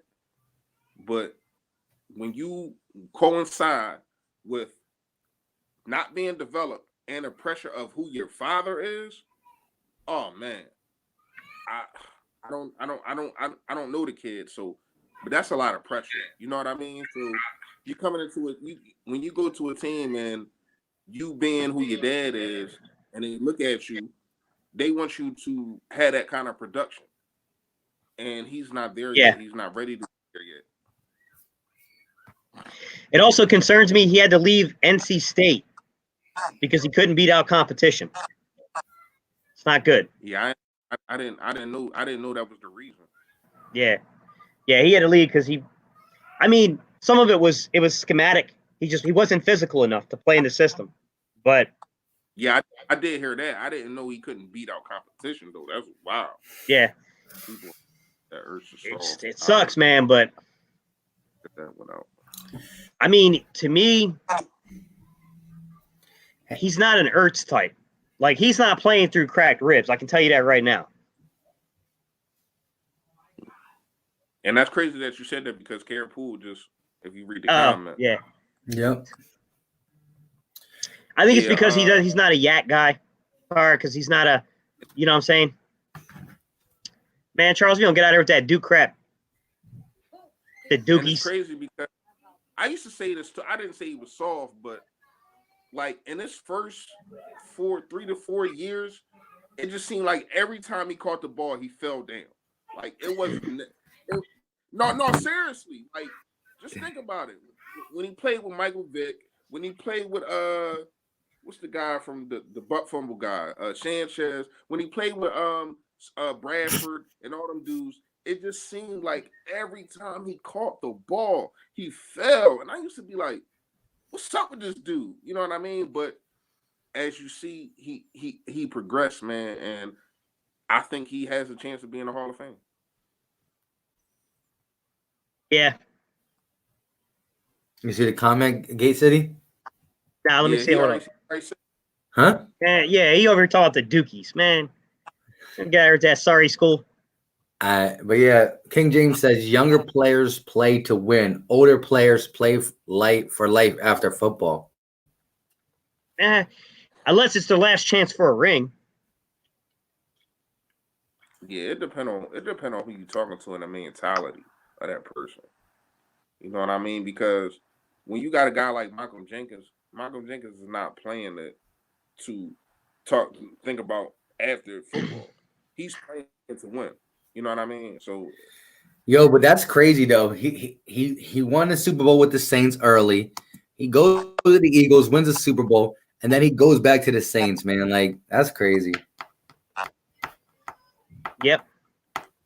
and it just seemed, and it's crazy because it just seemed fishy to me. It seemed fishy. How? I'm a conspiracy guy. Because he signed with them so fast, man. He signed with them so fast. After they did you dirty, put you at cornerback, you wasn't a cornerback, put you at safety, then they got rid of you. And then I ain't gonna say we developed him, but we kind of made him a better player. Yo, You know what I mean? Sean Payne always is Hey, on Charles. the book for Charles, that he regrets made that. me call out how many years it took Duke to win a game in the late 90s or early 2000s of football, bro. Come on. Yeah, Come on. We're going through a small rebuild. Rebuild. Yo, Come on, bro. I remember them pausing games at halftime because Duke finally won a game. Come on, bro. Yeah, but yo, Gate City, Duke, they just got they just brought Daniel Jones in the league. Man, he garbage, bro. I know. But I ain't gonna lie. Y'all might not like what I'm about to say, but I think he's an upgrade from Eli, even Eli in his prime. I look at some of the intangibles that this dude got, and I feel as though with him and Saquon Barkley, I think it's kind of a meshing, a good meshing thing that they got going on. Not saying they're going to be good, but I feel as though they got something going on with him and Saquon Barkley. listen, they're gonna be happy to win like 7 or 8 games. Okay. Yeah. Terrell Crisp said he will be back. Are you talking about Malcolm? Question. Yeah, talking about Malcolm. Yeah, I don't know what he's talking about. I doubt Malcolm's back. Yeah, that's gonna be rough. But yo, wait. So nobody signed Nigel Bradham, right? Nobody Not signed yet. Andre Bradley. So why not try? Why not try to get him back now on a cheap deal? Like we got rid of him for these two reasons. One, he's older, injury prone, and he was about to cost us 10 million. So now why not try to sign this man for like a veteran minimum or something if nobody's gonna give him a call? I think it was deeper than that. I don't know. I'm kind of not plugged in, but I listen to everything. I'm in Philly, so I listen to sports radio all the time. In the preseason, and I said this in a video a minute ago. In the preseason, he missed a preseason game, didn't even show up, didn't even come, and then they called him, was like, "Yo, like what's going on?" And he actually they said we'll send you a car. I think it was I can't remember what game it was, but they said we'll send you a car, and he denied that. So it might be something deeper than just what's going on in the money situation. Two things. One, I'm gonna be getting off this in a little bit because got some stuff I gotta take care of. Yeah, I gotta go eat. Yeah. Yeah. We remember me and Gate City were gonna be done at 2 hours and 55 minutes. So we already been on an hour since you came on. Because that's how much. No. Hey, listen, we can get on. I understand, man. That's my fault. I fell asleep. It's all right. You good, bro? You good? You good. But look, Charles Smith said he will be back when we play the Saints. But actually, come and think about it. I see your Duke basketball, Charles Smith. Ain't gonna get out of here with that.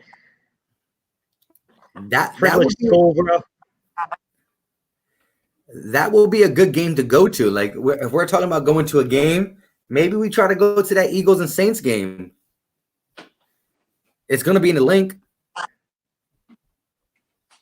Charles Smith, you live in North Carolina? Because if you do, bro, can't go this year, obviously, because they shut down every damn thing. But next year, as long as there's a league year, we'll go to a Duke game. We can watch State take them down, bro. Yeah, I'm cool. I'm cool with that. I'm cool with that Philly Mike. Oh, I got it. Just stop. I'm cool with that Philly Mike, especially, man. It's two teams, and it's. I feel as though it's two teams in this league that own us, and we got to keep it real. I know we talk about the good, we talk about the things that we do, but it's two teams in this team, especially in the NFC, that own us, and that's the Saints, and it's also Seattle. So we got to get this one. We got to get that one next year. I thought it was going to be Seattle this year, especially in the playoffs, but for some reason, man, they got our number. Yeah. Yeah, yo. Carapulco. Charles, if you're in North Carolina, man, just let me know. They're not like college basketball tickets aren't that expensive, man. I can get us some tickets to a Duke game. But yeah, yo, like we said, we're gonna try to find an Eagles game, but it would be nice to go to see the Saints. I mean, that's a game that I'm kind of scared about because I'm trying to get a W when I go, and the Saints, like you said, Saints have our number, but it will be in Philly, and Drew Brees' road splits are a little bit, you know how that is. But yeah, man, definitely we'll figure out a game though. We definitely got to go to a game as long as the NFL is on schedule and the coronavirus is down by that time. We definitely got to get to a game together. Nah, hey Charles, the tickets I earned, man, even for Duke. It just depends on the game you go to. I mean, if you try to go to a Duke Carolina game, yeah, they're gonna be expensive as hell. But Duke State game, I could get us in there for about $60 a piece. Eagles versus Ravens. Ain't that the opener? They didn't put the schedule up. They ain't put the schedule up yet. Yeah, but I heard somebody. They didn't release it yet, right? Yeah. Correct, but I heard somebody said it was that was going to be the opener for. I don't know how they said it, but I don't know. You're right. They didn't put the schedule out yet. I don't know how they would know that. Yeah. Especially with all the stuff going on. I'm gonna go to that when Saints win it out next year if we don't. The only team that's winning. She said if we don't though. She said if we I'll give her that. Yo, my mom, one of my right hand mans is a Saints fan. I know he's sick. It just seemed like it's just something with the Saints, man. Yo, he whatever. almost stopped watching football after Nicole Robbie Coleman got that way with that call. He was hurt. Yeah, I don't know how the hell that happened. But even though, Yeah. like, we try to act like that was the last play, and I know a Saints fan too, and you try to act like that was the last play. You still had overtime, and your man threw an interception. That's You what know I tell him. So see, a lot of people forget that. They just talk about that play. Yeah, but It's check plays it. that. Go ahead. No, I agree. I tell him that all the time. But yo, my boy is ready to move on from Drew Brees. Listen, he loves Drew Brees. He loves everything he did, but he thinks Taysom Hill could be special, and he wants Taysom Hill to be that dude. He's ready to move on. He loves still Drew Brees, but he's like, Drew Brees gets us through the season. But the last couple playoff games, he's been throwing an interception. Like he's been choking a little bit in the playoffs. He got noodle arms right now, man. Yeah. All right, y'all. I'm gonna jump off of here, guys. I gotta go eat. I gotta eat this damn lizard, bro. This lizard's protesting. He's All right, playing in this yeah. damn food bowl. Word, I'm about to get All off right, too, cool. but real quick, I just want to hit this. Paul Chrisman, he said, and his left hand man is a Bills fan. This is my dude too. I knew this man for like Okay. 8 years, so he knows he knows the guy I'm talking about. When I said right hand man, he's like, well, then his left man is a Bills fan. Well, he's a Bills fan. Yeah, he's a Bills That's your fan. Man, get Listen. out of here, man. Well, you know why he subbed in my channel? Because like I said, he's one of my dudes. Like he's like a dude that I talk to all the time. Yeah. And when you first start YouTube, you need to tell your friends. I don't care if you like Eagles, subscribe to my channel. I need to grow this thing. You know what I mean? So Right. he subscribed to me since he was probably like in the top 5 subscribers because he subscribed before I put my first video on, just knowing that I'm going to start doing it. You know what I mean? Right. We had this conversation earlier. Remember, I took everybody's phone and hit the subscribe button for them. You know what I mean? But listen, man, I know we got to get out of here. Once again, man, I apologize to everybody that's watching. I know people wanted to see the kid, but I was knocked out, man. I had a heck of a nap, and now I'm probably gonna be up all night, man. But shout out to y'all. Y'all held it down. I'm pretty sure I'm probably gonna watch this drawing. I'm probably gonna watch the beginning and see what y'all talked about. And y'all know what it is, man. Stay Philly, stay fresh, y'all. Hey guys, we appreciate y'all tuning in. 444 Philly fan, man. We appreciate you, bro. all day. Appreciate you, 4-4 Philly fan. Bird game. Charles Smith been down for the calls for the longest time. And we just broke a record. We talk about 3 hours and all that. We up to 4 hours, man. Yeah, these last 2 streams, bro. Ooh. Yeah. Bro, we were going to be done at 2:55. Would have been a perfect thing. But then this man got on and got us going. So at the end of the day, thank you guys for tuning in. We're down to the, only got like 15 people watching. So it is what it is, though. But appreciate y'all for, keeping up with us, man. 4 hours is a long time. Hey, bro, y'all. Yeah, guys. For real. We appreciate y'all, man. Like, 4 hours ain't no small feat to stick in. Yo, Carapul said, fun video, guys. Good job. One more video, Mike, because she said something nice on her comments, and she said her last comment on my last video was, you got 2 more videos of me being nice. So she's counting this as a video of her being nice. Oh. Treat you with the live stream. Yeah, she's But Paul 44, much love and respect, bro. Hey, Bird Gang 114, bro. I saw your question just before we jump off real quick, man. The short answer is I got to look and see who's even available because Reggie Ragland just signed at linebacker. I mean, I don't even know who's available anymore. Like, I'd have to look it back up again, man. But yeah, like I said, thank you for being nice, Kara, and thank you guys for watching. From the beginning to the end. Who's jumped in the last an hour? Who's been here all 4 hours? Appreciate each and every one of you guys. With that being said, until next time, Peace, guys. we out.